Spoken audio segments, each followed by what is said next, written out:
This man managed to create a miraculous tomato. With just one bite, you lose 20 grams of fat. In other words, he invented the Monjaro of Manhwas. Women all over the world will want this product. While everyone else entered the tower to become a hero, this man entered to become a farmer, trapped alone on a secret floor, unable to leave and surrounded by monsters. No. He needed to find a way to survive, but instead of learning magic or training with a sword, he started planting potatoes. And as ridiculous as that may sound, this simple decision transformed an ordinary farmer into an existence capable of rivaling the most dangerous beings in the tower. This is not one of those stories with a completely overpowered protagonist who shoots fireballs even out of his ass. It is a more relaxed story with humor. You feel the progress little by little and experience the journey together with the protagonist. Here we will see cute employee rabbits. Later we will see them mating while the protagonist is shocked, listening to it. At least it should be quick since it's a rabbit, right? We will also see the cuckold cat, who gave everything he had for the most beautiful female cat in the village. But in the end, the handsome and rich cat took her away. There was nothing left for the cuckold kitty. But of course it was not our protagonist's dream to become a farmer in the tower. So I will tell the story from the beginning so you can understand everything. At the start, we're at some ruins in a forest where a group is getting ready for battle. Then someone calls out to the humans and asks for a moment of their attention. And it's a cat in clothes, walking on two legs. He asks if they want to see some fine goods, and everyone is shocked to find a cat merchant and thinks he's adorable. They ask what he's selling. It's a cherry tomato. One blonde guy is instantly disappointed. He expected legendary weapons or rare potions, not some fruit you can find anywhere. But the cat calls them fools and says this isn't an ordinary cherry tomato. He tells them to check its description. A girl wonders what makes it special, and the mage asks if it's an item. Then she sees it's magical. It boosts mana recovery by 0.1 for 10 minutes. The effect is small, but she's still surprised. Another girl notices it can burn 10 grams of fat just by eating it, and a muscular guy asks if that really works. The cat says yes, proudly adding that each one costs half a coin. That's enough to make them ask for 200 right away. The cat can barely believe it, and one of them even wants the entire stock. Then the muscular guy asks where he got them and who made those items. The cat thinks for a second, then just says it's a secret. Elsewhere in that same place in the tomato field, our main guy is harvesting. He says that should be enough tomatoes for today, standing beside a rabbit wearing Luffy's hat. Then he calls the other rabbits over to take a break and gets ready to make tomato juice. He asks the bee rubbing against him if she can give him more honey, and she spits honey right into his cup. He mixes it up, turning it into a smoothie, then drinks it with the rabbits who are having carrot juice. All of them are crazy happy. This is their perfect drink. Cherry tomato juice with honey. He calls it the good life, and the rabbits agree. Then the system gives him a bonus quest. Share honey liquid with the tower's administrators. The reward is nothing, and if he refuses, they'll be disappointed. That catches him off guard. Still, he says it's fine, and that he'll make some for them later. But they stay disappointed. Just then, the cat returns and calls for his master, Sejun Park. He says he's finally back, and he tells him he did great and got back fast. When the protagonist sees everything sold out and all the coins the cat brought, he jokes that maybe he'll let him be CEO for an hour. Sejun gets excited, thinking it's only a matter of time before his name becomes famous. The cat just stares at him, a little stunned. Then he says this is no time to slack off. They need to eat and head out again because he wants more money. MC asks if he's leaving already and says he can rest, but the cat tells Black Bunny to restock supplies. So Black starts slicing up the fish in front of him. Looks like he's gotten addicted to making money too. Then he remembers something he almost forgot. Another day has passed there, so he marks it on a stone. It's been 150 days. He introduces himself as Sejun, a farmer. Then he asks the rabbit if he's done cutting the fish. A caped cat nearby says he'll help too. Sejun explains that it's been 150 days since he somehow entered the tower and got lost. By now he's built up a huge farm and decided to start growing crops for real. This is the story of how he survived after getting lost inside the tower. 10 years earlier, in busy Seoul, a 99-floor black tower suddenly appeared in Gangnam, and it wasn't just there. 100 towers appeared at the same time in cities across the world, including Korea. Every country investigated, but all they learned was that each tower was 990 meters tall, made of an insanely durable material, and not even nuclear bombs could damage them. Then one day, people started coming out through the tower walls, still wearing normal clothes. Everyone wondered how they had gotten inside the tower. One man says a black hole suddenly appeared, and when he woke up, he was on the first floor. That became global news, and people learned all 100 towers were connected as one. Anyone who enters wakes up on the first floor, chooses a role like mage or warrior, and monsters start appearing from the second floor on. Every cleared floor gives a different reward. During an interview, a man says that if someone is lucky, they can get a ticket. A reporter asks what that is. He explains it's an item. Awakened people can enter and leave the tower freely, but normal people need a ticket just to get in, and only the awakened can actually climb it. She asks why anyone would enter such a terrifying tower full of monsters, and whether they know where it came from. He says no one knows yet. Then he signals to the assistant beside him. She opens a tiny chest and pours out piles of gold and jewels, leaving everyone stunned by how much came from something so small. He says he's sure of one thing: climbing the tower will make you rich. After that, the Awakened Association announces that Black Tower ticket prices will rise from 150 million won to 200 million next week, and hundreds of thousands of people are rushing to buy one before the increase. Meanwhile, a young man is paying for groceries at a small store, while the older woman there keeps ranting that the world has gone crazy. People are risking their lives just to get rich, and now they want 200 million for a ticket. She thinks that's way too much. The 26-year-old guy Sejun agrees. Later on his way home, he says that after tuition, interest, and rent, he's only managed to save almost 12 million won. If ticket prices keep going up, he wonders when he'll ever be able to buy one. He's worn out by his life but tells himself not to give up. There has to be some way to save more money. He remembers getting those vegetables at a good price and wonders if he should try growing some, since food will probably get more expensive too. Then he recalls hearing about an automatic home vegetable grower and jokes that his favorite idol really can advertise anything. He says he has to save every bit he can for that ticket. Maybe once people see his talent, he'll get into a good guild, and if he clears the tower, maybe he can even marry his idol. He gets all dreamy over that, telling himself to hang in there without noticing a black hole opening behind him. It grows large enough to start pulling him in. He's shocked and realizes it's the same phenomenon that swallowed the first generation of awakened people. He wonders if it's really going to take him, then says he's ready to risk his life climbing the tower and begs the black hole to bring him along. But then it gets awkward. Both he and the black hole seem embarrassed by the cringe thing he just said. He asks why the black hole is shrinking. Apparently our guy was so cringe, so unbelievably cringe, that even a weird space phenomenon didn't want him. Still, he refuses to lose that chance. If it won't pull him in, he'll jump in himself. And that's exactly what he does, diving into the black hole to grab his shot at climbing the tower. After a while, he lands face first in a completely different place. He starts wondering if he really made it inside the tower. He expected the first floor to be a grand plaza full of gear and potions, but instead there's nothing but a hole in a cave and a single stone. He's totally alone, wondering what the hell this is because he's stuck in a deserted forest and has no clue where he is. He's clearly very far from where he was supposed to be. At the top of the tower, someone watches a crystal ball. It seems to be a dragon, who says the crystal detected a change in the tower. He says he must find the cause. That's the tower administrator's duty. Meanwhile, Sejun is terrified by what's happening. And while he panics, someone asks an adventurer what the Black Tower is like. She describes a bright, huge palace with lots of items for sale, and says she usually buys potions there.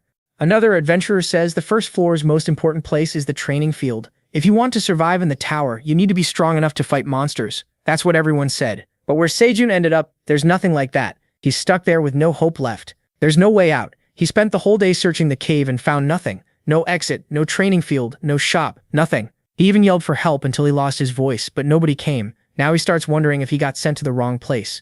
After being alone that long, he starts losing it. Then his phone suddenly vibrates and it scares him. It's just his alarm, which means a full day has passed since he got here. There's no signal, but the time still seems right. Soon he starts getting hungry, then notices he still has the groceries he was carrying home. Cherry tomatoes, green onions, bread, sweet potatoes, a bottle of water, pumpkin, and an apple. He decides to start with the apple. After one bite, he says nothing beats an apple in the morning. It's really sweet, but when it's gone, he's still hungry. So he moves on to a sweet potato. He actually loves it. It tastes way better than he expected, and the chewy texture makes it even better. People usually cook them, but he figures eating one raw once in a while is fine. That idea lasts until he starts choking and nearly dies, so he chugs water to save himself. After that, he drops onto the rock he's been using as a bed, and says it was still a decent meal. Then he stares up and wonders how long he'll be trapped here. He needs a way out before the food runs out. Now he's trying to guess how long these supplies can keep him alive. If nobody rescues him, he thinks he'll dry up like a mummy, and that'll be the end. But then he gets back up. He doesn't want to die like this. This is the tower. His dream was to reach it, not end here.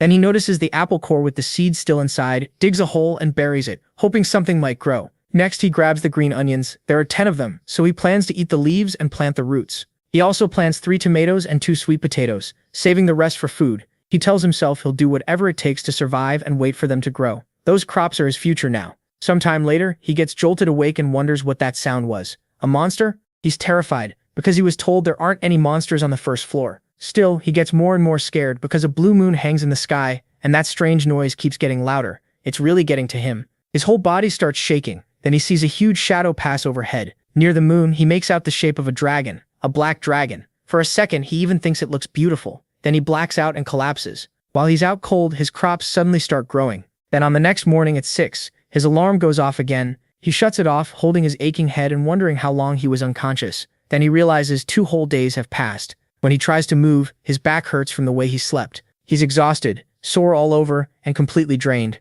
Then he notices a strange plant behind him and realizes it's one of the green onions he planted, only now it's huge. He can't believe it grew that much so fast. Green onions aren't supposed to do that. Then he figures it must be because he's inside the tower. He remembers hearing that plants can change depending on how they grow, so some kind of power must have affected this one. That makes him think the others might have grown too, and they did. There are a lot of them now, 52 in total. He worries they won't get enough light in the shade, so he decides to harvest the green onions. But they're way thicker than normal, so cutting them is harder than he expected. Once he finishes, he wonders what they taste like. The moment he takes a bite, the heat is so strong it feels like he's breathing fire. He rushes for water, thinking they're way spicier than normal. Still, it doesn't hurt his stomach, which is weird. He decides he can save them for when he wants something spicy, and maybe get used to them later. Then he stores the rest and grabs some of his cherry tomatoes too. As soon as he eats one, he feels that it's a little different. That also gets him thinking, the sun in the tower doesn't really set. Sometimes it just gets covered by each floor's moon, and he remembers that phenomenon is called the blue moon.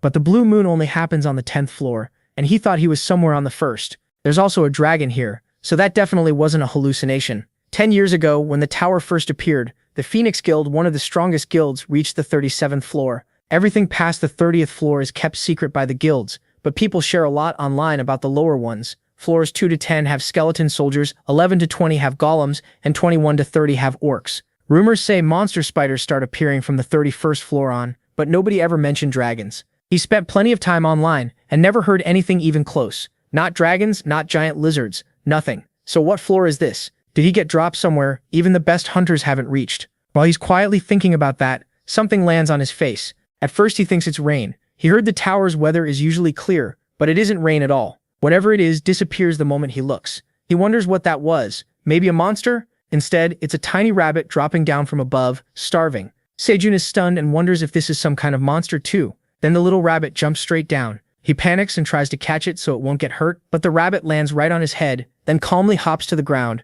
It heads straight for the green onions. And Sejun starts thinking this is no normal rabbit. The cute little thing points at his green onions. The protagonist asks if it wants one, and somehow the rabbit makes it clear that yes, it does. So he grabs a green onion, pulls it up, and offers it over. The rabbit happily starts eating beside him. He asks if it likes it and says it can have more. He has plenty. The rabbit gladly accepts. That's when Sejun realizes the crops are growing insanely fast. At this rate, he'll need to harvest twice a day. The rabbit gets excited and starts talking to him, though MC can't really understand it. Then it shouts upward like it's calling to someone else. A second rabbit jumps down. This one is wearing an apron, and it brings a hat and a watering can for the first rabbit. Now there are two of them, and Sejun starts wondering if they're married. The rabbits make it clear that they are, and he can only think how crazy it is that just days after getting lost in the tower, a rabbit couple ended up living with him in the cave. Honestly, this rabbit in the straw hat is way too cute. And just like that, Sejun's life in the tower pit starts going surprisingly well, with rabbits helping run the farm. They harvest, water the crops, and live pretty comfortably there together, working and eating alongside the protagonist. Watching them, he can tell they're a great couple, and he wonders how things turned out like this. Not long ago, he was shocked when the rabbits said they wanted to live in the cave with him. They gave him such pitiful, pleading looks that he couldn't resist the cuteness, and said okay. Still, he made one thing clear: nothing is free. They could stay if they helped on the farm. All they had to do was harvest the green onions. He was about to add more, but both rabbits jumped on him. He tells them to stop being so cute because if they keep rubbing that soft fur on him, he'll end up taking them in for real. And after all that cuteness, he really does let them stay. He says it feels like he's being manipulated, but he's allowing it anyway. Then he asks if the things they're carrying are items from the tower. The watering can the male rabbit carries has endless water, and he's not sure if the female rabbit has some kind of magic pocket, but she keeps pulling tools out of nowhere too. He says he's seriously jealous and wishes he had gear like that. Then one of the rabbits calls out to him and he's shocked they're already done. He gets up to check the harvest and tells them to store the cut green onions. There still doesn't seem to be any change in the sweet potatoes. The cherry tomato sprouts have grown too, and he says everything is developing really fast. He wonders if it's because of the rabbits, but when he looks over, both of them seem nervous. They wait for Sejun's answer, and in the end he decides they're officially hired. The two rabbits are thrilled. The two rabbits start chatting right in front of him, and Sejun has no clue what they're saying. Then they suddenly dash off. MC just stares after them, wondering what that was about. A moment later, the female rabbit pulls out a shovel and hands it to her husband. He starts digging right away, making a huge hole. While he works, she makes a flower crown. Then she hangs it at the entrance. That hole is their new burrow, a home of their own. She's thrilled, while her husband looks completely worn out from all that digging. Sejun is amazed by how fast they built a house. He praises the rabbit husband for doing such a great job, and the rabbit happily takes the compliment. But then, like a proper husband, he gets called back to duty when his wife taps his shoulder and pulls him along. She's all excited, inviting him inside so they can start their family. He's so exhausted that Sejun almost feels bad for him. Even so, the female rabbit drags him inside. Then they shut themselves in. The sounds coming from inside are a lot. He gets awkward and nervous, then quietly wishes the rabbit husband good luck. And yeah, he's a little jealous. He was just thinking how lonely the cave had been. Still, the rabbits helped with the farm and made the place feel warmer. So he lies down on some old green onions and goes to sleep. But suddenly, he smells smoke. Something's on fire. His stuff is heating up, and one of the onions caught fire because light reflected through the bottle. Sejun is totally confused. Then he realizes what caused it. The plastic bottle. And that gives him an idea. Life in the Black Tower is rough, but he hasn't given up. He still has onions and a plastic bottle, so he figures he can use the clear bottle like a makeshift lens to start a fire. It reminds him of a survival show on YouTube, and he gets ready to try it himself. He tries to make a little fire, but it doesn't work. Smoke starts coming out, yet nothing actually catches. He can't figure out why. Sejun starts losing hope. He was sure this was how you did it, so what went wrong? Then, out of nowhere, that tiny ember finally catches. At last, he gets the fire he's been dreaming of. Around then, the rabbit husband comes out of the burrow looking totally drained, while his wife looks very pleased. The two rabbits notice Sejun crouched there, blowing on the ember. He keeps begging the fire god to help him out. The rabbit couple comes over, curious, and the protagonist talks to them. He's excited and asks if they can help make some wind. The female rabbit starts blowing to help. MC begs for it to work. He wants fire no matter what. And finally, the first flame appears. He's thrilled. Then he turns back toward the green onions and tosses a few in. He's going to cook them. He wonders if they're done yet, feels the heat and peels off the burned outside. Then he takes the soft part inside and puts it in his mouth. The second he eats it, he realizes it's finally sweet. The sugary taste hits him hard. It feels like something wild is racing through his mouth, and he blurts out that it's delicious, then quickly makes more. The rabbits stare, surprised by what he's doing. Then they each grab a green onion and copy Sejun. Both of them are thrilled with the taste. After getting lost, he finally eats a warm meal that fills him up, and he sleeps like an angel. After a good rest, the protagonist wakes up and looks toward the lake. He heads over to wash his face, and after that, he checks the crops and sees that a lot has grown. The onions are already ready to harvest, so he waters the cherry tomatoes too. He also gives water to the sweet potatoes. To him, this is amazing. A lot has happened lately, and after learning how to make fire, he used the onions to set up torches around the cave. Now moving around is much easier. He even tells the rabbit couple that a torch near the well would help since it's so dark there. But then he notices something nearby, a piranha, or something like one suddenly leaps straight at him. Sejun yells, asking what that thing is, as the fish tries to bite him. It's the first time he's seen one there. He wonders if the lights attracted it. That's when he discovers a new food source. He throws the fish onto the fire to roast it. Still, he wonders if it'll taste any good. Then he takes a bite, and it's actually delicious. All the little rabbits want some too. Sejun wonders if rabbits eat meat, but judging by their eyes, these ones do. Then again, he figures that kind of thing doesn't matter much. They're monsters after all. A few days later, the blue moon happens again, and MC learns it comes every 30 days. He'd been using a notebook and a power bank to charge his phone and keep track of the days, but that setup finally hits its limit, so he starts counting the days another way. After fully charging his phone one last time, he sees that 61 days have already passed.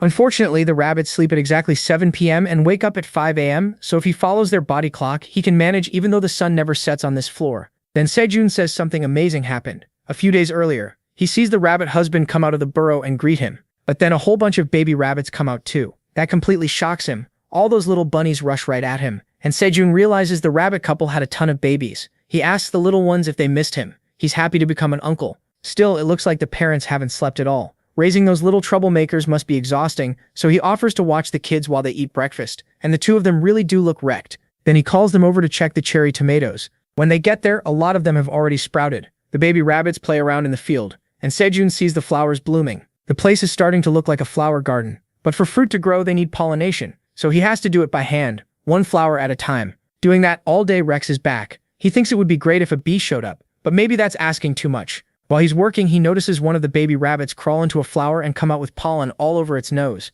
The sight is so silly that Sejun bursts out laughing. He tells the little bunny not to breathe in too much pollen, but then he notices something else. There's fruit growing. After all that work, they finally got one. The protagonist is overjoyed and happy with the little bunny's help. This all happened the day before the blue moon. So once again, he gets ready to go to sleep, putting out the fire and storing it safely. He thinks that should be enough to stay hidden and keep warm. One of the little rabbits watches in surprise while the mother rabbit brings the babies back home. Sejun says it should start in a few minutes. He tells them he'll see them later, if they survive. At first, MC thinks the blue moon is no big deal, but once night comes, everything turns dark and fear starts creeping in. He can't sleep and keeps staring at the hole, wondering how much longer this will last. Just in case, he hid anything with a strong smell and stayed quiet, waiting for the blue moon to end. But with no idea how much time has passed, every minute feels like an hour. The screams sound far away, but his body still won't stop shaking. He just hopes this night ends without trouble too. Then he hears something even more terrifying and asks himself what that was. Outside, a giant paw steps nearby. The monster attached to it is bigger than the trees around it, and that massive red bear comes close to Sejun's cave. It gets near enough for him to see it clearly in the moonlight. Its shadow creeps closer and closer to him. He's scared out of his mind, thinking his luck is truly awful. As the bear peers inside, Sejun realizes it still hasn't noticed him, so he thinks he needs to hide before it does. He tries to stay quiet and back away slowly, but when he grabs his backpack, it was open and everything inside spills out with a huge clatter. That makes him freeze in pure terror. As he looks up, the bear definitely heard it and shoves its face into the hole. Now it's right in front of Sejun. He starts screaming the moment he sees the monster up close. The bear goes wild, ready to eat him. After that scare, morning finally comes. All the rabbits jump on Sejun trying to wake him, but he asks for a little more sleep, until the rabbit with the straw hat smacks him hard. That slap wakes him up in the roughest way possible. The protagonist jolts upright, asking what happened. Then he looks at the sky and realizes the blue moon is over, and the little rabbit confirms it. That's when it hits him. He passed out, and now his whole body hurts. Still, he wonders what happened. That monster had been right at the cave entrance, and he started screaming, but after that he remembers nothing. Even recalling it now still scares him.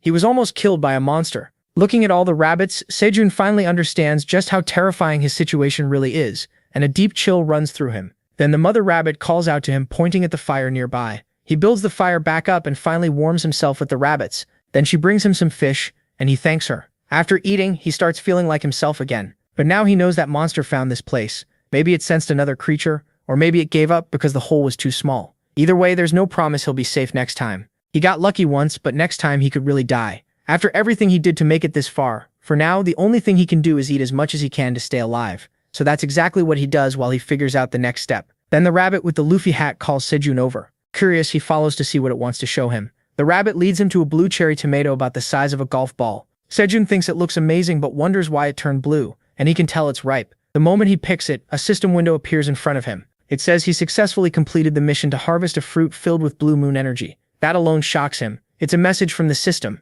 Then it says his amazing achievement caught the tower administrator's attention. Now the tower administrator is watching Sejun and clearly isn't happy. MC has no idea why, and the rabbit with the Luffy hat is totally lost too. The system explains that the administrator found out he was never properly invited. To cover up that mistake, he wants to hide it. He is stunned. Was ending up here really an accident? He's been stuck here for 61 days and only now they tell him it was a mistake. He begs for help. He just wants to go home. Instead, the system says the administrator is thinking about killing him to erase the evidence. Sejun can't believe it. He unlocked an achievement, and instead of a reward, the guy wants him dead. What kind of nonsense is that? Even the administrator has no answer for that. Then the protagonist starts thinking maybe he pushed it too far. Right after that, the system says the administrator is awakening him, and MC really does go through a full-on Pokemon-style de-evolution. Once it's over, he wonders if he's officially an awakened person of the tower now. He immediately thinks about his class. Maybe swordsman? Then he decides he's smart enough to be a mage, but the system cuts in and says the administrator already assigned one. Sejun asks what it is, and freezes when he reads it. His class is Tower Farmer rank F. All his excitement instantly disappears. He can't believe what he's seeing. The system adds that his work will keep him from getting sick, help him stay in tune with nature, and give him experience when he harvests crops. Sejun cuts it off. Hold on. What do you mean he's a farmer? He opens his status window, and all his stats show up. He doesn't have a single skill. What really hits him is his status saying he has mediocre talent. At that point, all his hopes fall apart. He'd already imagined himself on a big talk show, with the host introducing a special guest who cleared the dungeon despite having mediocre talent. Then the host would ask what his class was, and when he answered farmer, he just couldn't accept it. He doesn't want that life at all. Sejun even gets ready to take his anger out on the blue tomato, but then he notices the baby rabbits staring at him in fear, like they don't even recognize him. That makes him feel awkward right away, so he calms down and looks around at everything they built together as a family. Little by little, he accepts it. They all worked hard to grow this, so he says he'll keep farming with them, and the rabbits are thrilled to hear it. Then he looks back at the fruit, and its status window opens. It's a magical cherry tomato filled with blue moon energy. It was already tasty and healthy, but the blue moon made it even better. Eating it permanently raises mana by 0.05. It lasts 30 days and is rank E. Sejun is shocked that it's actually an item. It's tiny, but it raises stats. He thinks that's amazing. Now he wonders if he can grow more things like this. Meanwhile, the dragon keeps watching his harvest, and it's clearly annoyed. The protagonist tells the rabbits he only made it this far because of them, and they celebrate together like a real family. But then another notification pops up. A new mission appears. Offer the fruit with blue moon energy to the administrator.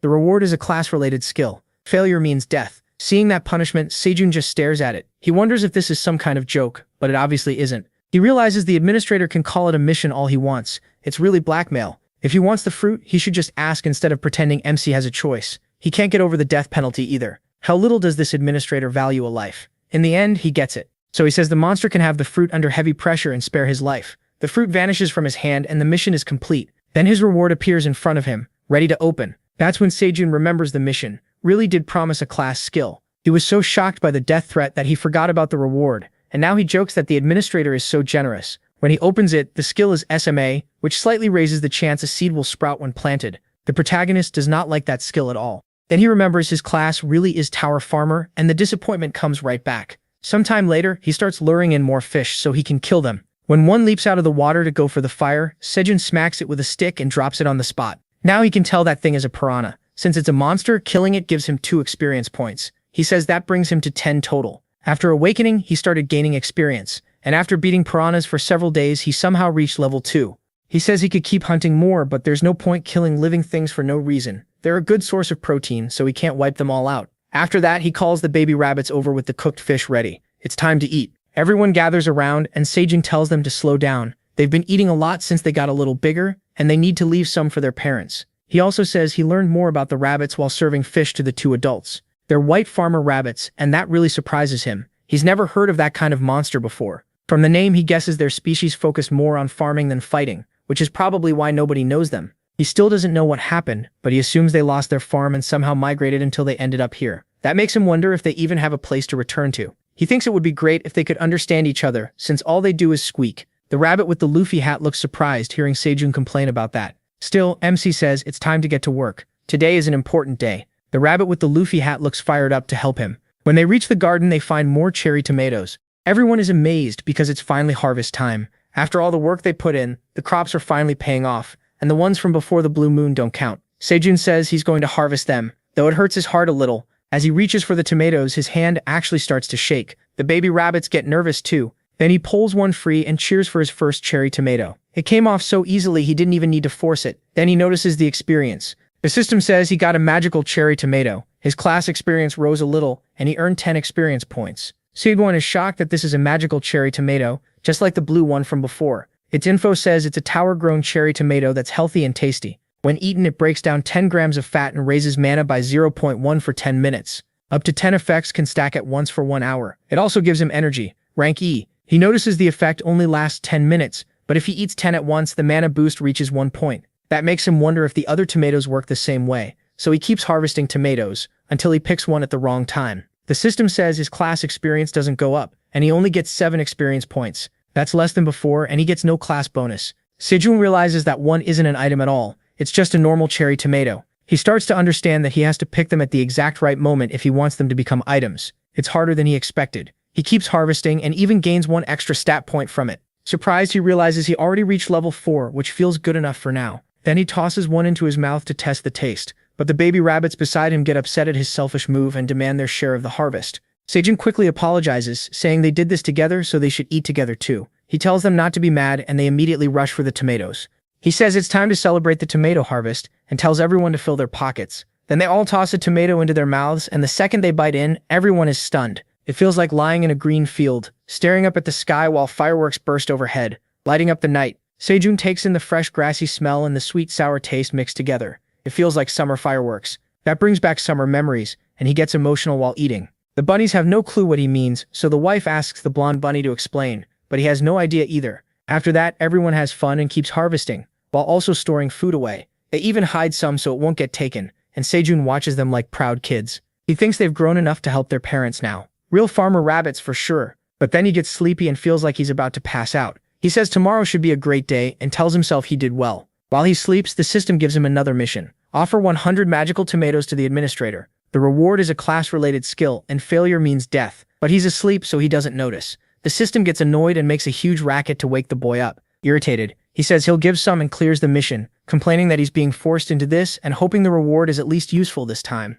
When he checks it, he gets Harvest Levy 1. It lets him pick crops a little early or late, but they still count as if they were picked at the perfect time. That just makes him mad. Why would he need a harvesting skill? Still, not long after, when he starts picking again, he admits he was wrong. It's way more useful than he thought. Now the effect works whenever he harvests too early or too late, so he gets experience from every crop, and even badly timed tomatoes turn into magical ones. Thanks to that, he still earns class points. Now he doesn't have to wait for the perfect day, which makes everything much faster, so he calls the rabbits over to harvest even more tomatoes. But another mission pops up. This time he has to offer 200 cherry tomatoes. No reward, and failure still means death. Sejun says he saw that coming and asks why there's no reward, calling the administrator a damn thief. He figures the last mission already helped enough and tells him to just take it, though one of the rabbits clearly doesn't like that. Then the protagonist realizes that was only the start. The administrator keeps asking for more tomatoes, now 250, still with no reward. MC sees him getting greedier and greedier, and wonders why the number keeps going up. Soon another mission appears demanding 500 cherry tomatoes with no reward at all.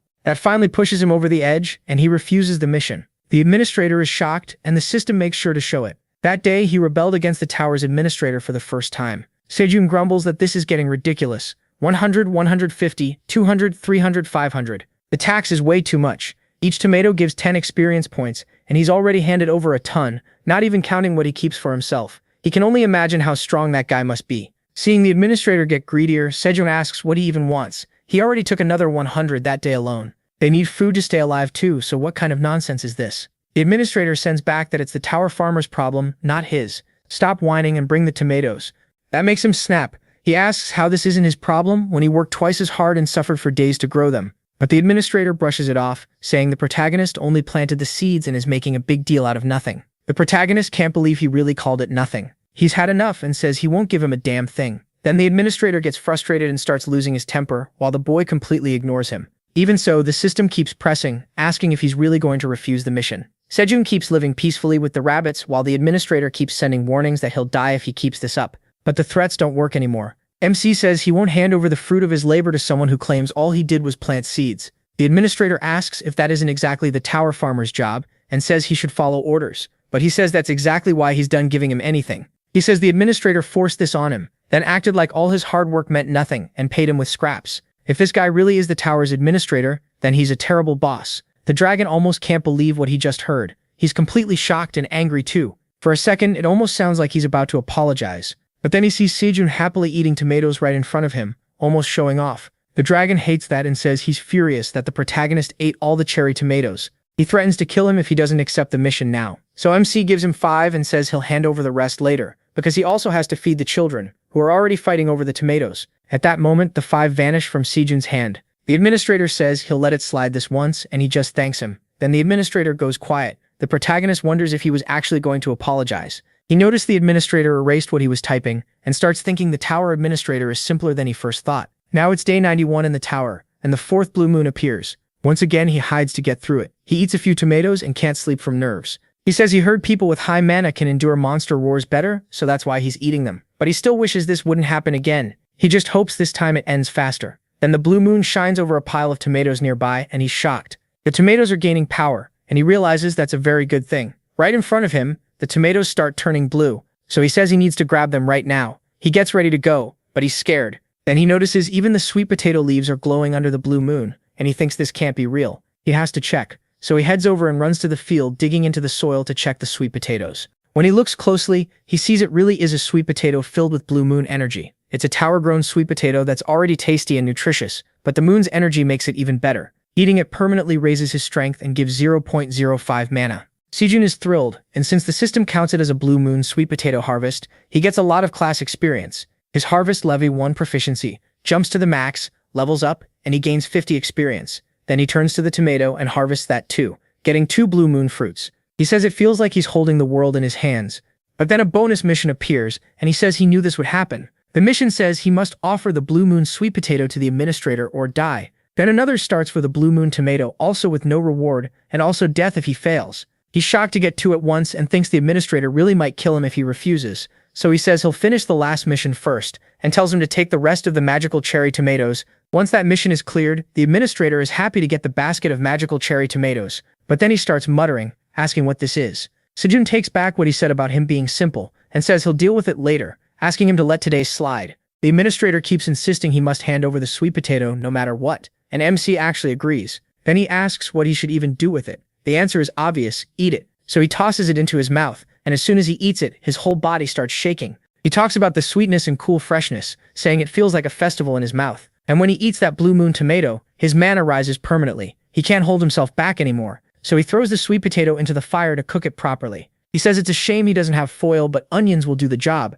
and admits waiting for food to finish is the best part. While he waits, the blue moon fades away. Then the rabbits get ready to come out with their family. When they arrive, the father rabbit asks what the protagonist is doing, and the protagonist says they came at the perfect time. He shows them the fully cooked blue moon sweet potato, ready to eat. He says it's not much, but they'll all share it together. Right away, everyone crowds in, but the father rabbit tells them to wait. The boy asks what's wrong, and the rabbit dad points at him while talking to his family. Sejun realizes the rabbit wants him to eat alone since there's not much, and the dad confirms it. That really touches MC. He says the rabbit dad is the only one looking out for him, and he gets all emotional while thanking him. The rabbit dad just stands there looking shy and proud. He thinks it's cute, if only he knew he already ate blue moon tomatoes and cherry tomatoes. Then he stuffs the sweet potato into his mouth anyway, but both of them are still hungry. The second he bites down, it's way too hot. He instantly regrets it, sticks out his tongue and says the sweet potato just destroyed his taste buds. When it falls, both rabbits are tempted. The dad notices he might still be able to grab some, but all the baby rabbits rush in and snatch pieces and gulp them down.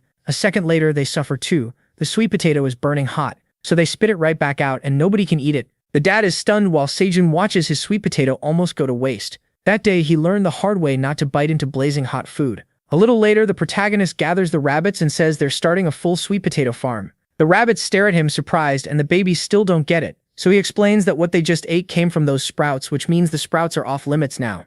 The baby rabbits hate that news. Sejun knows sweet potato sprouts are their favorite but says complaining won't help. If things keep going like this, nothing will be left since they eat all day. Then he makes a deal, help plant the sprouts, and they'll get super tasty sweet potatoes for dinner plus special snacks. He decides to expand the field. Basically, MC tries to win the baby rabbits over with snacks, and it totally works. He gets everyone to work and the baby rabbits really do start planting the sprouts. Then he asks the rabbit wife if she can stand an onion upright, saying it might bloom and give them seeds. The more he plants, the better the chance some of them turn into items. So they start digging holes and planting little by little, setting everything in place and adding fertilizer, nice and calmly. The work goes smoothly and the rabbit dad comes right behind them to water. One of the babies gets hungry and eyes a sprout, then actually eats it. The rabbit dad immediately bonks his kid and scolds him for doing that. Meanwhile, Sejun keeps harvesting tomatoes alongside them. As he picks them, his level 2 harvesting skill goes up a little. He earns class EXP, gets 10 regular EXP, levels up, and gains a bonus stat. His class points hit the cap, so he advances from Tower Farmer F rank to E rank.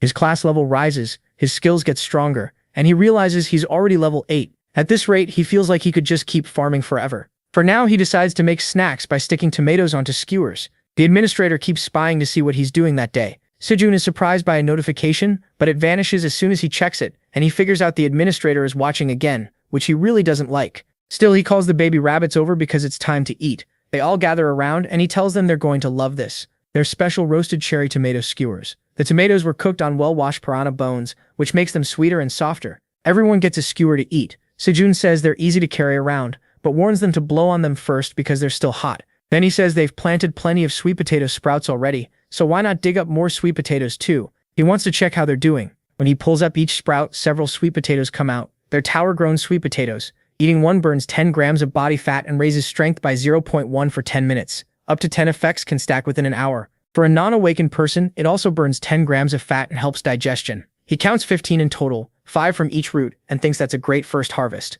Then he spots another sweet potato sprout nearby and thinks it'd be a waste not to plant it. The moment he puts it in the ground, the system sends a notice. Planting the sweet potato sprout counts as sowing. His level 1 sowing skill boosts the sprout's growth chance, and its proficiency rises a little. Sejun is surprised this counts. That's when he finally realizes he needs to plant them all to raise his level. So he tells the baby rabbits to stop planting and leave that part to him. Meanwhile, the administrator is in a great mood, eating little skewers of tomato that he made himself by copying Sejun. But they taste bitter. He knows he messed up and wonders why, since the humans seem to love them. Then he realizes the inside is sweet. That was the flavor he was after. Once he gets it right, he admits it's delicious. After that, he decides to check on him again. But when he looks, everyone is eating sweet potatoes with Sejun. He can't believe it. Those idiots dared to roast sweet potatoes without him. The mighty black dragon Eileen Pratani. Meanwhile, the protagonist is just relaxing with the rabbit family. Then an extra quest suddenly appears. The mission is to offer roasted strong sweet potato to the tower administrator. Once again, there's no reward and failure supposedly means death. Sejun is not happy about that. He tells the administrator to come back later and he'll give him one. But the system says the administrator insists on roasted strong sweet potato and won't leave him alone until he gets it. MC says there's only one left, and asks if there's any reward this time. The administrator thinks for a bit and revises the quest reward to a class-related skill. Sejun sees it's another skill and says fine, the administrator can have the sweet potato. When he checks the reward, it's Seed Shop. Once activated, he can buy one product from the Seed Shop every 30 days. That shocks him. He can actually buy things inside the tower, and he wonders why the administrator only gives him something this useful now. So he activates the Seed Shop. But when the system checks his purchase history, it finds none. Sejun says of course he doesn't have one. Then he asks how he's supposed to buy anything without money, and whether trading is allowed. The system happily welcomes him as the Seed Shop's first novice customer. As a promotion, they give him 1 coin so he can make a purchase. The protagonist is shocked the shop is this generous. He says they're amazing, then realizes this coin must be the money used in the tower. If he remembers right, 1 coin is worth about 1 million yuan, so he wonders what he can even buy there. The system explains that as a novice customer, 3 random seed types will appear. At his current level, he can buy only 1 of them. The options come in sets of 1,000, 1,000 cabbage seeds, 1,000 red pepper seeds, or 1,000 carrot seeds. Sejun sees the shop really does only sell seeds. Each pack costs 0.1 tower coin, about 100,000 yuan for 1,000 seeds. That's expensive. He also figures red peppers and cabbage are too risky, since he can't make kimchi there, so that leaves carrots. The moment the baby rabbits hear carrots, they get excited. Sejun asks what's up, and the rabbit parents come over. He asks if rabbits like carrots, and they look unbelievably happy just hearing the word. So MC repeats it a few times just to watch them get even more excited. Now everyone wants him to buy the carrots, and he keeps teasing them to make them react more. Then the rabbit dad runs up and kicks him, basically telling him to buy them already. So Sejun buys the carrot seeds. 0.1 coin is deducted from his account, and he earns 1 mileage point from the seed shop. Those points can raise his shop level, and he needs 100 to rank up. Then the seeds are delivered to him. He jokes that the bag looks more expensive than the seeds inside. The system adds that he can't buy again for 30 days. Sejun wonders why the system seems so happy, and the administrator says he's satisfied with the purchase. Another day passes. The protagonist says it's time to start planting carrots. Happy he got them on his very first trade with the shop. But while they get ready to plant, a bee shows up, curious about everything MC is doing.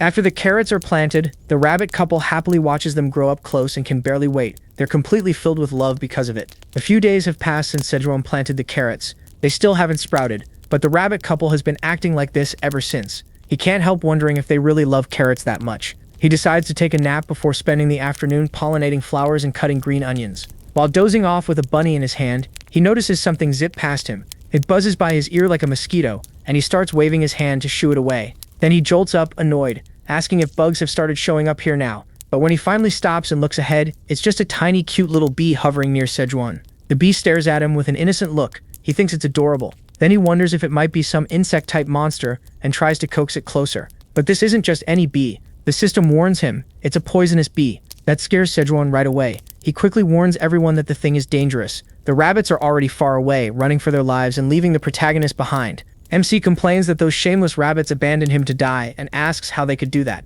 Then the system relays a message from the admin. Poisonous bees are carnivores that hunt monsters with venomous stings and eat the meat afterward. Their stingers are deadly, so the best choice is to avoid them. He is stunned that something like that is still called a bee. He begs it not to come any closer and tries to scare it off, telling it he won't taste good anyway. He says he's all bones and asks to be spared. In his head, the bee looks ready to attack. Then he grabs something off the ground and holds it out in front of the bee, telling it to eat that instead. It turns out to be a bunch of flowers. The flowers stop right in front of the bee, and it gets curious. As it moves closer, Sejun realizes this isn't going how he expected. The bee starts eating the pollen and looks completely happy. Nothing like the wild beast he imagined. The protagonist asks if the system didn't just say it was a carnivore. Then another thought hits him, and he remembers the humidity issue. So he speaks to the little bee. If it's hungry, he says, it can eat the other flowers too, and he points them out nearby. He tells it to go all in and devour them. The bee happily flies off after more pollen, and Sejun realizes he may not need to keep pollinating the cherry tomatoes himself.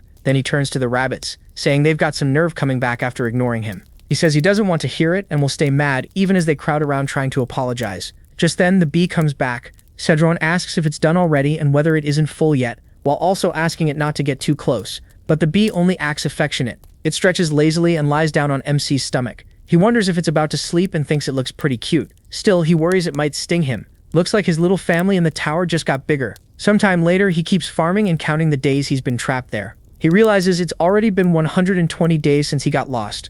Even so, he keeps planting and living peacefully with his little family. At one point, he tells them he's busy and asks the baby rabbits to go play somewhere else. Instead, they start roughhousing right in the middle of the field. Sejun watches them having fun and thinks kids really should enjoy being young. By now, the bee has also become part of the family, and he asks if it already drank all the nectar for the day. Weeks have passed since the little bee showed up. Near lunchtime, he talks to it again, and it acts all sweet with him. He says it works every morning, drinks nectar, and then heads back to the forest outside the cave in the afternoon. After that, he calls the rabbits over for lunch. Sejun starts wondering if maybe the bee isn't going back to its group at all. A few days earlier, it started spitting out honey onto one of the green onions, turning it into an item. It's a honey-coated green onion. The fresh grilled onion tastes even better with the sticky honey from the poisonous bee. When he tries it, he finds it light and delicious, and both he and the rabbits love it. He remembers how he panicked at first because he thought the bee was just dangerous, but thanks to it, he quickly expanded the field to produce more honey, and that makes him happy. He even thinks that in a few months he'll have so much honey that bears would be jealous. Right then, the admin suddenly says he's pleased with him.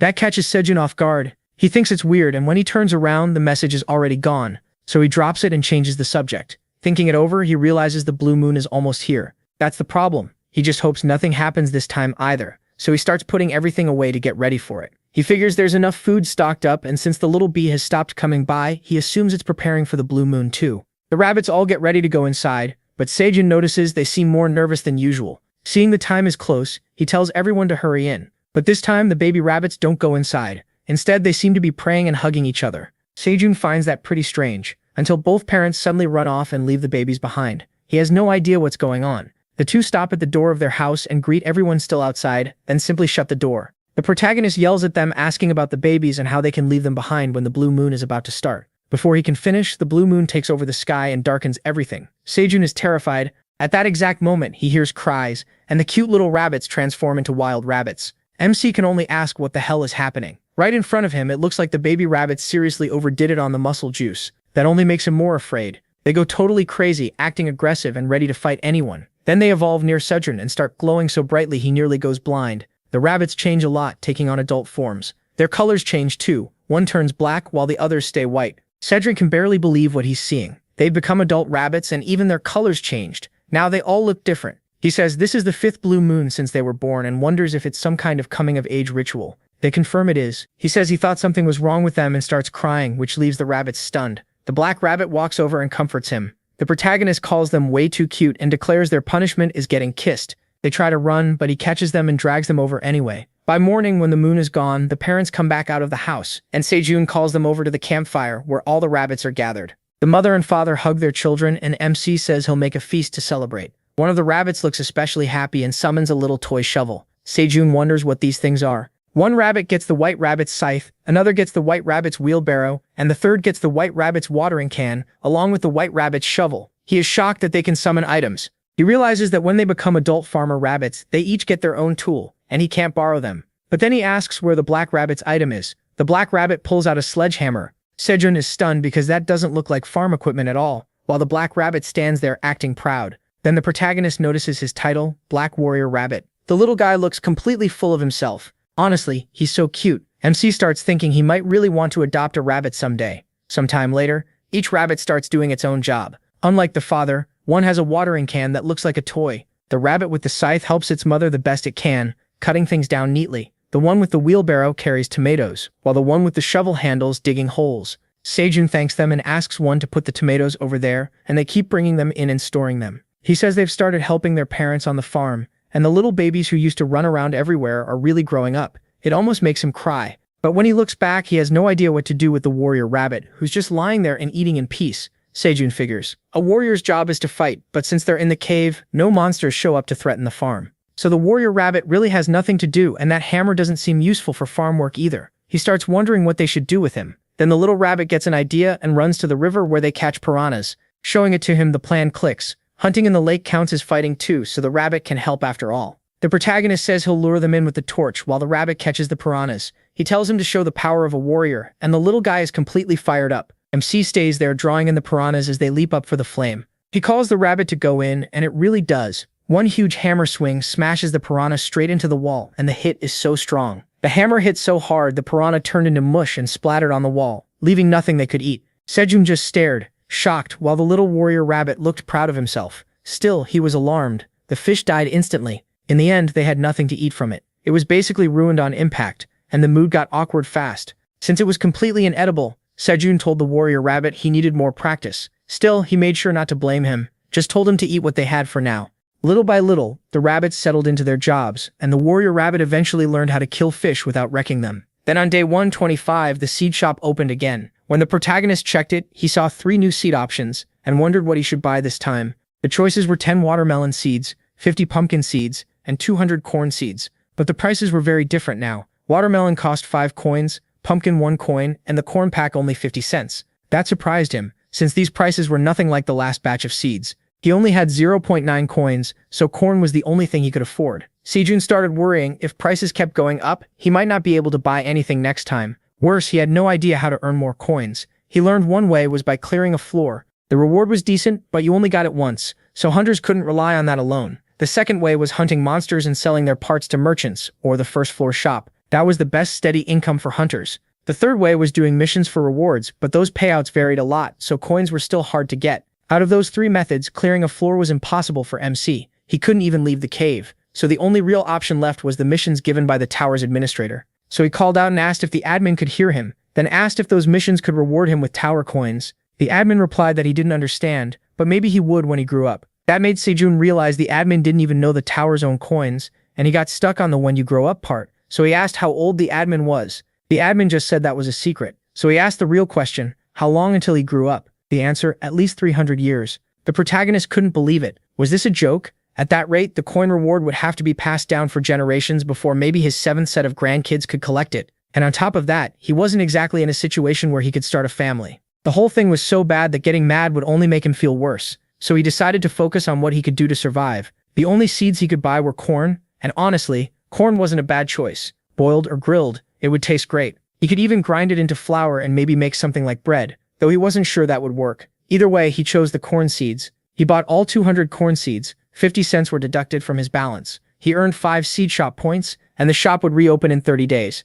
When the seeds arrived, he turned to the father rabbit and asked what he thought, because the crop looked promising. Then Cedric got ready to start planting. But first, he was starving, so he called everyone over to eat. He cooked fish for the whole group. After eating, he was so full he couldn't take another bite. He figured he'd dry the leftovers and save them for later. Then he noticed the little bee had come back again. Sejun said she'd been spending a lot of time in the cave lately, and asked if it was really okay for her not to return home. The bee rubbed against him, and MC told her that was fine if she didn't want to go back, he'd be happy to have her stay. Then the bee caught a sound, picked it up with her antennae, and instantly switched into battle mode to check it out. The warrior rabbit also went on alert and looked up. He wondered if a monster had appeared, while the rabbit started shouting at whatever was there. The intruder quickly told them not to get the wrong idea. He wasn't some shameless cat who came to steal their food. Sejun was stunned. A cat? Why was a cat here? Then the cat jumped down from above and landed neatly in front of him. He introduced himself and asked if the protagonist was the customer named Park, the protagonist. The cat said his name was Tio, and that he was a merchant. That day, MC met a merchant cat for the first time. He was surprised to hear Tio was a real merchant. He had heard that merchants could sometimes appear while people climbed the tower, but he never expected one of them to be a cat. Then he noticed Teo's shiny eyes and chubby cheeks and that soft little paw. Teo looked way too much like the kind of cat Sejun would love. The protagonist could only think this was unfair, almost like a scam, because he really liked cats. Teo kept calling to him, so MC said he was right, introduced himself properly, and asked what he wanted. Taemu said he heard a new beginner had bought something from the seed shop, so he came to greet him and do business. He asked what he meant by that, and Taemu said he had something he would definitely like. He started reaching into his bag, but then his stomach growled loudly. Embarrassed, Taemu apologized and said he hadn't eaten all day. Great, now he'd shown something so shameful in front of a customer. Seeing the flustered little cat, the protagonist spotted an opportunity. He asked Teo if he wanted some grilled fish, and the cat clearly loved the idea. Sejun could tell exactly what Teo wanted just by the way he stared at the fish, but for some reason Teo held back and said no, he couldn't touch a customer's food. MC kept tempting him anyway, talking up the sweet, tender smell of fish roasting over the fire. He called it heavenly and said no cat should miss out on something like that, then told Teo he could stay and have some. He urged him to eat just a little, and Teo finally gave in. He ended up eating all of it. Teo happily said it was delicious, and now his belly was full, while Sejun pointed out he'd eaten 5 fish, so he must have been starving. Teo stood up and thanked him for the warm welcome, saying he didn't know how to repay him. He said no, he was the grateful one. Teo had come all this way just to meet him. Then they got down to business, and the protagonist charged him 50 cents in tower coins. Teo blinked in confusion. MC calmly said it was payment for the grilled fish. Taemyeon asked if it wasn't free, but Sejun told him nothing. In this world comes free. Didn't Taemyeon say he came here to do business? And was he really going to eat a customer's fish and just run off? By then, all the rabbits were already closing in around the cat. So Taemyeon handed over the coins he basically squeezed out of him, and the protagonist happily thanked him, thrilled to have earned more money. Meanwhile, Tamio thought he had come to take a customer's money, only to lose some of his own. Starting a deal in the red was not a good sign. Still, he refused to lose like that. He had to sell something, so Teo said. Now it was his turn and told MC to look at what he brought. Then he asked what Sejun thought. He showed off popular items from other floors. A thermal bottle for 5 coins, a mini fan for 5, and a hand warmer for 5 more. He asked if those weren't just items from outside the tower, and Teo proudly said he noticed. Teo claimed the bottle had magical preservation. Hot or cold drinks would stay the same temperature, making it an amazing item. He went on to say the mini fan was enchanted too. Just press the button and it would start blowing air. But Sejun cut him off and apologized for interrupting. Then he bluntly said all the stuff Teo brought was junk. Teo was shocked and asked what he meant. How could the protagonist call them junk when they were goods from outside the tower? The protagonist answered that he was from outside the tower too, and that caught Teo completely off guard. MC explained there was nothing magical about the bottle. It was just a thermos that kept temperature by blocking outside heat, and if you used the mini fan or hand warmer for a few hours, they'd stop working once the batteries died. Teo refused to believe it. Scarum had promised him they were magic items, but Sejun pointed out that the fan's battery had already run out. Teo panicked, asking why it stopped and begging it to work again. He said it looked like that Scarum guy had tricked him when he sold him those things. Teo couldn't accept it. Scarum had been so nice to him, and then he started crying. The protagonist was thrown off and asked what happened, since even the way Teo was talking had changed. Still crying, Teo called Scarum a terrible goblin, and wondered why he always got fooled by him. So Sejun asked Teo if he could explain what happened. Teo said he was from the 65th floor, one of the tower's neutral zones. For a long time, he'd admired Meryl, the prettiest girl in Grana village. So he went to confess, telling her how he felt and asking her out with a bouquet of fish in his hands. But instead of being touched, she looked completely disgusted. The smell of cheap fish made her furious, and she threw his bouquet on the ground. He asks what she's doing. He worked hard to get those fish. Then another cat shows up laughing at Theral, saying he should know his place. How could he think he had a chance with Meryl? That's when he sees it's Oren, the richest cat's son, carrying a huge fish. Oren mocks him for bringing a 5th-rate fish and says a lady like Meryl deserves at least a high-quality salmon. She's clearly impressed, but Theral points out that Meryl usually avoids fatty food because she's scared of gaining weight. Even so, she looks very interested in the giant fish. The lad is stunned. Then Oren invites Meryl to his house to eat the salmon, and Thaladu tries to stop her. He grabs her hand and begs Meryl to come back. He asks her to remember everything they shared and wonders if none of it was real. Was it all just a lie? He begs her to look him in the eyes and swears she doesn't feel the same. Then he brings up all the unforgettable days he spent with her, but she yanks her hand away in disgust. Meryl asks what nonsense he's talking about and tells that stray cat to wake up.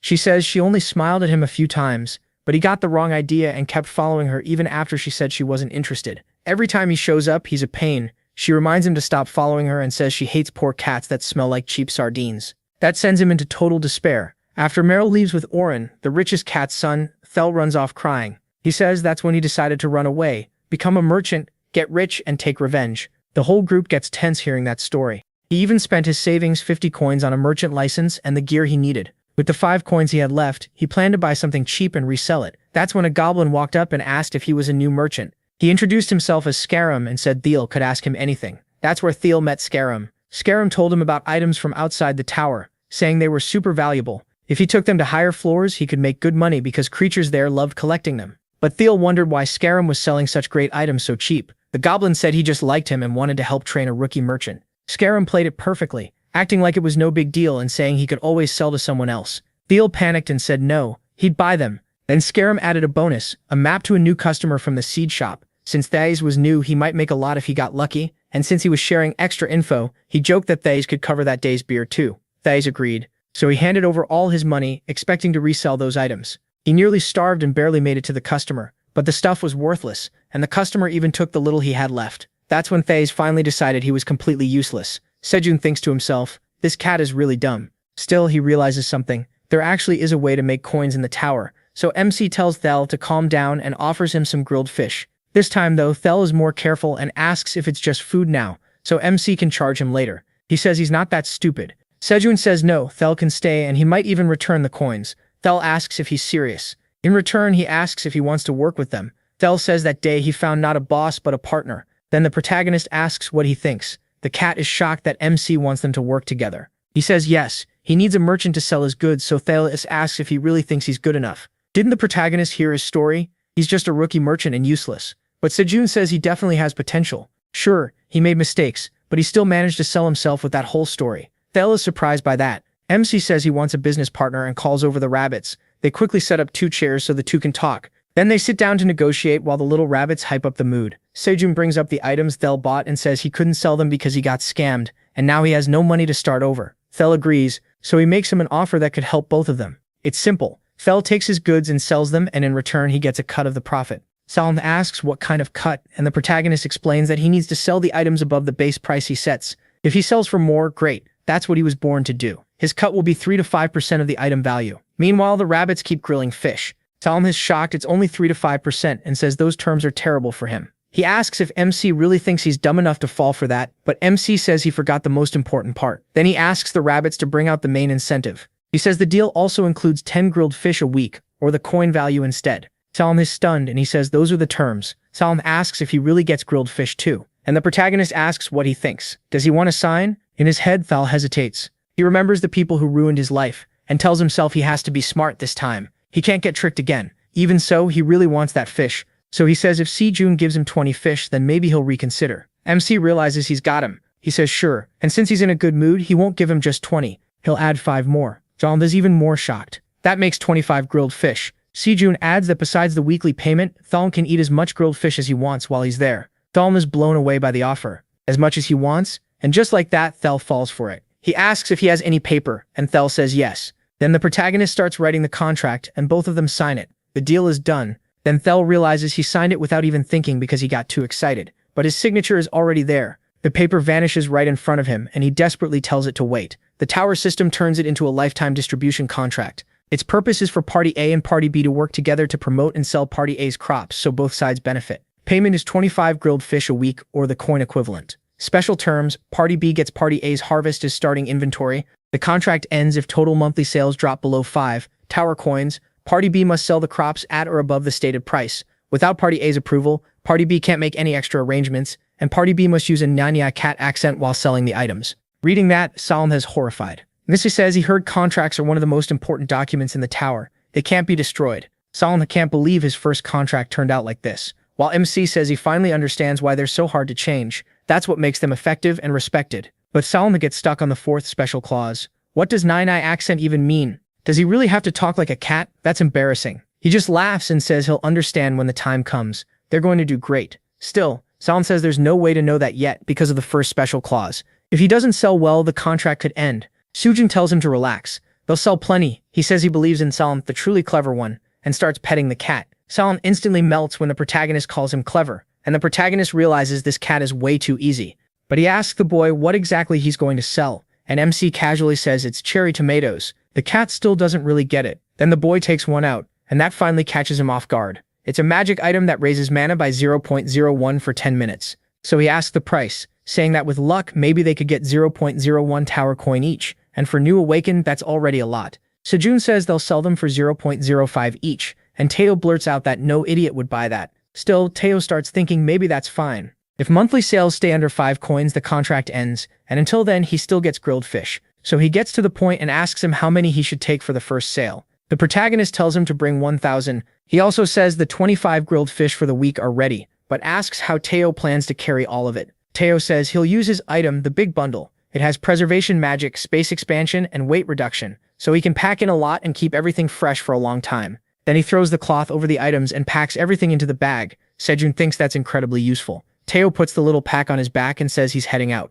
As he leaves, the whole family stays behind, waving him off. A few days later, on the 38th floor of the tower, a group is fighting a giant spider. One of them yells that it's almost down and charges in. The monster lunges straight at the tank with full force, while the mages stay back and pelt it with fireballs. Then the tank finishes it in one blow, ripping off its head. Everyone cheers for Sheik, the leader of the Phoenix Kingdom Guild, saying they knew he'd end it with that move. He tells them to stop praising him and get ready to move. He especially warns Jessica not to steal again like last time, and she sweetly tells the leader she loves him. Right away, he can tell she's up to something. Then a bush behind him starts to move, and a voice calls out to the humans, asking if they'd like to see some high-quality goods. They're shocked when they realize it's a cat, a merchant cat. He politely introduces himself and ends it with a nai. All the girls melt when he says nai, calling him adorable. He plays into it, and they gush over his little paw. Tammy remembers MC telling him not to forget that line when talking to humans, it would grab their attention. Now he sees MC was right. Once he has everyone focused, he tells them to check out what he brought, and sets out the cherry tomatoes. They wonder what these are, but quickly look disappointed when they realize he came all this way to sell food. The leader says if he's selling food, it should at least be bread or meat. Cherry tomatoes sound pretty lame. Tammy smugly says he expected that they're not normal cherry tomatoes. That gets the mage interested. He asks them to appraise the item, and they start wondering if it's some kind of special item. The mage checks it and is surprised it boosts mana by 0.01 for 10 minutes, but says that's tiny, and asks the price. Tammy says 0.05 coins each, and the mage asks if he's crazy. He'd rather spend his hard-earned money on gear, so the mage calls it a waste of time. But one of the girls keeps reading the description and notices that eating one burns 10 grams of fat. That instantly gets the buff leader and the other girls interested. They ask her to repeat what she said. When they realize they can lose weight just by eating them, they're shocked, and even more when they learn they can eat up to 10 an hour. The leader immediately asks for 200, then says he'll buy everything. Another girl wants 100 too, and Tamio is stunned. Suddenly everyone starts fighting over them. Tamio quickly tells them to form a line while the others debate whether they should buy some too. Meanwhile, Sejun keeps harvesting, leveling up and even gaining bonus stats. He wonders if Tamio is doing okay and figures he must have found some hunters by now. At first glance, the magic cherry tomatoes look like mana boost items, but they also melt 10 grams of fat and refresh the body, making them perfect for dieting. On top of that, they have no side effects and taste great. Sejun is sure they'll sell like crazy because he trusts the Earth-style diet trick. And sure enough, after meeting those adventurers, Teo is shocked that he sold every single one he brought. Meanwhile, he checks the carrot sprouts. He figures the rate is around 70%. Out of the 1,000 carrot seeds he planted, only 700 sprouted. From the 1,200 magic cherry tomato seeds he planted after the harvest, only 732 grew. So for the carrots, it looks like about 700 out of 1,000 made it. And for the magic cherry tomatoes, only 732 out of 1,200 sprouted and kept growing. He says the corn and sweet potato seeds he bought from the seed shop and planted himself usually have a 60 to 70% sprouting rate. The carrots and tomatoes seem pretty similar in that way. He wishes more would sprout, but maybe higher level seeds would do better, or maybe the cave soil just isn't very rich. For now, he'll keep testing until he finds a better way to grow them. And now that they have Teo helping bring in tower coins, they need to harvest as much as possible. Then he notices something going on. Behind him, Blackie is at it again. The warrior rabbit throws a torch up to lure a bunch of piranhas. As soon as they leap out of the water, he cuts them all down in a quick combo. He's farming all by himself now. Cedric realizes Blackie has gotten really good at hunting, and the rabbit looks proud of himself. Then he suddenly starts glowing like a Pokemon, and the protagonist wonders if he just leveled up. He congratulates the little rabbit, saying he's seen the others level up plenty while farming, but this is the first time he's seen Blackie do it. Little by little, he's becoming a real hunter, and Blackie gets all shy and happy in front of his brothers. Then Sejun asks how about taking a break, and calls everyone over for some coffee. And yes, there really is coffee in the cup. That makes him think about the goblin who tricked Teo Skaram. It looks like they never even opened the magic cup. If Teo had sold that coffee, MC probably would have spent all his money buying it. Thanks to their stupidity, he got that little bee for free. Even without magic firewood to heat water or ice cubes for iced coffee, this is still a huge luxury. He thanks the bee for always giving him honey. And just like that, the honey cano is ready. A mix of instant coffee and cool cave water with thick poisonous bee honey, blending bitter and sweet. One sip eases both hunger and fatigue, and Sejun thinks it's unbelievably good.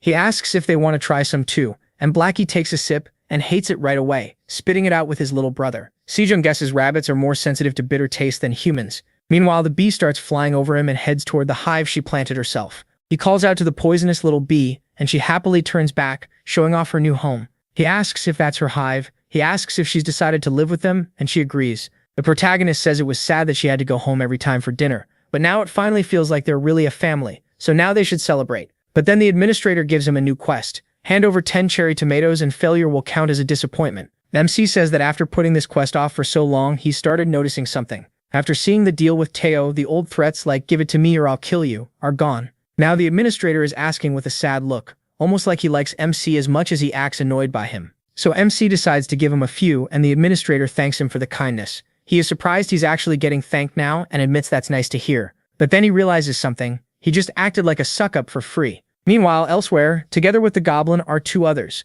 and he's annoyed that that cat still hasn't come back. One of them asks if he means that brown-nosing cat who bought his stuff last time. He laughs, saying he dumped all his trash on that idiot and should probably learn a few tricks from him. Then he asks if he's really looking for that cat. The goblin says Teo spent all his money on those items, and even after all this time, he still hasn't gone back to the merchant guild to admit he couldn't sell them. The other goblin asks if Skaram is worried, and Skaram says that since he's such a nice guy, he won't be able to pretend he didn't see him if Teo really comes back. He says he was thinking about buying a milk bottle and finding some way to lend out his money. The other goblin has no idea what he means. Skaram explains his plan. That poor cat would borrow the money, work like crazy to pay it back, and still never catch up, especially with the endless interest. In the end, he says the cat would become his slave for life. Honestly, this goblin is nasty. It's that kind of debt trap where someone borrows money and can never pay it off. The others start thinking Scarum is a genius, and one of them asks if that isn't the perfect plan. But Scarum says there's still plenty of time, so there's no need to chase the target yet. The other goblins keep sucking up to him.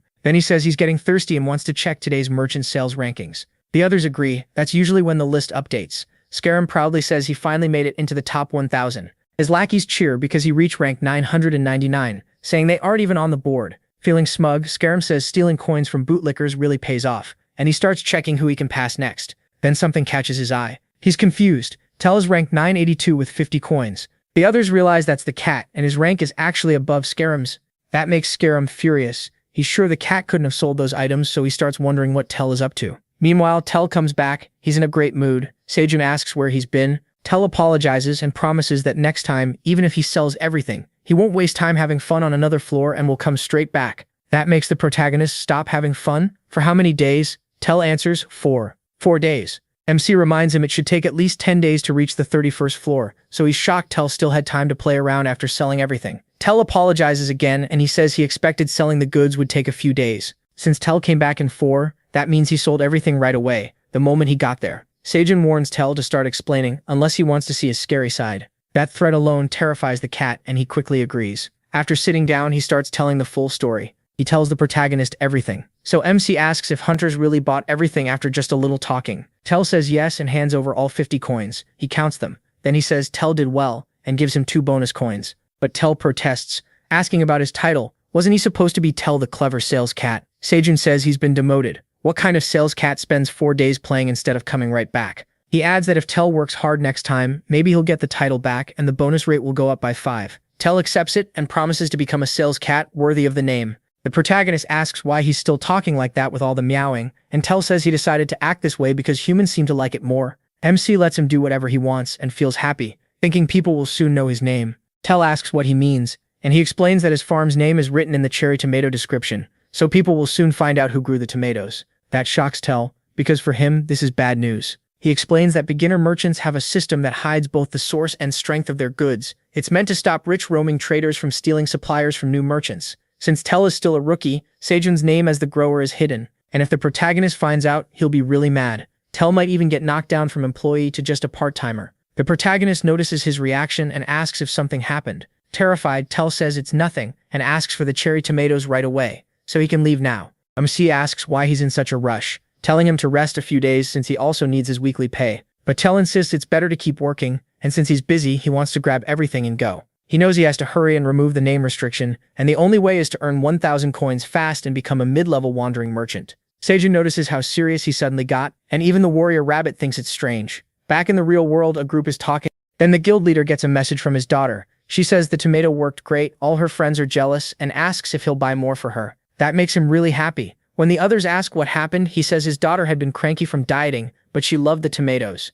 He only bought 20 and left the rest for the team, never thinking she'd like them that much. Then someone asks if he means those cherry tomatoes the cat was selling, saying he doesn't get why all the girls are so obsessed with them. Another guy says he gave some to the girl he liked, and now they're dating. Someone else asks if he's serious, and a third says he bought some too but hasn't used them yet. Then another desperate guy begs to buy them, and someone offers 100,000 won for each one. The leader cuts them off and tells everyone to calm down. They can't handle this mess like that. He tells them to gather the others because they're heading to the 38th floor now. One member points out they just went to the tower not long ago, so they won't be able to gather everyone without complaints. But then a girl shows up. Actually, all 3 girls arrive, already prepared. Jessica and the others are suddenly there and ready to go. One of them says they already prepared tower coins to buy the tomatoes. I mean for the expedition. Another says they're ready for the tomatoes, then quickly corrects herself and says they're ready to beat the spiders. So the leader calls everyone to move out. He's determined to get more of those magic cherry tomatoes and become a better father, no matter what. Back in the tower, the cat looks down. He wonders how long it'll take to sell a total of 1,000 coins worth. The most cherry tomatoes he can carry is 1,500, so at this rate, he'd need about 10 trips. Still, he tells himself to focus on making as much money as he can for now. Then he wonders if this is the same place where those humans gathered last time. A moment later, the humans find the cat themselves. They shout that they found him and call the others over. Tell asks if they were looking for him. The boy says yes, they didn't know when he'd return, so they waited there for 3 days. Then he asks if Tell brought the magic cherry tomatoes. Tell is shocked they stayed there for 3 whole days just to buy those tomatoes. The boy asks if they still cost 0.05 coin each, but Tell has gotten smarter and stops him. He says the price went up, The boy is surprised, and the team leader comes over asking what the commotion is. Tell repeats that the price has changed. The boy explains that the cherry tomatoes got more expensive, and the leader asks how much they cost now. Tell says they're 0.07 coins each. For a second, they wonder if that's too much, but the leader doesn't care. He says it's fine and orders 200 right away, which surprises Tell. The hunters think it would be weirder if something that good stayed cheap, and if they miss this chance, who knows when they'll get more. So they all start buying in bulk, and Tell soon realizes he's sold out. Even after raising the price, he still moved all 1,500 tomatoes. After that, the leader asks when he'll be back. Tell asks if they're really planning to wait again, then says he should return in about 10 days. The leader says that timing works well with their missions, and they'll come back for more cherry tomatoes in 10 days. He tells the team to hurry, finish their spider mission, and leave the tower. Tell is thrilled he got regular customers and thinks that at this pace he'll reach 1,000 coins in no time. He tells himself he has to become a mid-rank merchant soon, so he can reveal his supplier's name and earn back his title as a sales cat. Then another girl speaks to the cat. He finds it odd while the girls whisper to each other, wondering if it really looks like him. One says it looks very similar. Tell says he's not just cat. His name is Tell, and he introduces himself properly. Then he asks what exactly looks similar. She says he looks a lot like a cat she knows, and Tell says she must be mistaken because he's the only handsome cat in the world. He says he's busy and needs to go, but the girls stop him. They offer him some cat treats, asking if he wants churro. Tell wonders what that is since he only eats grilled fish. But the moment he tastes it, he loses his mind. It smells like fish, tastes kinda nutty, and melts in his mouth. Before he knows it, he's finished it all and asks if they have more. She pulls out several other flavors. He wants more and asks her to hand it over. She agrees, but only if he lets her take a picture. Taeyeon falls for the humans again, though this time he says everyone has to get a turn. So he poses with the girls, and they finally let him leave with only the photos. They say it's their first time seeing someone bring cat treats into the tower. Then they add that he's even chubbier than they heard, and they're glad to see him smiling. Before he goes, they ask if he'll come back next time. The girl says yes, of course she'll come back. For more pictures with the little cat. Looks like that girl wasn't evil after all. She's just a cat lover. Honestly, I'd probably do the same if my cat started posing like that. Back at Sejun's cave, the black rabbit is swimming. He says he's giving Black a special swim lesson. Even with the piranhas around, he tells him to relax, stretch the onion forward, and keep going. Black is doing pretty well. For safety, the protagonist sealed the hole the piranhas use. He's checked it a few times, but he's still a little nervous. Now Black tries swimming without support. He's doing much better than last time, when he nearly drowned after jumping into the water to celebrate. Sejun had panicked, thinking the piranhas would eat him. He'd seen Black doing that strange floating swim and got a huge scare. Even remembering it makes his heart race. Black sheepishly apologizes, while the chubby rabbit and the shovel rabbit enjoy the water too. After the lesson, MC wants something sweet and looks for honey, but it's empty. He already ate all the honey he collected before. That makes him think about the little bee. She hasn't come out much since moving in a few days ago, so he wonders if something happened. Then he notices something different. There are lots of new little bees in his home. They've been born there, and he realizes it's been so long since he checked that the number of babies has grown a lot. He wonders if they're all the little bee's children. He says he hasn't seen her in a while and wants to give his congratulations, but he can't visit empty-handed, so he calls out to the little bee, holding flowers. He asks if she can come out for a second. He says he brought a gift for her hive, but several bees rush in his direction, ready to sting. Sejun tells them to stop. They aren't enemies.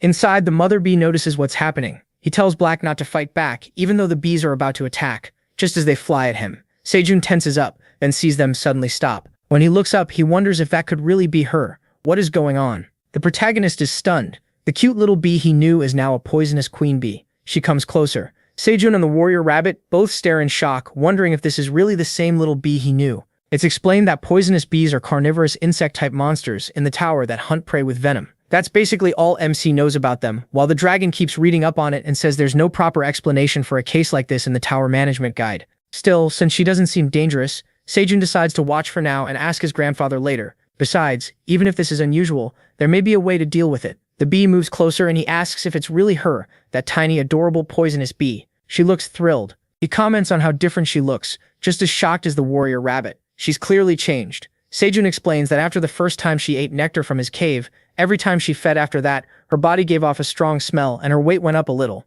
That caught the queen bee's attention, but the little bee soon understood why the queen's behavior had changed. She had become able to lay eggs. At that point, the little bee chose to become independent. She left that hive and built a new one inside Sejun's cave, the safest place she could think of. Then she went through intense pain inside the new hive. After several changes, she grew into what she is now. Her appearance kept changing until she became the poisonous queen bee standing before them. Sejun congratulates her on becoming a queen, and even though the moment feels a little awkward, he gives her the flowers as a gift. She blushes. The protagonist decides to just accept it and act normal. Then she runs up and hugs him. He asks what this is about, but she keeps clinging to him. The other bees realize he's one of the good guys and copy their mother by sticking close too. Everyone ends up happy along with the other rabbits, and Sejun says he likes her too. A few days later, the rabbits wake him up and he asks what happened. He thought he'd get to sleep through the blue moon, but something came up. The carrots sprouted and a blue moon carrot appeared. The father rabbit calls him over. Sejun spots one and thinks it might not have changed much because it's small, but if he can harvest it, that's still great. He's happy the rabbits woke him up just for this. When he pulls it, he gets his first special carrot. It's about the size of a tumbler, and he sees it's an agility carrot. The system says the carrot was already tasty and nutritious, but the blue moon made it even better. When eaten, it permanently raises agility by 0.05. Sejun gains experience and his farmer of rabbits proficiency jumps a lot. He gets 70 XPU and realizes that since it's a rank E crop, better harvests give more points, 70 instead of 50. He says it's not his alone and tells the rabbits they can have it. Thanking them for their hard work, he asks them to keep helping him in the future. The little rabbits are thrilled about the carrot. Then the scythe rabbit asks his father to toss it up so he can show off. The moment it goes up, he slices it into pieces. That way every member of his family gets their share. With a slice for everyone, he proudly says he cut them perfectly and calls it a great performance. Then they all get ready to eat and love the taste. Sejun then pulls up the blue moon tomatoes and sees there are 5 this time, all special ones. He tells the tower admin to take them since he asked earlier, and says if he's grateful he should give him another skill. The admin says he'll think about it and might give one later. Sejun is about to ask what that means when he hears a shout. It's Teo. MC is surprised the cat is already back, but Teo just begs him to tell the poisonous bees not to attack. He realizes Teo wasn't there when they were born, so the bees think he's an enemy. He tells them Teo isn't an enemy, he's family. Then he grabs the cat to show them he's safe. But Teo's fur sticks to the protagonist, making him sneeze. Teo asks what's gotten into him, saying he's just an employee, not MC's brother. And how dare he talk like they're equals. MC is clearly teasing him, but Teo points out that he just called him family, and says that actually hurts before apologizing. Even so, he keeps calling him employee Teo and says they should count the sales first. He tells him to hand over the money from the tomato and cherry tomato sales, and Teo gives it to the boy. The protagonist sees it's 75 coins with 1 extra, because Teo worked hard. Teo also explains that the humans were waiting to buy the tomatoes, so he raised the price by 0.02 coins per piece. He says MC must be surprised because he did great, and now he should qualify as a merchant cat. Sejun gives him some praise for working hard, though he still calls him employee Teo. Tamio asks if he can get a better title now that he did so well, wondering why he still hasn't become merchant cat. But he says he still has a long way to go and tells employee Tamio to work harder. Tamio complains that he didn't know becoming a merchant cat would be this hard. The protagonist says he absolutely did know. He adds that the tower admin is pretty useful, since he told him Tamio raised the price per tomato. As a reward for the info, MC says he'll give him another blue moon harvest. Then he notices something strange. Tamio is eating churro right next to him. Seeing how happy the cat is, Sejun asks what that is, and Teo says it's churro. When he asks where he got it, Teo says a human gave it to him after taking a picture together. This one is chicken flavor, but he says salmon tastes even better. That shocks the protagonist. How did a human get that into the tower? He remembers there are only 2 ways outside items can enter. One is when someone gets dragged in like he did, along with whatever they were carrying. Usually people who get pulled in appear on the first floor and trade their things to climb higher. The second way is through awakened hunters. They can bring in about a kilo of items, and when they leave, they can take anything out. Most of what they bring is basic stuff, like phones, hunter rations, general supplies, cigarettes made for tower climbers, and instant food they can eat on the move.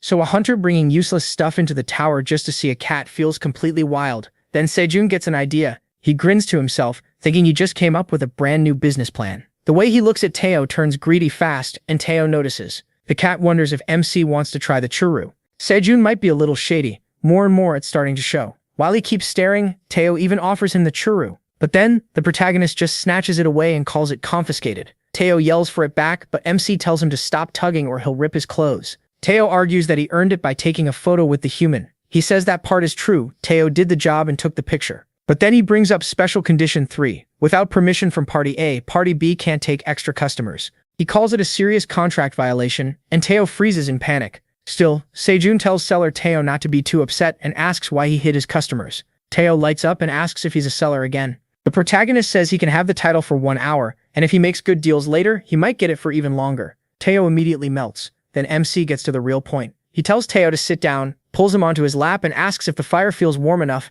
while the rabbits fan the cat. Sejun says Teo can lie back, relax, and eat his churro. Teo gets more and more spoiled by the treatment and starts saying being a seller comes with amazing perks. To him it feels like heaven. He asks if he likes churro, and Teo says he also wants grilled fish. So the protagonist quickly starts making it, saying grilled fish will be served right away. While cooking, he asks how Teo even gets to the 38th floor without fighting monsters. Teo says it's because of his traveling merchant license, and Sejun wants to hear more. Teo shows him the brooch that proves he's a traveling merchant. He also says he has to pay a very expensive yearly fee to the Merchant Association to keep that license. The higher the rank, the more it costs. But the benefits get better too. With the license, merchants can use places protected by the association. One of those benefits is that monsters don't attack traveling merchants. So Sejun asks if Teo can bring hunters to this floor. Teo says no. Monsters still attack hunters, and there's also a shortcut called the Merchant Passage that only traveling merchants can use. To move between floors with it, you need the license first. Without that passage, getting from here to the 38th floor in just 5 days is impossible. MC stares at him and asks if he's serious, then asks what floor they're even on. Teo says the 99th. He can barely believe it. His brain completely locks up. Teo confirms it again. They're on the 99th floor, and asks if Sejun didn't know. That finally breaks him. He drops to the ground in despair, and Teo asks what happened. The protagonist says that since Teo couldn't use the travel points like a hunter, and the trip only took 10 days, he thought this place was just a few floors away from the 38th. Then he tries to let it go, telling himself nothing changes just because he knows the floor number now. But Teo suddenly starts calling him in a panic.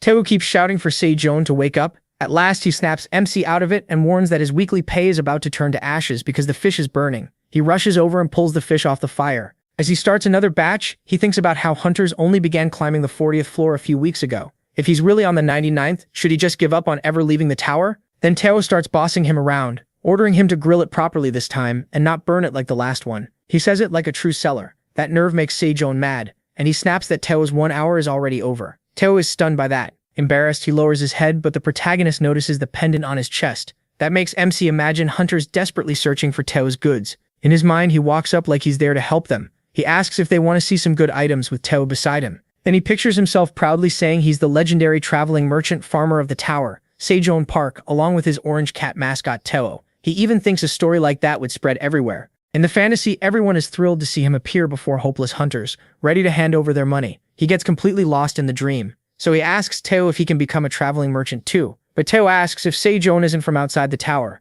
Then Teo explains that only creatures born inside the tower can become traveling merchants. He asks if he really didn't know that either. The protagonist is left crushed all over again. Teo tells him that no matter how cool it sounds, he'll have to give up on it. MC completely loses it, throwing a fit and shouting so loudly he scares everyone nearby. He starts cursing this rotten tower. All the rabbits get scared too, and even the bees have no idea what's going on. Even the administrator hears the noise from home. For a moment, everyone is terrified. Teo says Sejun almost gave him a heart attack and asks why he suddenly started yelling.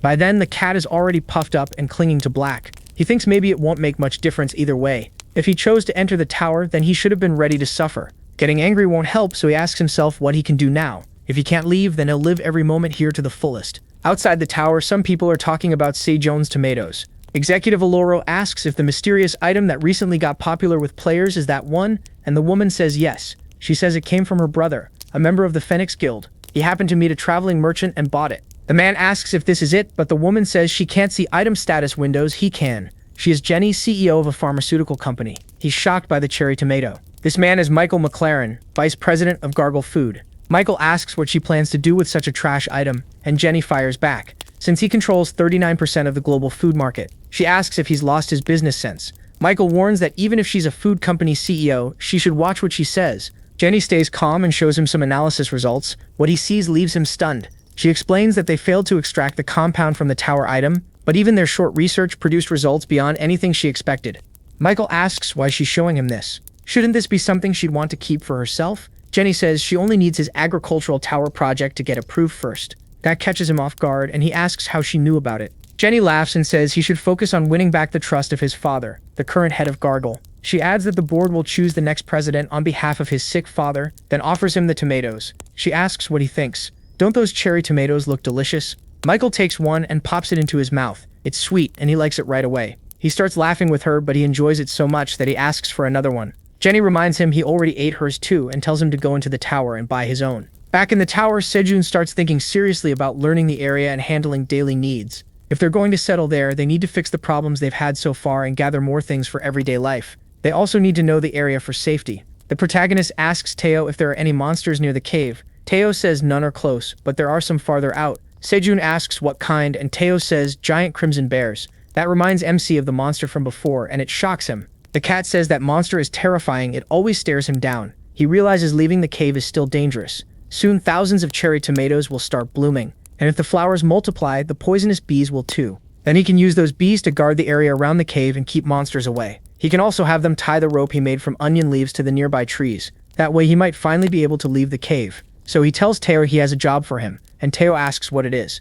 Sejun says it's a super important mission, one only a true merchant can handle, and asks if Teo's up for it. Teo lights up and quickly agrees. A few days later, on the 38th floor, Teo heads toward the humans' camp. There are way more people than last time, like they're trying to lock down a spot there. Teo doesn't mind. This time, more people means more customers. Then he jumps down and startles everyone. People panic for a second, then realize it's the wandering merchant cat. A chubby man rushes up, asking for the miracle cherry tomatoes and saying he'll buy everything. But someone stops him, saying he can't cut the line. It's his first time there, and the people who came earlier already got ready to buy. The man gets mad and asks if Phoenix thinks it can control the whole 38th floor. Before things get worse, Teo tells everyone to wait and hear him out. He announces that he's changing the way he sells the tomatoes. That catches everyone off guard and they ask what he means. Teo says he'll sell 500 cherry tomatoes to whoever offers the highest price. Everyone is shocked. Then he adds that anyone who's broke can leave now. The sneaky little capitalist cat is shutting out the poor. Then he starts the bidding. 500 cherry tomatoes, opening at 35 tower coins. Back at the cave, Sejun realizes the tomatoes are even more popular outside the tower than he thought. Since people even cried in front of Teo to win him over, he figures they're already competing hard for them. With limited supply and growing demand, an auction is obviously the best way to make more money. He asks Black if he agrees. The protagonist also says he gave Teo a few important tasks, and this is a good chance to test Teo's skill as a negotiator. After that, he tells everyone to get back to work and asks Black to start preparing dinner. Black agrees right away, but then Sejun gets an extra quest. Give the tower manager a cup of magical cherry tomato juice mixed with honey. The reward is a job-related skill, and failure means major disappointment. MC says squeezing all those cherry tomatoes will take too long and he has work to do now. He'll make it later. The manager insists he do it now, saying the quest reward is an amazing work skill and that he should hurry. The protagonist starts to wonder if the manager really wants to show off the reward or if he just wants the tomato juice. He asks if he can just give it over, but the manager says no. MC has to finish the quest first if he wants the reward and keeps yelling at him to trust him. Basically, he's saying, just trust Dad. He looks pretty doubtful. Still, he tells the manager to wait a bit. He remembers that he once suddenly wanted tomato juice, so he squeezed 50 cherry tomatoes, mixed in some honey, and shared it with the rabbits. It tasted so good that they kept whining for more, so he figures the amount he's making now should be enough. Then he decides it's time to squeeze out the deadly pulp. He turns to Eileen and the Queen and says he needs their help, and she comes over. She lets out a little honey and shapes it into a bubble, then carries it over to his cup. And just like that, the cherry tomato juice is ready. It's thick, fresh, and mixed with poisonous bee honey, which makes it sweeter and richer. The bits of tomato pulp give it extra texture. Sejun tells the manager to drink up. The little guy gets really curious and starts fluttering his wings. Seeing those wings, the protagonist wonders what kind of creature he even is. Meanwhile, the little dragon starts drinking. It's super sweet and he loves it. He praises MC for making such delicious juice, and MC is happy the manager liked it. But then he gets straight to the point. Where's the skill reward? It's a special work skill called beekeeping. To use it, he has to register the poisonous beehive as his own. This special skill lets the user apply beekeeping abilities to their hive. It also lets him give specific orders to the bees, slightly increases their gathering range, boosts the queen bee's spawning speed, speeds up honey collection, and raises pollination. Right now, he has one hive registered, the poisonous beehive. He says he was worried the poisonous bees might attack him when he left the cave. But with this skill, things just got much easier. He asks if the manager actually heard his concerns. The manager doesn't know how to respond while Cedric thanks him, and the little dragon gets all shy. Then he says that if the protagonist is really grateful, he should hand over another cup of magical tomato juice with honey. But Cedric cuts in and says there's something he's been wondering. He asks if by any chance the manager is a flying pig. That guess instantly ruins the little dragon's mood, and he completely snaps. He starts cursing MC out, calling him cruel, stupid, and an idiot, and tells him to go to hell. He is left wondering why the manager got so angry. Meanwhile, with Teo, everyone is stunned that he wants to run an auction. The guild leader starts panicking. If he doesn't get those cherry tomatoes today, his image as a loving father is done. So he offers 41 tower coins. Everyone is shocked, but he says getting the tomatoes matters most right now. They can collect money later from the people who need them. Then the chubby man raises it to 45. The bidding keeps climbing until it hits 52. The leader asks a woman if she has any money, but she says she didn't bring much since she only planned to buy a few as gifts.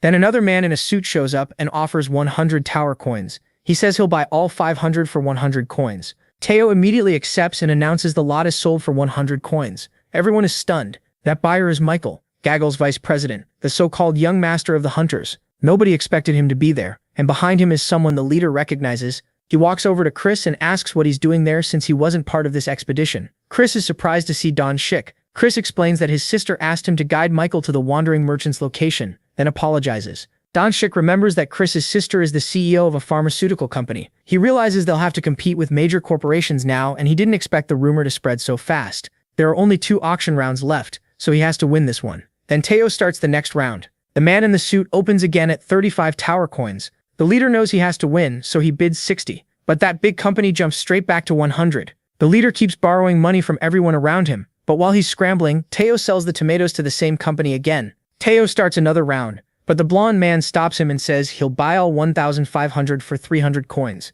The guild leader collapses in despair, feeling like he's lost his last chance. Then he tells the team leader to stop, they'll just have to wait for another opportunity. Teo collects the money while the vice president's subordinate says everything has been loaded and asks what they should do next. Michael says the product is amazing, and coming here right away was the right move. Then he says they're heading to the tower's first floor. At that moment, the girl who took a picture with Teo comes back and talks to him. He recognizes her as the human who gave him churu, and tries to remember her name. She's happy he remembers that much, but Teo still can't remember her name at all. So he says the wrong name, and she just goes along with it. She asks if they can take another photo together and says she'll give him churu. Teo gets really excited. Still, he tries to act cool and says he doesn't need churu, which surprises her. She says that in return he should give her that thing called coffee, since it's like churu. She asks if he means that coffee mix, and Teo says yes. Then he asks if she has anything like salt and pepper too. That makes them even more surprised, and in the end the girl gives him every item he asked for. Teo remembers the protagonist telling him that if people asked for photos he should trade them for things like coffee, salt, or pepper. If he did well he could stay a seller for hours, and that makes him happy, since it means more time in the protagonist's lap.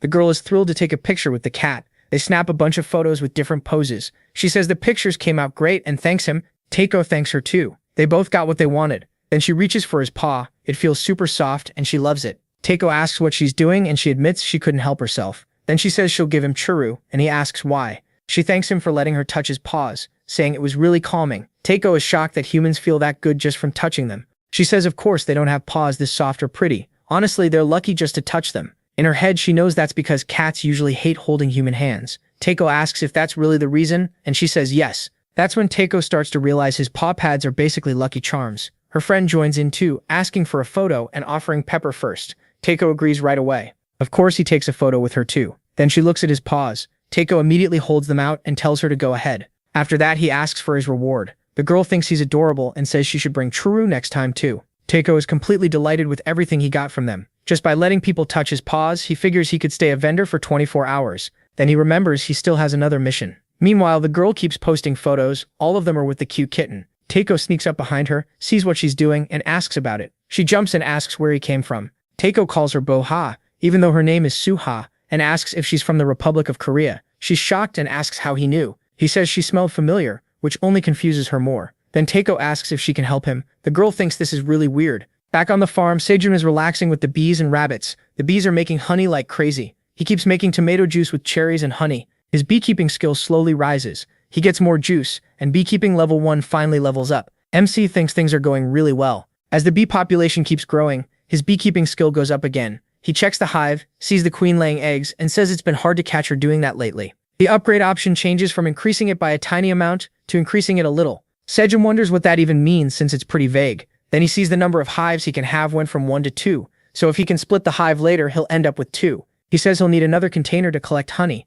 and a bottle would be useful. Still, that can wait. For now, he starts harvesting carrots. He calls over the rabbits, he invites them to eat. As he pulls up carrots, his work XP keeps rising. His harvesting level 2 proficiency goes up, and he gains 10 XP. Sejun says that a few days after harvesting the moonlight carrot, he was finally able to harvest regular carrots too. The rabbits are thrilled, so he tells each one to take one. He says the kinds of food they can use in the cave are growing. Then he notices the rabbits bowing and wonders if carrots are really worth that much respect. After that, they all sit around the fire to eat. Sejun checks the agile carrot. It cuts 10 grams of body fat and raises agility by 0.1 for 10 minutes. The effect can stack up to 10 times for an hour, and it also improves eyesight. He's surprised by how strong it is. Once he can harvest more and start selling them, he knows they'll be a huge hit. It also helps that they taste great, so he decides to eat fast, then harvest the rest and store them away. Soon, a lot of them are gathered. They go into storage with the tomatoes, and the group keeps planting some while harvesting others. Sejun asks if Blackie is tired already. Then he warns him not to get sneaky and steal a carrot to eat. The father rabbit watches his son, while he notices storage is almost full and wonders if they should stop and organize the place. But then more XP notifications start popping up. He wonders when he even reached level 10. Then a new quest appears. Seijun asks the administrator if this was his doing, but the answer is no. It's a job quest that appears at level 10. He has to clear it to unlock new class traits and move on. The protagonist says he's heard of job quests before. Normal hunters get combat missions like beating 100 giant orcs or 500 slimes. Those quests are usually about killing monsters, but since he's a farmer, his is different. He has to expand 50 square meters of farmland. He thinks that sounds easy enough. He clears it, reaches level 11, gets a bonus stat, earns 10 tower coins, and receives a new job trait. By the time he finishes expanding the field, he and the rabbits are completely wiped out. Seijun sees that the new trait is actually great. He gets XP every time he creates 1 square meter of farmland. He's glad he finished the quest so quickly. Still, after eating and planting carrots, the field grew more than he expected, and now he's dead tired. So he calls everyone to sleep and says they all did a great job. The baby rabbits try to go inside with their parents, but the 2 adults block them and shut themselves inside. The little rabbits start banging on the door trying to get in, and Seijun wonders what's going on. He asks if they got kicked out, then realizes they're about to become adult white and black rabbits again, so he says it's time for them to be independent. It's late, and they should just sleep together for now. So they all lie down with MC, sleeping all over him. He says this is nice sometimes because they're really warm. Meanwhile, the guild leader worries that his daughter is going to give him a hard time. Then the girl who gave Teo Churu shows up and calls out to Dong-sik. He asks why the wandering merchant is there, and she says Teo has something to say. Dong-sik asks if he's the leader of the people from Korea. She says yes, and he turns to the cat to ask why he wants to know. Without any warning, Teo offers Dong-sik a contract. The guild leader is confused, so Teo shows him the paper. It says 50 million should be given to Seijun Park's family in Sosa district. Teo also wants them told that he is doing well. In return, he'll pay 50 tower coins and 200 magic cherry tomatoes. That shocks him. With something like this, he could look like the best dad ever to his daughter. But then he asks who the protagonist Park is. Since the message is for his family, he figures the protagonist must be a hunter stuck inside the tower. Taro starts to explain, remembering what MC told him, keeping the 99th floor a secret. So Taro changes it and says Seijun saved his life on the 40th floor, and now he's just doing errands for him. The leader is stunned that the cat mentioned the 40th floor. That would mean he cleared that floor and maybe even found those magic cherry tomatoes. Taro refuses to say more and only adds that he is a good man with lots of secrets. The leader thinks it over. Even with his guild's best team, reaching the 39th floor would be hard, and he's never heard of any official record of someone going that far. If the protagonist is a solo hunter with no guild, this could be a huge chance. By keeping in touch through this excuse, they might recruit him, and maybe even control the supply of those rare cherry tomatoes. So he agrees to the contract, and Taro tells him to just sign the paper. The moment he signs, the deal is done, and the system confirms it. The leader says the contract still works outside the tower. He'll see Taro again in 10 days to give him an update and make sure the message was delivered, and he tells him to pass his greetings to Seijun.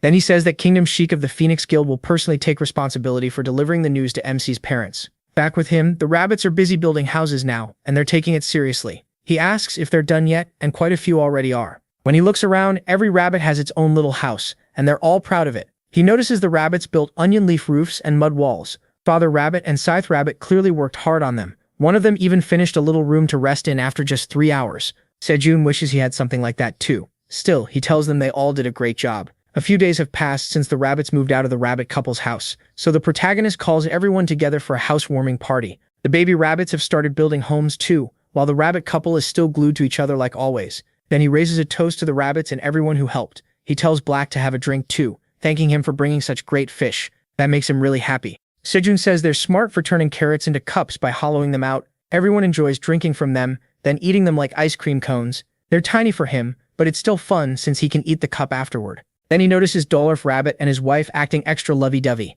A second later, she pinches him, and MC catches it. That makes him suspicious, really suspicious. Why did they send the kids away? He starts thinking the rabbits might get more little siblings soon, while Black still doesn't get it. Just then, Seijun gets a notification. The seed shop is open. Reading it, he remembers that was the deadline, and he completely forgot. Now he wants to see what he can buy. When he opens it, he finds 100 potato seeds for 5 tower coins, 1,000 lettuce seeds for 0.1 coins, and 100 strawberry seeds for 0.5 coins. He notices lettuce is finally available. He really wants some Sam, but without meat to wrap in the lettuce, he decides to pass.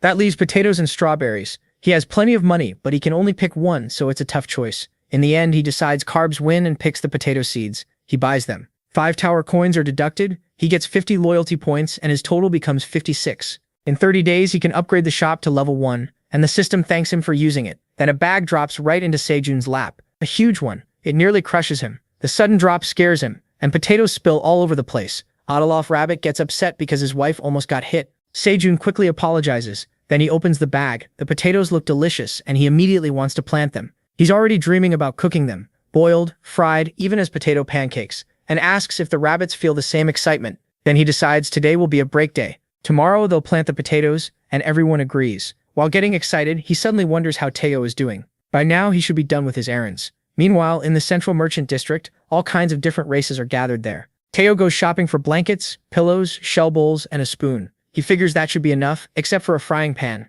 So he asks the wolf how much everything costs, and the answer is 1.6 tower coins. But after spending so much time with Sejun, Teo asks for a discount. The wolf laughs, saying Teo is pretty bold. Since he's never seen him before, he offers a special price of 1.5 tower coins. Teo asks for an even better deal. The wolf says he can't go any lower. Teo stares back, then says he'll just buy somewhere else and starts to leave everything behind. That makes the wolf panic and tell him to wait. Teo reminds him he already said no discount, so he's leaving. The wolf gives in and drops the price to 1.3 tower coins. Teo pushes once more, 1.2, or he walks. The wolf accepts. Teo pays and closes the deal. He leaves looking proud, while the wolf mutters that he thought Teo was a rookie, but he was actually dealing with a pro. But when the wolf looks at the coins Teo left behind, he notices strange sweat marks on them. At the same time, Teo is sweating like crazy from nerves. Still, he's thrilled. For once, he bought something without looking foolish. He remembers his lesson. Time for his class on how not to be a dumb buyer. Rule 1. Whenever they name a price, ask for a discount no matter what. Rule 2. If they refuse, walk away. Rule 3. If they stop you, ask for a discount 3 times. Sejun told him to just remember those 3 things and not get ripped off. Now Teo sees it really worked. Exactly like he said. So now he proudly declares himself a traveling merchant who knows how to get a discount. Then he overhears someone talking about an item from outside the tower. Teo realizes it's Scarum scamming another person. Scarum says he'll share a secret because he just wants to help a rookie merchant become high level. That makes Teo furious. This sneaky scammer is tricking someone else now. Watching the scene, he decides he can't let Scarum keep cheating beginner merchants. So he shouts, "Scarum!" The goblin is shocked to see Teo. Then Scarum acts like they're old friends, asking where Teo's been, how long he waited, and whether the items he sold were any good. Teo tells him to shut it and warns the other merchant not to believe that bastard, he's a fraud. Scarum plays innocent, asking what Teo means. He claims he sold good items cheap out of kindness, and now Teo is turning on the one who saved him. Teo doesn't buy it. He brings up the cup and says Scarum probably sold it as magically preserved, but it actually cuts off outside contact and blocks heat flow, making the temperature drop slowly. In other words, it's not magic at all. Everything Scarum sold was junk, and Scarum is stunned. Teo knows that. He asks where Teo heard it, then tries to brush it off as a misunderstanding and invites him to talk in private. Instead, Teo calls for the guards, yelling that a wicked goblin is here trying to scam a rookie merchant. Scarum tells him to wait, saying he won't get away with this, and then he runs. Teo snaps at the rookie not to believe Scarum so easily. The beginner thanks him and says Teo saved her, then asks his name. Teo introduces himself with a cute little pose, and she's surprised he's the famous Teo she's heard about. She thanks him again, but Teo brushes it off and heads out, telling her not to get scammed again. But that little fox apparently knows more than she showed. She says the mission is complete and orders everyone to reveal themselves. At once, ninjas drop down from above. 3 dogs also gather near her. She demands to know what happened. Didn't she tell them to remove every possible problem that could interfere with the mission? They apologize, saying their agents had the whole area within 100 meters under control as planned. They just don't know how that merchant cat appeared. She says that's no excuse. The dogs apologize again to Agent Zerafe, a secret inspector from the Boreal branch of the Traveling Merchant Association. Zerafe asks if they really think that counts as an excuse. They've spent months preparing to arrest this guy, and now the operation is close to failing. For now, they're heading back to Boreal Inspection Headquarters. Before leaving, though, she mentions 100 apology letters, and one of the dogs asks what she means. She says it's to make them think about today's mistake. Bring her 100 apology letters. Everyone trembles as she walks away. As she leaves, Scarum thinks about the many reports they've gotten lately about a scam merchant tied to the Traveling Merchants Association. After a long hunt, they finally trace Scarum's movements. He knows where to get items that should only exist outside the tower, but they still haven't figured out whether he's using an illegal route. Because of that, catching Scarum in the act has been difficult. Still, while disguised as a traveling merchant, she somehow managed to make contact with him. But just as they were about to arrest him, they were interrupted. Now she knows the plan needs work. She remembers the cat's name was Tell, and since he clearly wasn't on good terms with Scarum, she decides to investigate him too. Meanwhile, Tell starts feeling pretty good as he heads home. Back with Sejun, he's teaching Scythe Rabbit. He explains that this is how to cut it in an X shape. Scythe Rabbit picks it up fast. He's doing really well. After that, you just moisten the soil a little and place the cut piece in the ground. Sejun asks Father Rabbit if he isn't amazed. With this trick, they can plant 400 potatoes using only 100 seeds. He says he once saw this on YouTube. Funny how something he barely watched while eating is helping him now. He gains a bit of farming XP. It's not much, but it still feels like easy profit. Now that the potatoes are done, he wonders if they should dig up some sweet potatoes too. Everyone gets excited. He says the rabbits haven't had any since they were tiny, so it's been a while. Then he asks the little rabbits if they know what comes first. He means the sweet potato vines. They need to pull those up before digging. They can't just toss the vines away, since those same sprouts can grow more sweet potatoes. Hearing that, the baby rabbits look crushed. But Black quickly calms them down. He remembers what happened last time. Looks like they've got a slightly evil little plan. He asks if they think planting the sweet potato vines counts as their job anyway. Then he says no, he just doesn't want to keep all the fun for himself. Farming is all about timing, and he can't mess up the crop just because his skill is good. That makes everyone sad, because now they know they'll have to work. So the mother rabbit and the scythe rabbit start cutting the vines. The chubby one hauls them away in a cart. The warrior rabbit runs behind, struggling with his small load while trying to keep up. And that's how they plant everything. Once the work is done, Sejun stands up proudly. They've made 500 square meters of sweet potato fields. He's shocked that even without doing all the farming himself, he still gets XP for creating the field. The reward is huge, 150 points and a bonus stat. Then the father rabbit and the mother rabbit start dancing, and soon everyone joins in. They keep dancing and singing, while Sejun has no idea what's going on and wonders what this is about. The system explains that the white rabbits are waiting for the full sweet potato harvest. It's a joyful dance of abundance for the tower's farmers.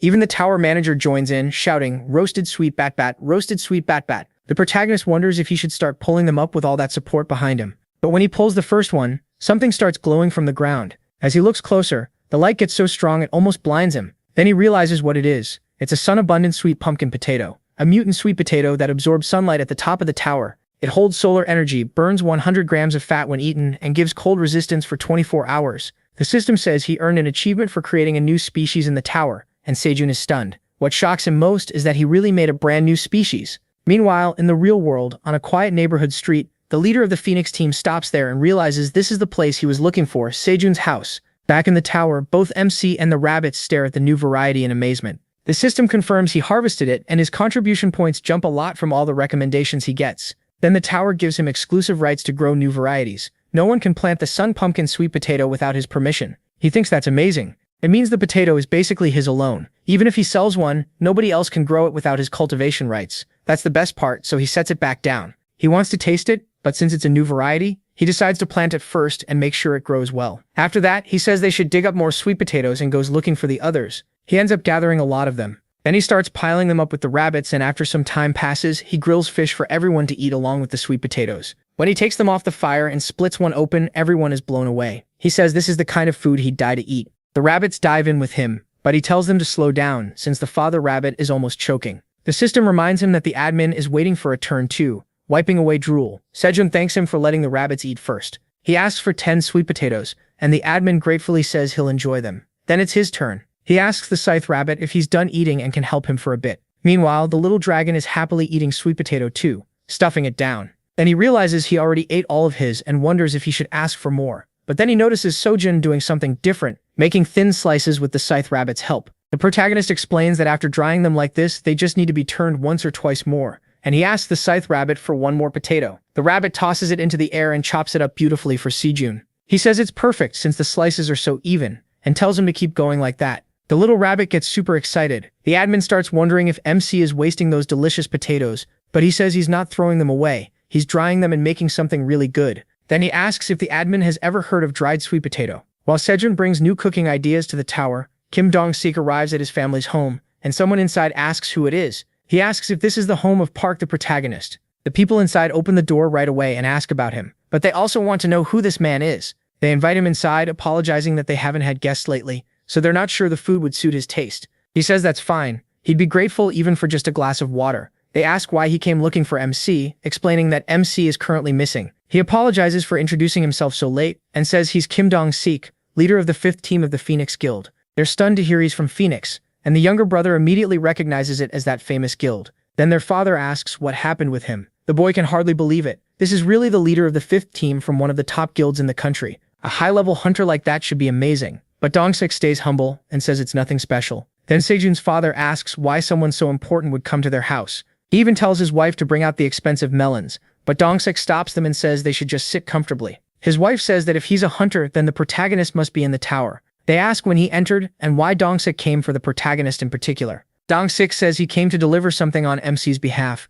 Then he places a letter on the table. Everyone is horrified. They think it's a will and call Sejun an ungrateful brat, crying that he left his parents behind with so much still unresolved. But Dong-sik quickly says it's not a will, and his father is left even more confused. As soon as they open it, they see messy writing and 50 million won. Dong-sik explains that the protagonist is sorry for rushing into the tower. He wants them to know he's safe, and asked for this to be delivered to his family. His father starts laughing, saying his son is smart like him, and was bound to succeed anywhere. But MC's mother asks if he's really okay, and why he didn't come hand it over himself. Dong-sik says MC can't leave because of his mission, and that this happens a lot with hunters, so she shouldn't worry. He also confirms the younger brother's name, Sejong, and tells him to speak casually. The boy agrees and says he heard earlier that he was missing. He asks if Dong-sik really had no idea he had entered the tower. They say yes, they suddenly lost contact with him about 5 months ago and heard nothing for months. Just in case, they even asked the Korean Awakened Association if there was anyone named Park the protagonist, but were told no. Dong-sik wonders if Sejun used a fake name. He says some people do that sometimes, but it could have been a simple mistake, and he'll check with the association through the guild later. He notes that, based on what the family said, MC entered the tower 5 months ago, and was never registered with the association. That shocks him, because he climbed all the way to the 40th floor. No tower player has reached the 40th floor that fast. He starts wondering if a once-in-history genius hunter has just appeared. Then Sejong asks the team leader if the guild does any kind of talent scouting. His father scolds him, saying his brother is already working hard inside the tower, and the best help is supporting him from outside. But the kid insists he might be talented too. Still, Dong-sik says becoming a hunter is extremely dangerous. You can lose your life. Even the association doesn't recommend having more than one hunter per family, because one tragedy is enough. He says it's time for him to go, but Sejun's father feels bad that they served him nothing, and urges him to at least stay for a meal. Dong-sik politely refuses, saying he came here right after leaving the tower and still needs to see his own family. Realizing they've held up a busy man, they tell him to stay safe on the way back. Back in the car, the system pops up a notice. The contract mission is done. He wonders if he should head out now. Then his daughter calls.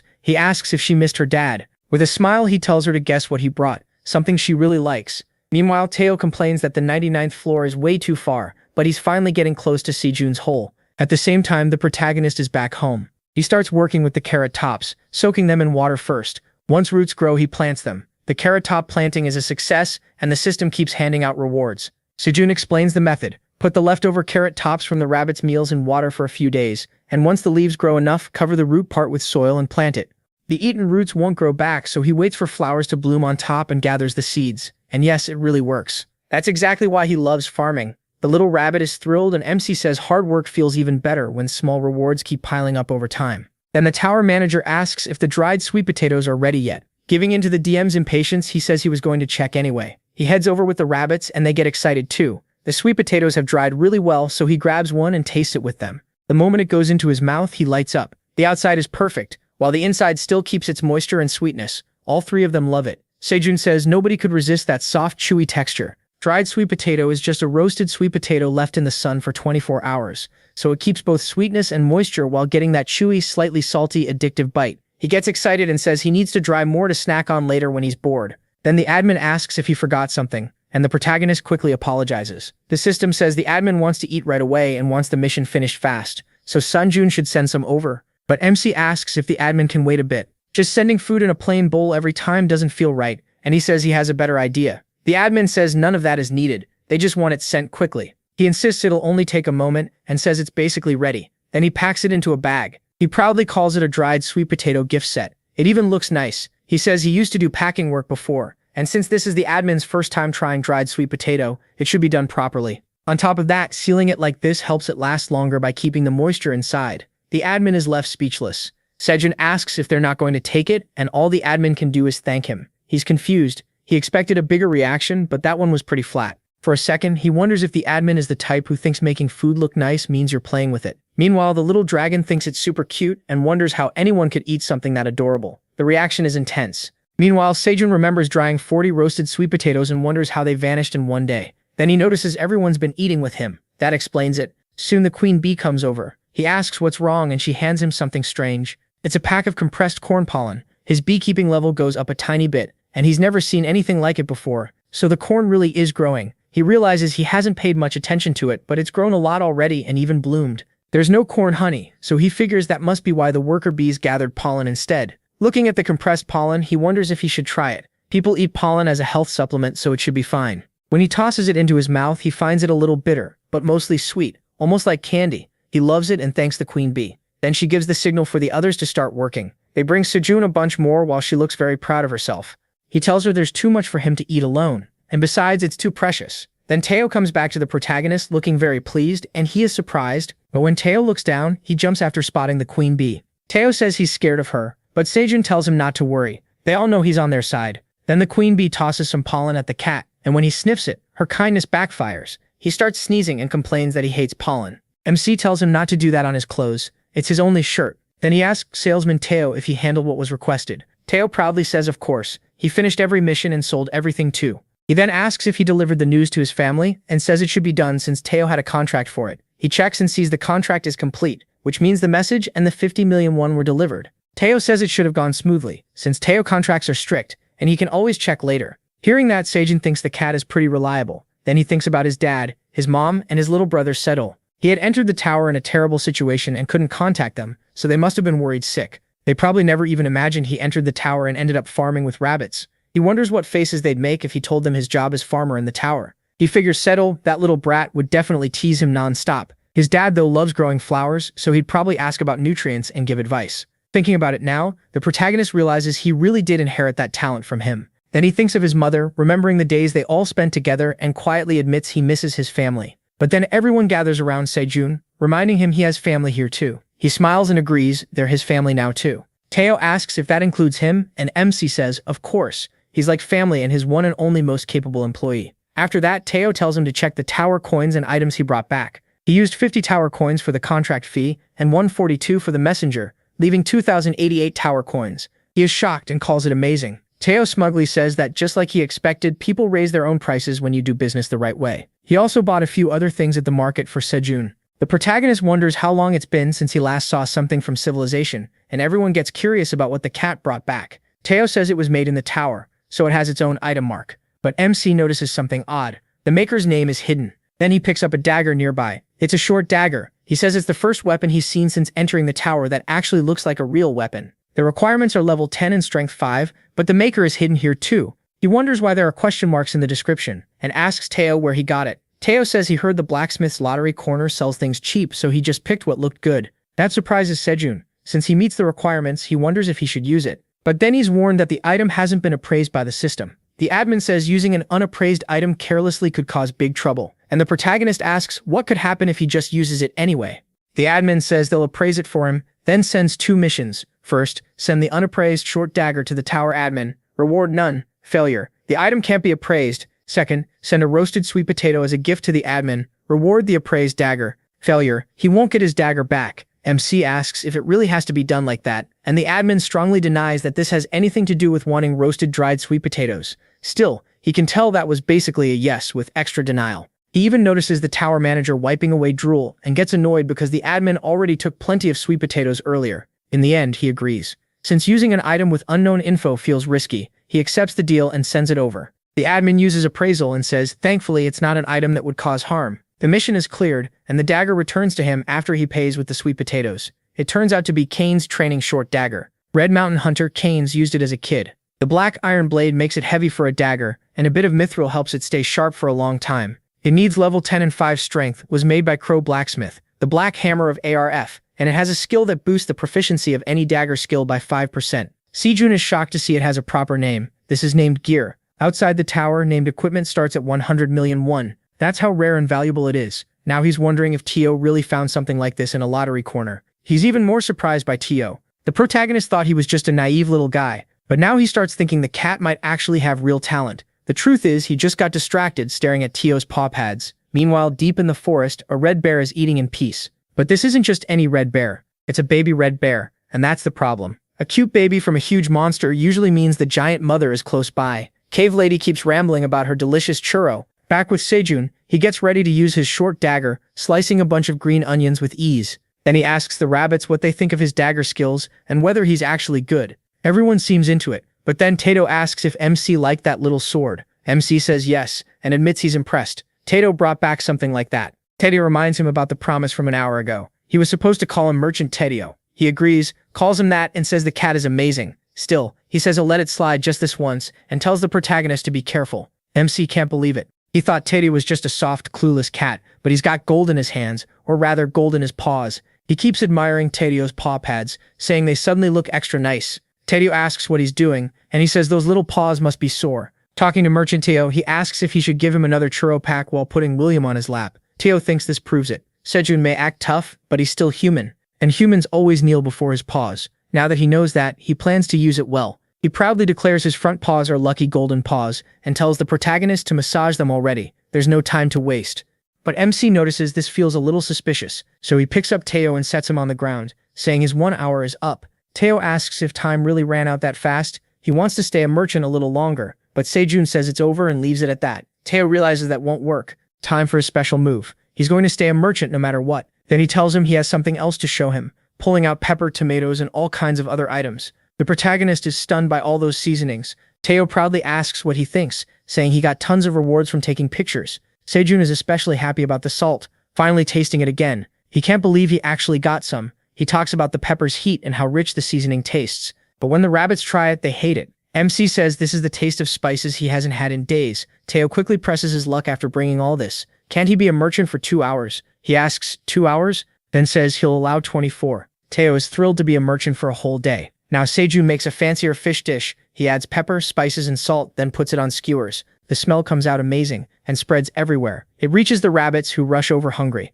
Sejun greets everyone, good morning, asks if they slept well, and says if they're already hungry, they'd better hurry and grab a spot. Today he's showing off a little with a full barbecue feast for everyone. They're amazed. Just to be safe, the protagonist keeps the salted fish and the peppered fish separate, so everyone can choose what suits their taste. Most of the white rabbits go for the spicy one. The chubby rabbit already finished eating. The droopy-eared rabbit clearly hates it, and the scythe rabbit doesn't seem to like it either. The black rabbit, though, loves it. Then MC looks over at Teo and notices he's still sleeping in. He goes to wake him up, saying breakfast ready, and Teo immediately asks for grilled fish. Sejun says there's salted and peppered fish, then asks which one he wants. Teo stares at it and asks what he thinks he's doing. Why would he mess with divine fish like that? So the protagonist accepts that Teo isn't into salted grilled fish, and gives him the plain one instead. Teo says simple grilled fish is best after all. After that, they go harvest tomatoes with the rest of the rabbits. This time Sejun harvests with his dagger, and the system gives him a nice reward, 70 extra XP from those tomatoes. He realizes Kaiser Pratani's short dagger training option isn't just useful in battle. Any skill that uses the short dagger levels 5% faster. As expected, named B-rank gear really is different. He had to work hard to raise proficiency before. He thinks working really is worth it and tells Teo to grab something over there. Though Teo clearly isn't happy and starts pouting. Teo says he's the great merchant, so why is he doing this? MC shoots back that he's the president, and he's still working. Teo is shocked. MC was the president this whole time? He says yes and tells Merchant Teo to move it. Teo agrees, but asks if president is higher than merchant. He says it is. Teo decides that's very useful information, and says he'll work hard with that in mind. Then he laughs to himself, thinking that once he becomes president, he'll monopolize the protagonist's hands and feet. Soon Teo figures his bag is full, so it's time to head out. MC asks if he's leaving already. Before he goes, he reminds him to buy what they need when he reaches the shop area, and to stop by the forge too, especially the lottery corner. He can't let Teo's talent go to waste. Teo confidently says of course, and promises he'll be back soon. Then he heads off after saying goodbye to Sejun. Left behind, the protagonist thinks he should finish the cherry tomatoes on that side and then rest. As he harvests, XP keeps pouring in. But he's surprised this is way more than he should get from just 6 cherry tomatoes. When he checks the fruit's stats, he realizes the crop has become D rank. The fat-reducing effect, mana boost, and even the shelf life have nearly doubled. On top of that, it tastes much better. Sejun is stunned. All the crops are now D rank. It seems anything he grows turns into D rank crops now that he's a D rank farmer too. If Teo had left a little later, he could have sold D rank cherry tomatoes. Too bad. But there's nothing he can do now. Since they're supposed to taste great, MC eats some and takes a nap with the rabbits. As Teo walks away, he somehow feels a little disappointed. Elsewhere, the dragon goes into a room and looks at the black dragon ice statue made by Kaiser Eileen Pratani. After staring at it up close, the dragon suddenly breaks it and puts Sejun's sweet potato gift in its place. The dragon says the sweet potato has a permanent preservation spell on it, so it'll keep it instead of eating it, because he gave it to her. Then the dragon wonders if it should check what the protagonist is doing through the crystal ball. It sees him relaxing and napping, completely unaware of the danger around him, and starts thinking it should scout the area. But then it notices something strange. Worried about what might happen to Sejun, it quickly sends a bunch of alerts to wake him up. MC grumbles, wondering what's wrong with the tower admin. He asks what the problem is, and the admin tells him now is not the time to sleep. then tells him to look up. There's something above him. A monster. Sejun is shocked. The dragon tries to scare the bear away by sending it a notification. But when the message pops up, the bear gets startled and steps wrong, falling down. He tells it to wait, then runs over and catches the little bear before it can crash. He wonders what just fell on him. Maybe a dog? But then he realizes it's a baby giant crimson bear, and it's staring at him, looking adorable. Come on, stop that. You're way too cute. But this is definitely going to cause trouble. Then he realizes it's the baby of the crimson giant bear. It's the same monster he saw during the blue moon. The one with that terrifying stare. Except now, it's tiny and ridiculously cute. Seeing that, the protagonist gets a message from the tower manager asking why he caught the crimson giant bear cub after it fell. The protagonist says he couldn't just let it drop. It was too dangerous. The manager tells him to send the cub out of the cave right away. Its mother is probably nearby, looking for it. But MC hesitates. The little guy is so small. He asks if it's really okay to send it away alone. Wouldn't it be better if the mother came to get it herself? But the manager warns him that crimson giant bears are glutton monsters, and this cub will eat all the cave's food. He can't believe it. How could something that small eat that much? He wonders if the manager is exaggerating. Then the cub wanders over to Blackie. Blackie pets it, and the two get along right away. Meanwhile, Queen flies off with the other bees. The cub tries to follow her up. The bees do not like that at all, and they instantly swarm toward the little bear. Cedric jumps in to protect it, while the cub shakes in fear. He calms the bees down, saying it's okay. The cub isn't an enemy. He explains they only reacted because it rushed at them out of nowhere, then tries to comfort the crying cub. Maybe it went after Queen because she smelled good. Even the protagonist thinks that's adorable. So he asks Queen for a favor, though she clearly doesn't love where this is going. Even so, she agrees and gives him some honey. Cedric offers the honey to the cub and tells it to try some. He says he knew it would like it. It probably came here because of the smell. Bears really love honey. The manager is left speechless.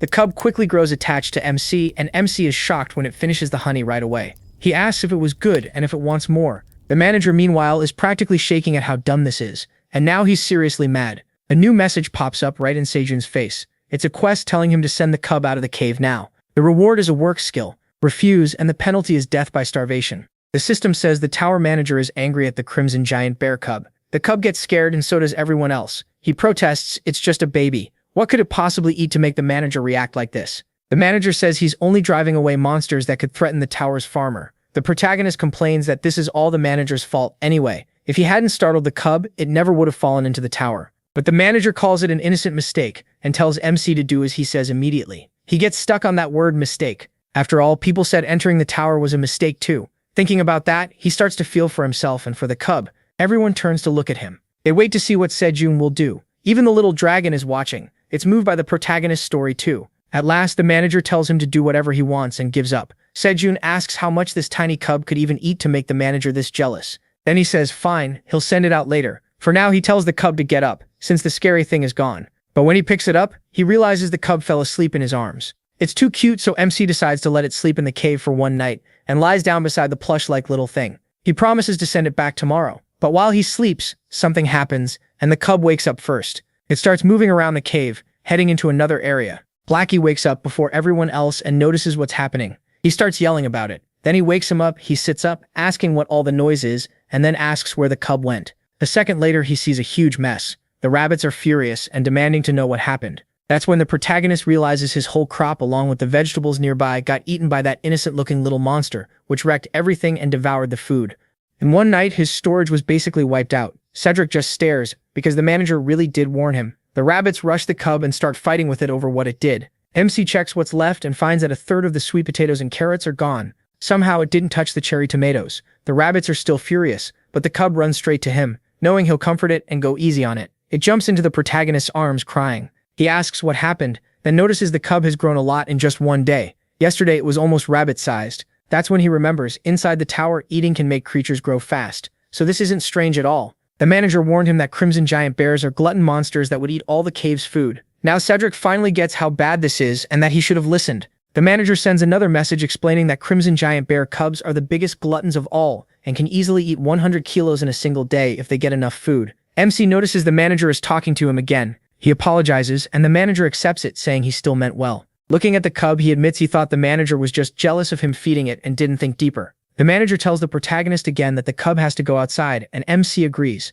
The problem is figuring out how to do it, so he ties green onion vines around the cub. He turns them into a kind of harness, checks that it's secure, and straps a little pack onto it. Then he asks the rabbits if they're ready, while Blackie waits outside to help pull. Cedric tells the two of them to start hauling. Everyone strains together to drag it out, and finally they lift the cub and slowly pull it upward. He cheers them on, they're doing great, and manage to get it off the ground. But while it's going up, the cub starts thrashing around. Seeing it panic, Cedric brings it some honey to calm it down. He tells the cub it's going back to its mother now, and once it gets the honey, it settles down and stays still. The protagonist says goodbye. The cub waves goodbye too. As a reward, MC gains the work skill, Seed Harvest, which slightly raises the chance of getting better seeds during harvest. After everyone returns from sending the cub out, Cedric wonders if it made it home safely and says they all did a good job. Then hunger hits, and they remember there's barely any food left because the cub ate most of it. When he looks back, both the husband and wife realize they're in a pretty awkward spot. He wonders if they should just eat tomatoes and cherries for now. A few days later, a giant shadow covers the cave.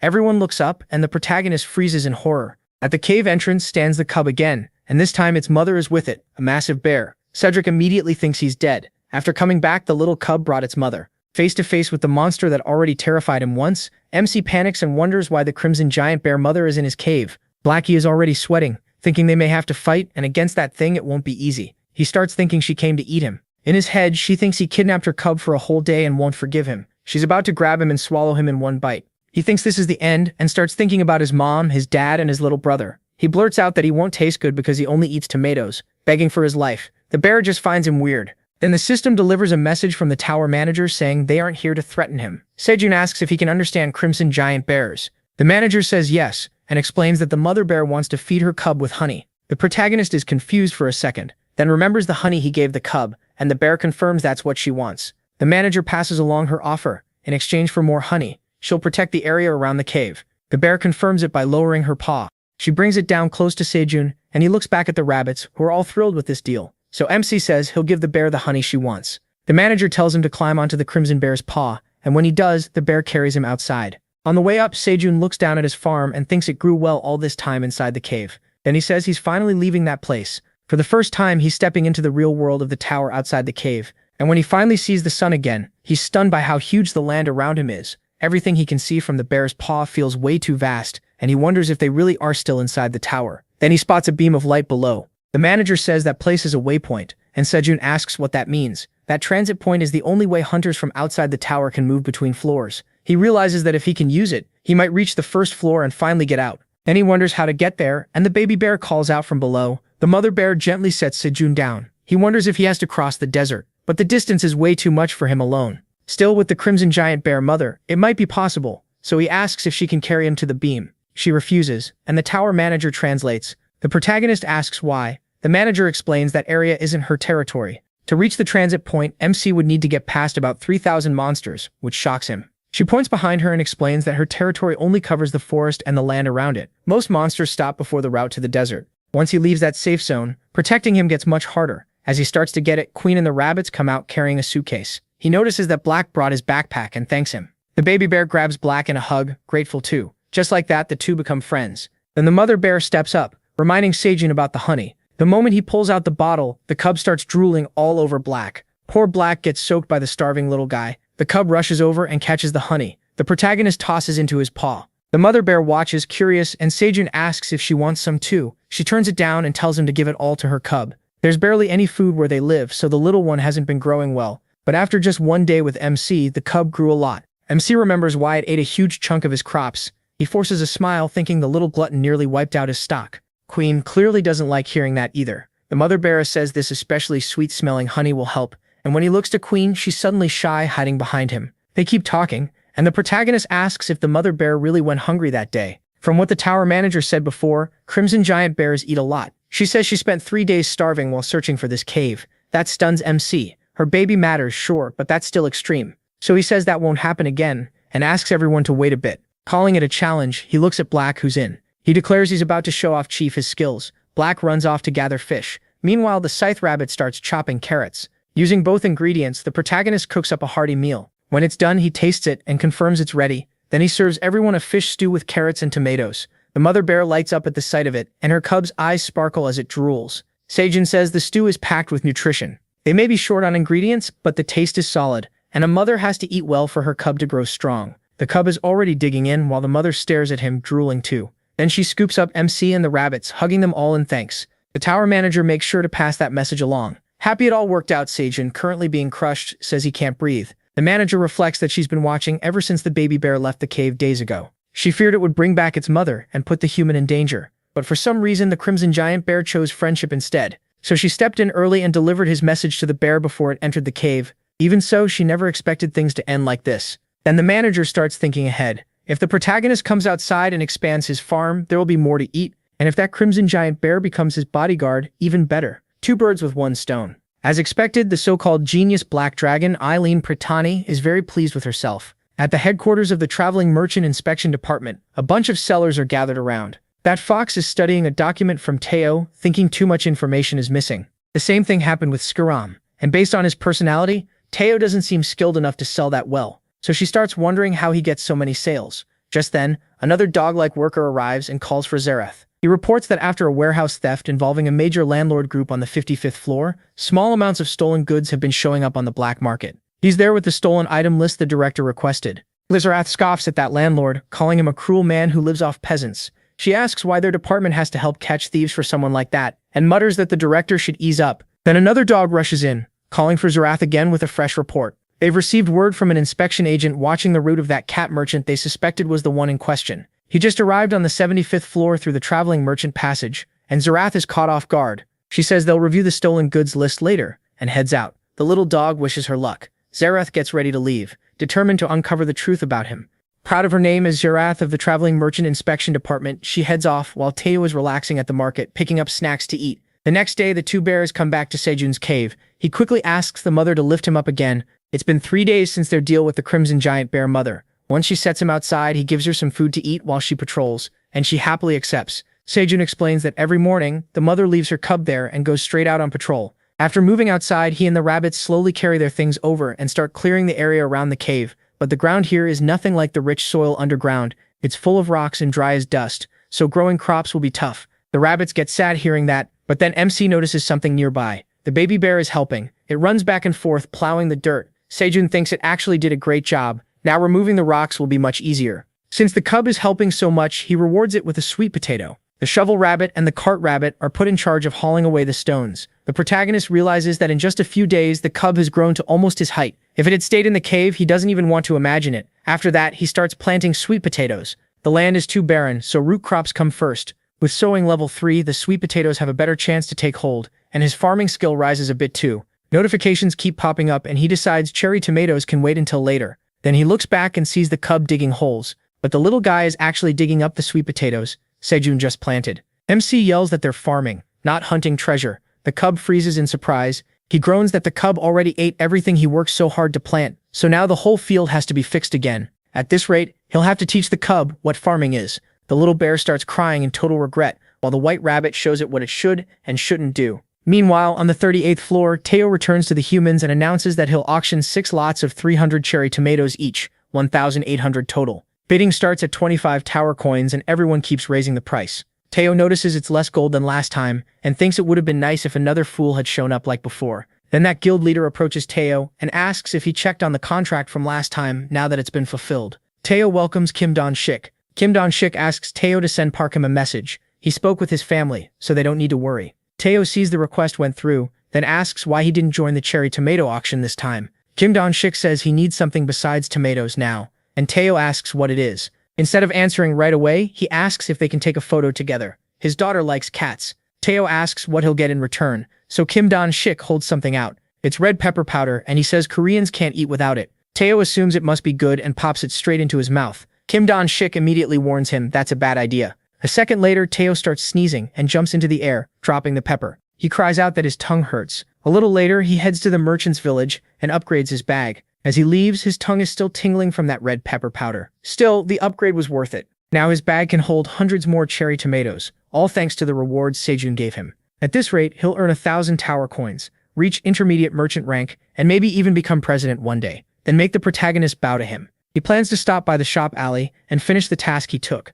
but then a smell catches his attention. It's grilled skewers. Teo figures that might calm his burning tongue. He asks the fox for 1 skewer, and the price is 1 tower coin. Teo asks for a discount, and the fox quickly realizes he's not dealing with an ordinary customer. He actually gets the price lowered and proudly says he pulled it off again. Then someone walks up to him. It's Zarafe. Teo remembers her right away as the sucker who almost got tricked by Skaram, and she notices that's exactly how he remembers her. She gets annoyed at being called that, saying he's the one who ruined the deal, then introduces herself as Zarafe. Tato asks what she wants. She says she never thanked him for saving her before and wants to give him something. He turns her down, saying he's busy, which catches her off guard. She hurries after him and asks if they can at least have some tea, but he refuses. He can't drink hot stuff right now. So she offers a nearby dessert shop instead, a place people wait years to book. A friend works there and can get them a top-tier dessert called special pudding. But Teo says he hates sweets too, and tells her she's really pushy. That leaves her wondering why this idiot is being so hard to crack. Then she goes all in, dropping to the floor and crying as she begs him to listen.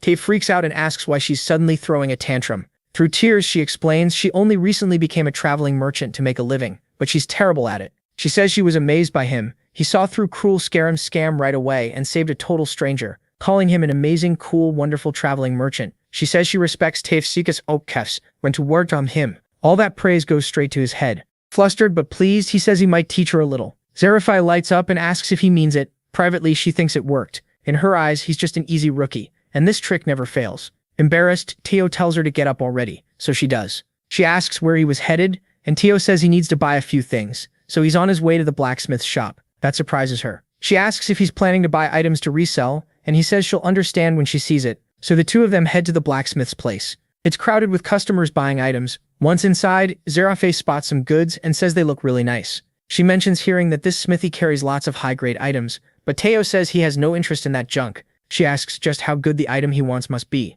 Teo says this is the right place, then goes to a section marked 50% off everything and asks if the owner is around. He leads Zerafe into a much darker area. She realizes this section is full of unappraised items, in other words, a shop for stuff treated like trash. Wondering what kind of merchant skill he plans to show her here, she listens as Taeryu points to the sign saying every item costs 20 tower coins and asks if that's true. The owner says yes. Most of the items haven't been appraised, so no one knows their real value, and if Taeryu picks something ruined with age, they'll refund him. He tells Taeryu to choose whatever he wants. Instead, Taeryu suddenly shouts at the clerk. He demands a discount. Serafe is stunned. She wonders what in the world Taeryu is saying, and if this is seriously his merchant technique. He's taking her advice way too literally, and she can't believe he's asking for a lower price in a place that's already discounted. She starts wondering if he's actually confident this will work. Then the clerk really does drop it to 18 coins, leaving Zerafos shocked. But Taeryu asks for an even better deal. The owner laughs and says he's a bold cat, offering 15 tower coins.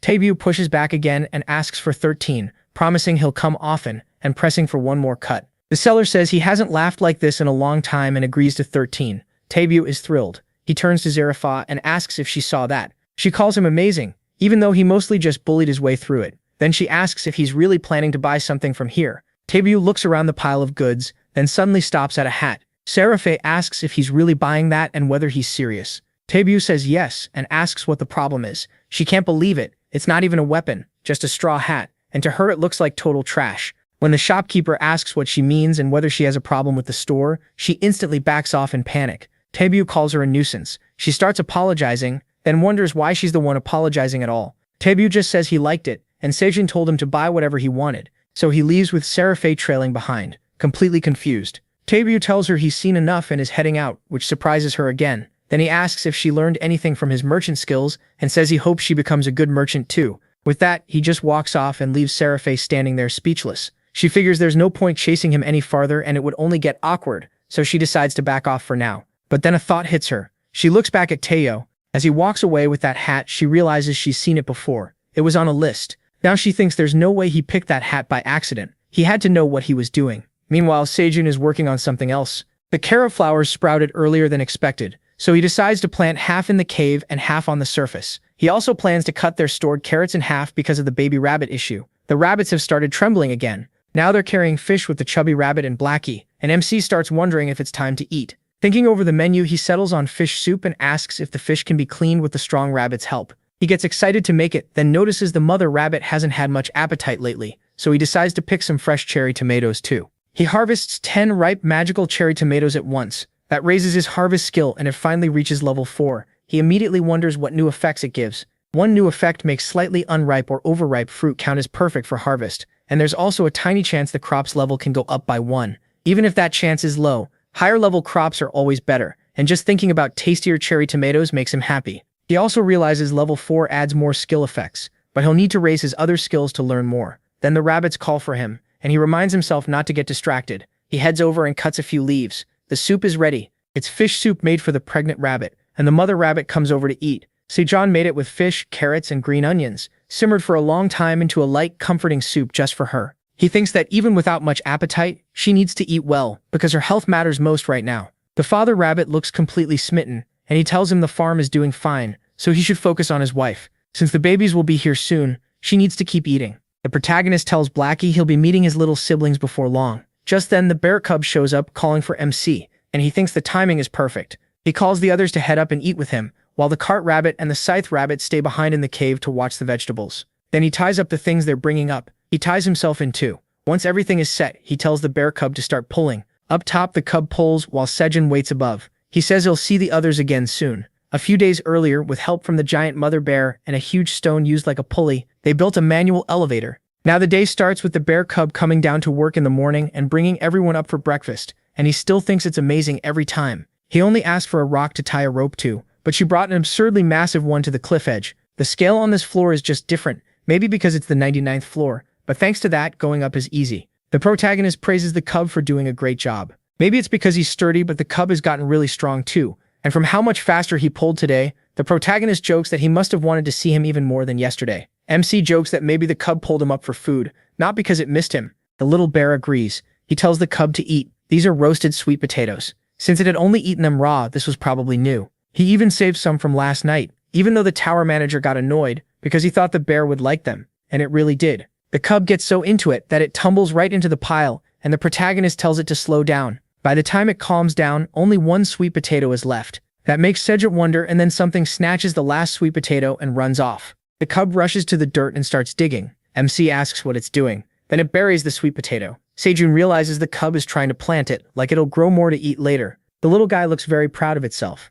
Everyone starts laughing because it's too cute. He explains it won't grow just because it's in the ground. Cooked food doesn't work like that. The cub is stunned, so he asks if it was really that good and says he'll make more. He admits he hasn't laughed like that in a long time. Then he hears something and spots a fish head buried nearby. There are more buried all over the place. Sin-chun says the cub clearly needs extra lessons, so it stops doing this. Right then, his stomach starts growling. Meanwhile, inside the queen bee's castle, something is getting bigger and bigger. The queen sits inside holding what looks like an egg. Outside, the little bear and Black face each other, ready for a match. Black gets into position. The cub gives the signal and charges. Black dodges the attack, then he quickly strikes back, coming from behind. Even so, the cub still reaches for Black and catches him, then starts licking him. Turns out this sparring match is mostly just play. Sejong watches the whole thing, wondering if they're really training or just messing around. Nearby, the chubby rabbit keeps pushing the cart back and forth with tomato juice and carrots. The protagonist says he was actually thirsty, and thanks him while the rabbit keeps handing drinks out to everyone. Then MC looks toward the hole and notices bees coming out.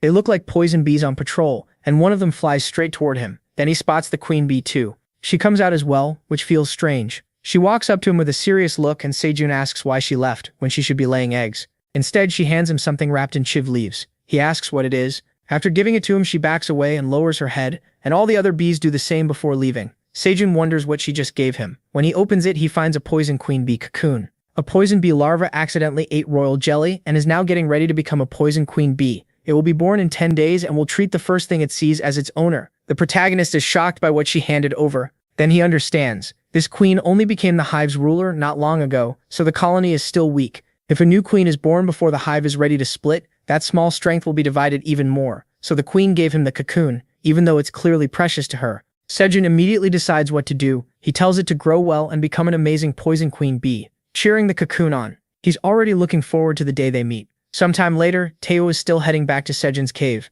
happy that he's finally there. He imagines MC dropping to his knees so Tae-woo can enjoy his authority as boss, but then he notices something weird and asks what that is. Who is that in front of the cave? It's the little bear. Then Tae-woo sees his bag in the cub's mouth. He freezes. Isn't that Sejong's bag? Why is it outside the cave? Taepyeo's mind spirals fast and he panics, wondering if the bear killed the protagonist. He drops into total denial, asking why this happened when his dark guesses are always right. He says that explains the bad feeling he had since entering the 38th floor. He knew he should have run right away. Now he regrets not using all the time he had left with Tae-woo the merchant cat, getting sad mostly because of the benefits he'll lose. Then he swears revenge for his lap and charges at the cub. But Sejong shows up right then and asks if Taejun just got there, catching him mid-attack. Taejun instantly stops. Instead of hitting the bear, he lunges at MC and grabs onto his head. He asks if he is okay. and whether the bear bit him anywhere. He asks what on earth happened. Taeju starts rambling about his knees and how he even got out of the cave, clinging to him from every angle. Sejun tells him to stop before he falls.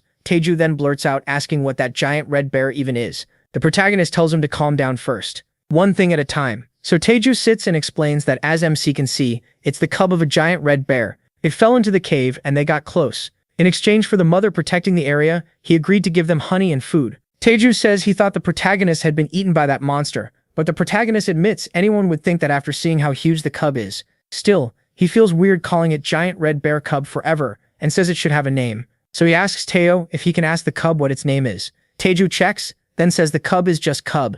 It doesn't know its own name. So Sejun asks if he should give it a temporary one, and the cub seems to agree. Taeju asks what name he picked, and MC says he has a really great one. It's Kyugengi, because it keeps saying Quang Quang all the time. He says it's perfect. Everyone around him, the rabbits and Taeju too, looks at Sejun with deep disappointment. They're all thinking the same thing. The protagonist is terrible at naming things. He asks why. He insists it's a good name and asks the cub what it thinks. Tickling it as he does, the cub actually likes it, and MC proudly says he knew it would. But Taeju, full of jealousy, tells him to stop and look over here instead. He says he finished all the missions again and sold everything, then asks how much time that earns him. He says it's great. Added to the time left from before, Taeju now has about 38 hours. Taeju lights up and says he'll use all of it right now, telling him to give him churu. So the protagonist picks him up, serves him like a proper lord, and invites Lord Taeju to enjoy some churu. Taeju is thrilled by the treatment, but while he's eating, the little bear comes over and takes some of his churu too. Taeju snaps, asking what the bear thinks it's doing. How dare it put its tongue on his churu? Furious, he tries to claw the cub, and Sejun has to hold him back. Taeju keeps yelling that the bear even dared climb into the chairman's lap, and he can't forgive that. The cub just looks hurt. Even so, Taeju still manages to scratch the cub's face. The cub bursts into tears and cries for its mother. MC suddenly feels the forest shaking. As the cub keeps crying, the mother bear jumps in, rushing over to protect her baby. Both Sejun and Taeju are terrified of the furious giant bear. She arrives to defend her child, staring them down with a deadly look. The cub hides under her while Koengi cries and seems to explain what happened. He knows this is bad. Taeju looks completely defeated in front of the monster, and he thinks they're both done for.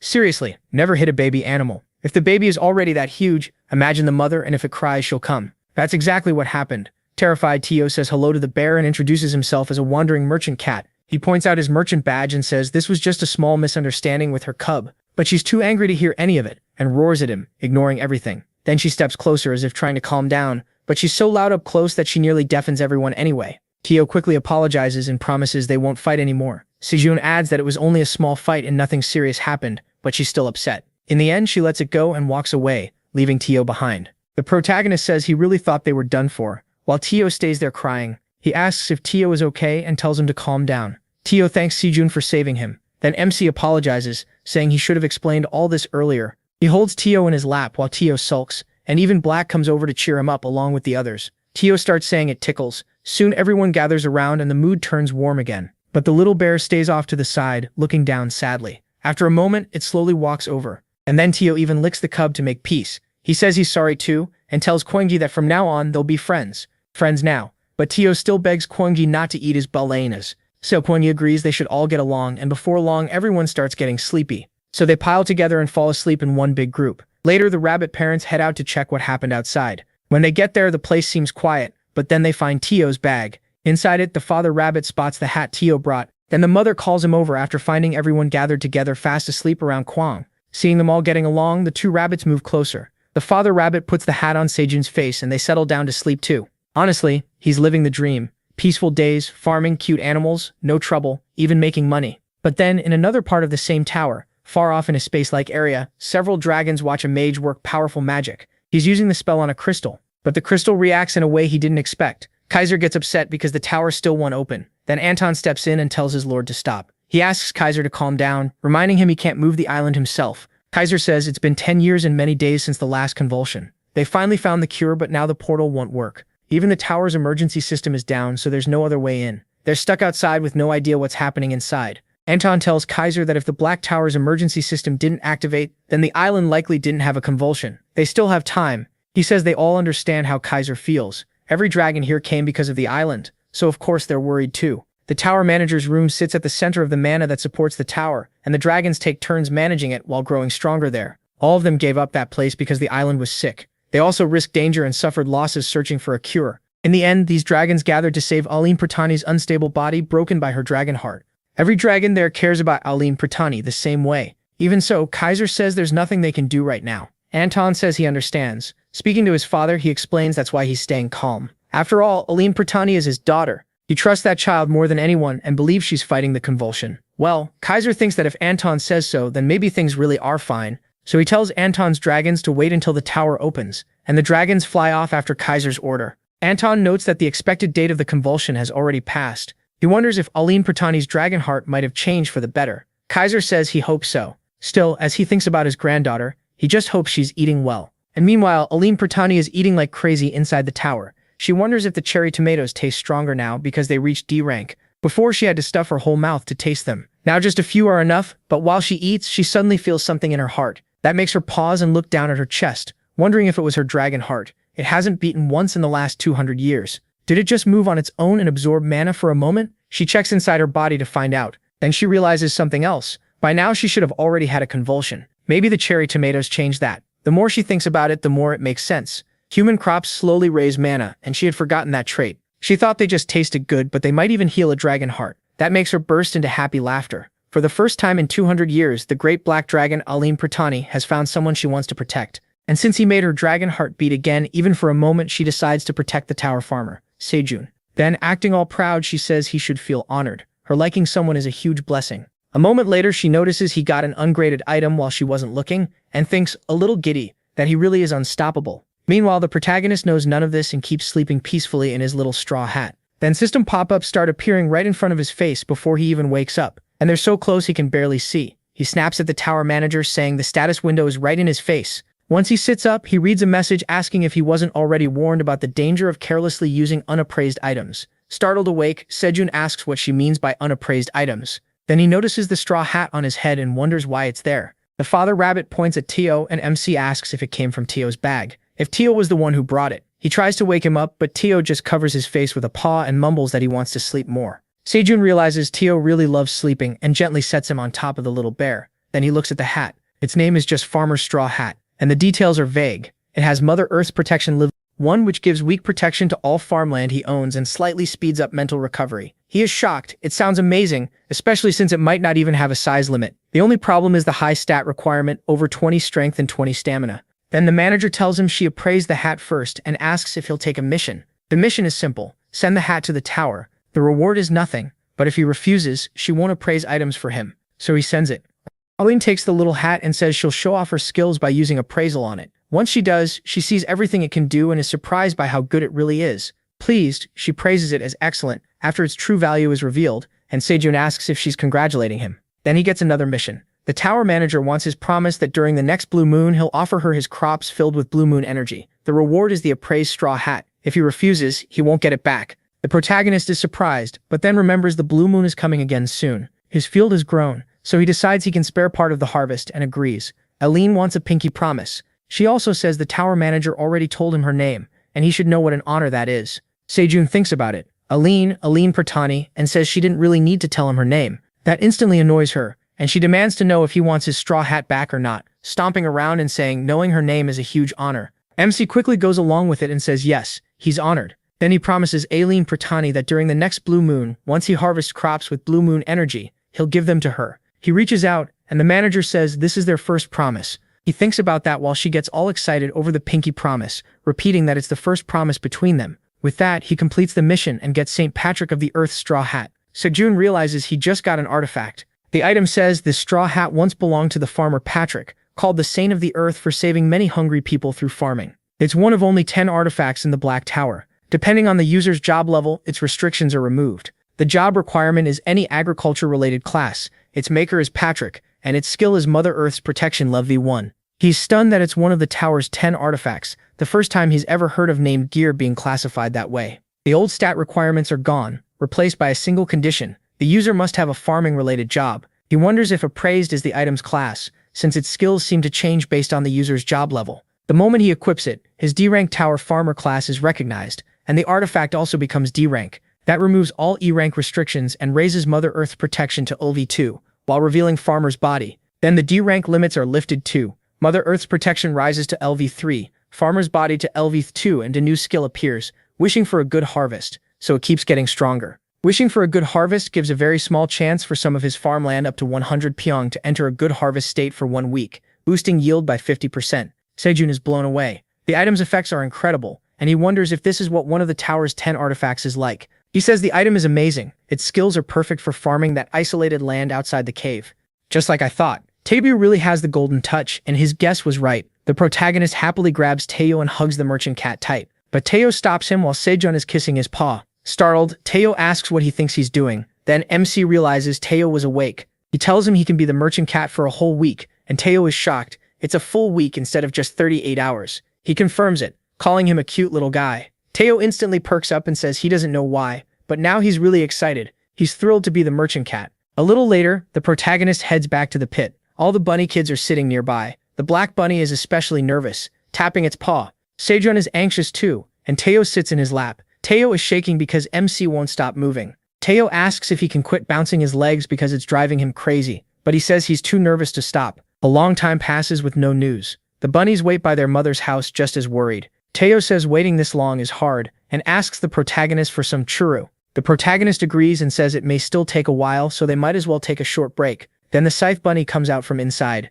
MC quickly asks if they're out, how many there are, and whether they're all healthy. The bunnies outside can only stare. The scythe bunny comes out carrying 3 baby girls. Everyone is stunned, and then the father bunny comes out too. He's carrying 3 more in his arms. That makes 6 babies in total. Sejun thinks he should make soup to help the mother bunny recover after such a hard morning. It's a really happy moment, and the babies are adorable. He asks Taeo what he's doing and tells him to come closer. Taeo wonders if he really can. He says of course, then asks if the babies aren't cute. Taeo says they're way too tiny. So Sejun tells him he just became an uncle, and Taeo melts on the spot. The protagonist says that's right, and tells him to take good care of them. Cool Uncle Taeo. Taeo, all flustered, pulls out some churro from his cape. He offers it to the babies, saying their cool uncle is sharing his favorite snack. But MC stops him, saying they're too young to eat churro, leaving Taeo embarrassed. Then he asks if he was secretly hiding more churro, and Taeo nervously says it was only for emergencies. He begs the protagonist to let it slide this once. The protagonist says it's a good day, so he'll ignore it for now.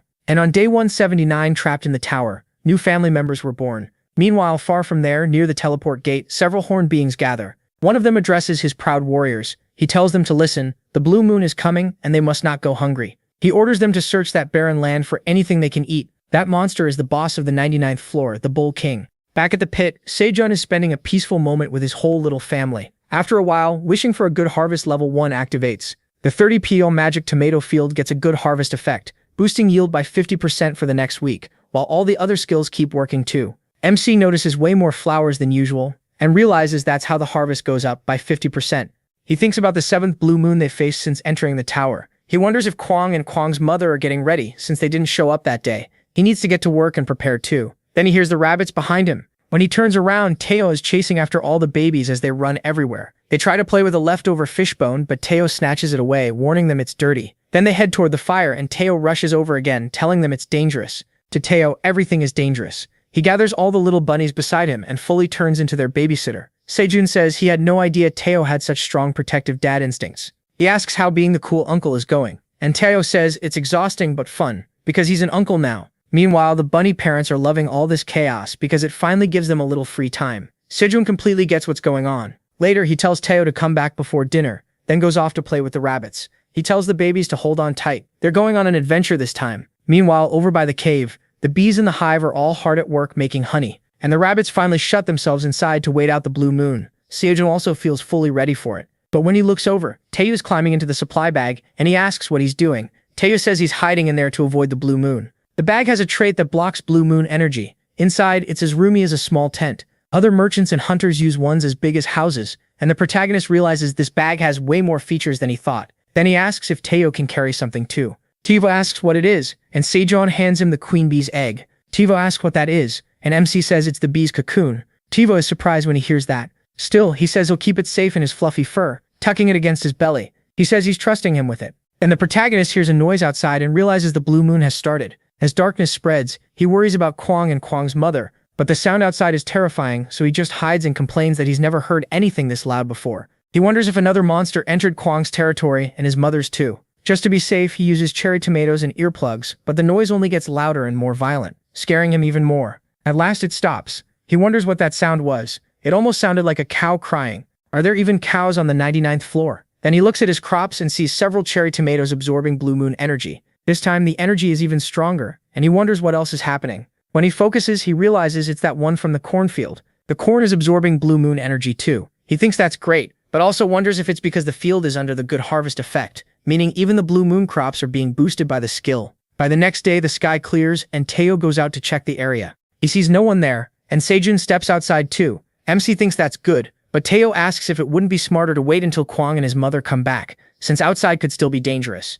He says that before the blue moon faded, a monster was roaming near the cave. He needs to make sure the field is safe and tells Teo not to worry, he'll just check and come right back. He also has to harvest the crops filled with blue moon energy. Teo knows the protagonist is going no matter what, so he says he'll come too, even if he's tired. The protagonist thanks him. Outside, the whole area is torn up where the farm should be. Sejun figures the sweet potato field got ripped out just like he expected, but then he notices strange tracks and wonders if they're hoof prints because they're huge. Judging by how deep and high the piled up dirt is, whatever made them must be really strong. Then he notices something. He quickly climbs the dirt pile with Teo. Teo asks how long they plan to stay there and says they should head back now, but MC tells him to wait because there's something he needs to check. Just as he thought, the texture is different from the usual barren soil. It isn't crumbly, it's soft, holds moisture, has the right thickness, and is full of nutrients. He can't believe this rich soil was hidden under the barren ground. Now there's hope to rebuild that wasteland and turn the whole area into fertile farmland. So he says that if they could just flip all the soil over and mix it together, it would be perfect. The problem is he has no farm tools like heavy equipment or tractors, and digging that deep is too much even for the rabbits. Then Aileen speaks to Sejun and asks what he's doing out there. He says he's fine and was just about to head back. Aileen warns him that even though the blue moon is gone, monster territories are still a mess, so it's dangerous and he needs to return to the cave fast. Then he remembers to ask Aileen Pratani if she was okay last night. She says she's fine and tells him not to worry. Instead, he should worry more about his own safety as the tower's farmer. Sejun says she's fussing over him too much. Then he brings up the blue moon crops, saying this day opened a lot of new chances, so Aileen should be ready. After that, the protagonist heads back inside with Teo. Teo says he worked hard but really just wants to sleep more. Then MC goes to check the blue moon corn and he's shocked. When he harvests it, it's his first time collecting this corn. His harvesting skill jumps to level 4 and he gains 100 XP. Sejun thinks that's awesome. Looking at the purple corn, he realizes it's stamina corn. It permanently raises stamina by 0.1 and its shelf life is 160 days. He figures that might be because it's a D-rank crop. Still, the stat boost is twice what an E-rank crop gives, so he starts wondering how important that is. But right now, what matters more to him is the crunchy texture and the taste of the corn. Then the tower manager asks if he forgot his promise, and he admits he did. He just couldn't help himself, so he keeps harvesting the other tomatoes. He says the blue moon was a great pick for the harvest, and tells her to take 5. The tower manager thanks him and says she'll repay him later. Sejun says he'll look forward to that, even if 300 years is a bit much. Aileen happily receives 5 cherry tomatoes filled with blue moon energy. She thinks normal cherry tomatoes can make her dragon heart beat, so blue moon cherry tomatoes definitely should too. She tosses all 5 into her mouth. They taste amazing, and she gets excited right away. But she forces herself to focus. Taste doesn't matter now, she needs to watch the flow of mana. Reaching deeper inside herself, she starts to concentrate. Soon she feels her dragon heart beating strongly. Then she gets hit by a huge shock and is thrown down hard. She feels both good and terrible at the same time, screaming as her heart goes wild. Meanwhile, Sejun is in a great mood, harvesting his corn and getting it ready to cook in the pot. Now it's finally time to use the pot. Teo got the other day. Sejun says the husk will trap a layer of air between the pot and the corn, helping it cook. He also plans to dry the corn leaves well and make corn silk tea, giving himself one more food option. Then he calls the rabbits over, and they quickly gather around him. He asks Father Rabbit where the babies are, and Father Rabbit points to the house. They're probably asleep with Mother Rabbit. He shows them the blue moon harvest, and everyone gets excited. He tells them they even got a new kind of blue moon corn, and since it's cooking now, they'll all share it. Father Rabbit asks Sejun if he can have it. The protagonist asks if the cherry tomatoes aren't enough, teasing him about wanting the corn all to himself. He says that's just like Father Rabbit, always thankful. The others feel a little bad since they thought they wouldn't get any. But MC says he can't eat it alone. They'll have breakfast, harvest more corn, and eat dinner together. Hearing that, the little rabbits light up. At the same time, Queen Bee and her worker bees keep tending the flowers in the field. Before long, Sarun finally finishes cooking the corn, and it looks delicious. He might disagree, but glowing purple corn doesn't exactly look safe. Weird colors usually mean trouble. Still, when he picks it up and feels the heat, he figures a crop filled with blue moon energy has to taste incredible. So he decides to try it with the rabbits while they keep tossing those tomatoes into their mouths. As they eat, Father Rabbit worries about Mother Rabbit and takes one for her. Sejun asks if he's going into the cave to share it, then tells him to enjoy it. The protagonist digs into his own corn too. It's sweet, and every kernel tastes great. The more he chews, the stronger the sweet and salty flavor gets, and he keeps eating without stopping. Since he ate stamina corn, his stamina permanently goes up by 0.1.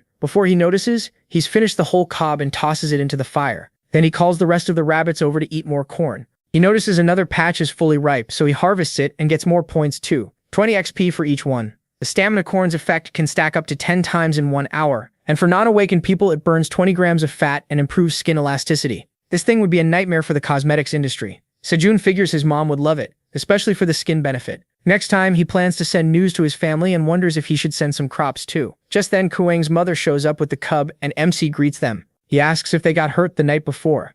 Then he gives Kuang some honey, saying it must have been rough since he couldn't eat anything that day. Kuang looks thrilled. Mother Crimson Giant Bear shows up too, asking for her share. Sejun says he'll bring her some grilled fish later. Then Teo wakes up and says he's heading out. He asks why he isn't sleeping more. Teo says a sales cat can't waste time sleeping. He's going to work because he's a true pro among merchants and wanderers. The protagonist thinks Teo really does have the mindset of a real sales cat. Then Teo asks MC to take him to the wandering merchant passage while clinging to him, but Kuang grabs Teo by the cape and says he'll take him instead. He just wishes him luck while Teo flails around, wanting to stay on his lap. With that, the protagonist doesn't have much else to do, so he decides that until Kuang comes back, he'll clean up the ruined field, little by little. Meanwhile, over with the Benators, they start making their report to the king. Bowl 1 brings back mud, while Bowl 2 brings dry soil. They ask what this is supposed to mean, since it's all just mud. The king demands to know what they were doing. He told them to bring food, not piles of dirt. One of them tells the captain it's been a long time since they've seen grass in their territory. No matter how much they tear things up, there's nothing but mud, and everyone looks miserable about it. The king sits down, deeply upset, wondering why this is happening. Back then, this place was a real meadow, filled with high-quality grass. When he first came here, he was the feared Black Minotaur, the strongest monster in the Black Tower, guarding the passage to the 99th floor. If he didn't refill the energy drained by the blue moon, he'd lose muscle, so he ordered his subordinates to spread out and eat grass during the blue moon. But Minotaurs are huge monsters with huge appetites from the start. They ate the grass much faster than it could grow back. In the end, the whole place turned into barren land, where not even a single blade of grass could grow. Now he thinks the newborn Minotaurs don't look very strong. To keep the power and pride of great Minotaur warriors, they need high-quality grass. Then he calls for Bull 3, but no one can find him. The king wonders if he wandered into another territory and couldn't return. At last, Bull 3 arrives, apologizing for being late, and says that when the blue moon ended, he opened his eyes and found himself far away. The king says it's fine since he made it back safely. But then he stares in surprise after spotting something stuck on him, and asks what that is. He asks Bull 3 what's on his head. What is that tasty, sweet-smelling root hanging from his horn? Bull 3 didn't even know it was there. It's one of Sejun's beets caught on the horn. The smell drives the king crazy. At the same time, Aline is still sprawled out in her office. Now she wakes up with a headache, wondering if she passed out. She really thought she'd be fine, but when she moves she bumps into the chandelier and wonders why the light is hanging so low. Then she notices her desk is far below her too, and realizes the light didn't drop, she got much bigger. Seeing how huge she is now, she realizes the room feels cramped. She wonders if she suddenly grew and what caused it. Aileen concludes the blue moon cherry tomatoes must have over 10 times the magic power of normal magic cherry tomatoes. Since she ate 5 at once, she wonders if that triggered a chain reaction in her dragon heart and restarted her growth. Still, she says it was only temporary. Her dragon heart isn't reacting anymore. She wonders if a permanent treatment might still be possible, but even so, she's confirmed her dragon heart can heal even if only a little. Thinking about that moves her deeply, and she can't help thinking about her cute little tower farmer. Then she's shocked to realize he's eating all kinds of tasty things without her. She tries to see what it is, but it's too small from where she is. She thinks she needs the big crystal ball her grandfather used to have, and then notices the door is too small now, so she can't get out. She says she wants some of the tasty food too, kicking her feet and begging Pax and Sejun to share. Meanwhile, MC is down in the pit with the baby bear, the bee, the father bee, and the rabbits harvesting the whole field in peace. While they carry the crops and start roasting them, the new little rabbit captain sorts everything out with the cart rabbit. Then Sejun tells the cart rabbit he just steamed the last ear of corn and asks him to call everyone over for dinner. He gets ready to take out the steamed corn with the hungry cub, thinking it smells great and is cooked just right. At the same time, the tower manager says she wants to try the corn too. She asks if she can have one, and a new quest pops up, share corn with the hungry manager. The reward is extreme gratitude. Refusing means extreme disappointment. He tells Aileen he was going to give her some anyway, but asks her to wait a bit so he can send the grilled corn too. She agrees. Soon all the little rabbits arrive with the roasted corn. They set it by Sejun, and he can already tell the meal looks amazing. He adds the seasonings Teo brought for the grilled corn. He says it's a shame he can't make the original butter version, but this is still good enough. First, he coats the corn with sugar and grills it until it turns golden. Then he sprinkles Parmesan over the steamed corn, wondering who even thought to bring cheese into the tower, but he's glad they did. To finish it off, he grabs the red pepper powder he found in Teo's bag. He found it while checking the bag after Teo came back with the straw hat. Keeping such a great ingredient a secret was almost a crime. A salesman cat should know better, but Sejun lets it slide this time. Once the pepper goes on top, the grilled corn is complete. With a taste so addictive nobody could resist it. That sweet, salty, spicy flavor reminds him of home. Feeling that taste again in the tower makes all those daily YouTube cooking videos feel worth it. Then he tells Aileen to enjoy hers too. She's unbelievably grateful. Sejun checks on the rabbits too, asking if it tastes good, and everyone is digging in. As for the two parents, they feed the babies first without even taking a bite themselves. The protagonist figures a spoon would make things much easier, so he helps the babies eat without making the parents stop. This way, he doesn't have to feed them one grain at a time, and the little ones can eat on their own. He tells the parents to enjoy their food while he watches the babies. They ask if they can finally eat now. But just as he's about to feed them, the babies swarm him too. Sejun just stares, wondering what this is because they've got corn all over his body. He thinks they're going to drive him crazy. Sticking corn on him like that is too much. Then he tells them he'll clean them up so they should come closer. Taking care of babies while working isn't easy. That makes him remember the salesman cat and how much he misses him. So he starts writing in his Lost in the Tower diary. After harvesting the corn, everyone enjoys the meal together, even the bone mother and her baby outside. But somewhere else, the rest of the group is getting seriously annoyed. They wonder why the wandering merchant still hasn't shown up. At the Phoenix Guild's temporary camp on the 38th floor, one of them says he's later than usual. Someone asks if something happened, then wonders if they're buying all the cherry tomatoes again. He thought his girlfriend bought them last time, but the other guy asks if he hasn't heard the rumors. Now rich people outside the tower are paying insane prices for those magic cherry tomatoes.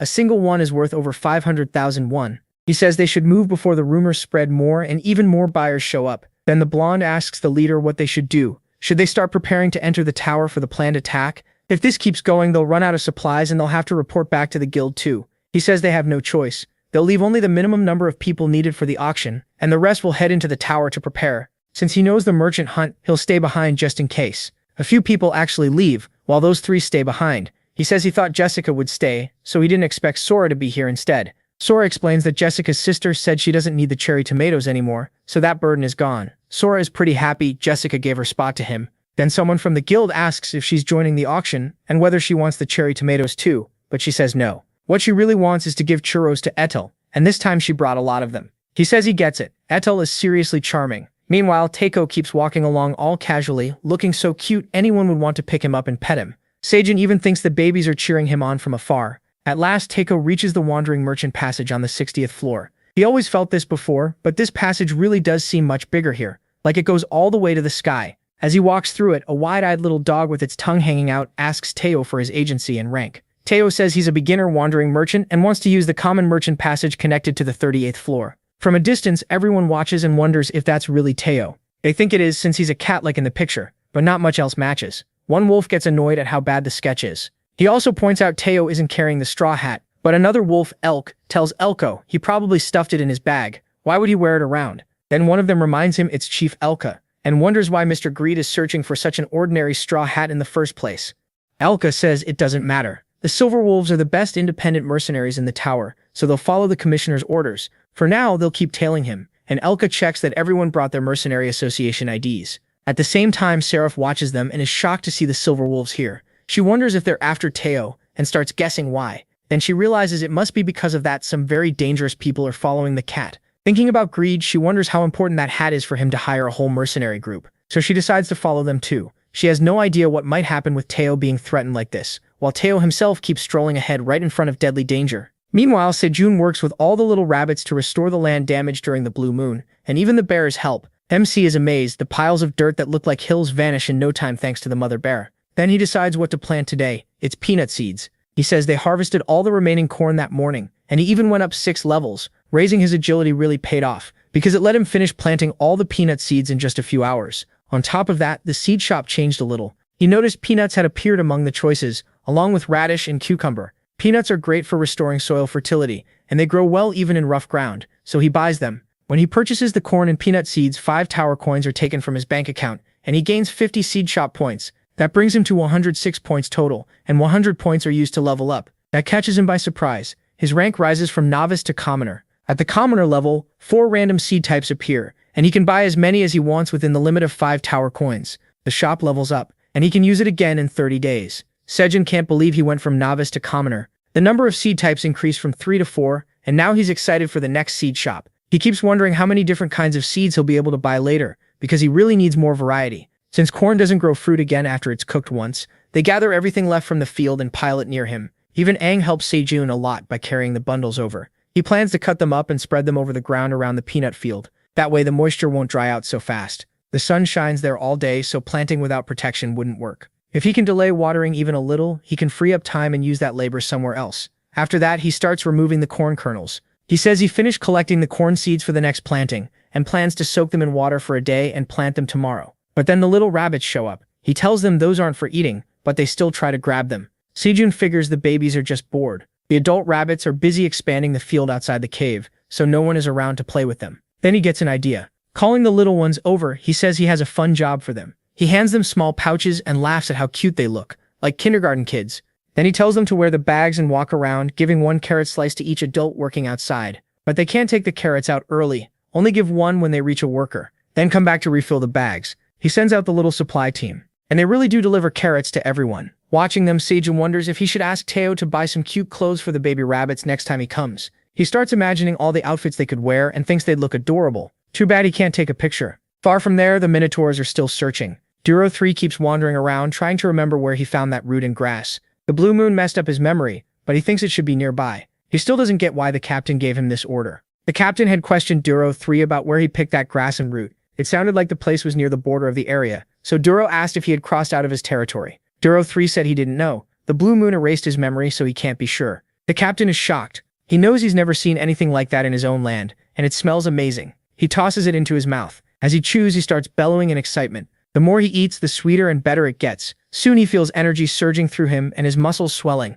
So he orders Duro 3 to find where that grass came from. He says the future of the Minotaur race depends on it, and as a warrior, Duro 3 must carry out that order. Right then, Duro 3 thinks that if he fails, the captain will beat him with those huge muscles. He reaches the border where the forest meets the wild area and wonders what he'll do if he runs into Redbone. He doesn't feel confident enough to fight. Then he catches that scent. He looks over and finds grass. Better yet, it's piled up and smells unbelievably tasty. So he starts eating. Thankful for the meal, he happily keeps stuffing himself. He wonders what kind of grass this is, then decides it doesn't matter as long as it tastes good. He plans to take all of it so the captain will be pleased. Grabbing the plants, Sejun left to protect the peanut field from drying out in the sun. But from far away, Mother Crimson Giant Bear senses someone inside her territory. She lets go of her cub and turns toward the intruder. At once, she gets seriously angry. Meanwhile, Aline is relaxing with tomato juice. She says it's really good. Now that her body is bigger, she can comfortably use the other dragon's bath stuff, unlike before when she was too small. Then a notification pops up. Annoyed, she wonders how some giant bone creature dares interrupt Aline. Pratani the black dragon.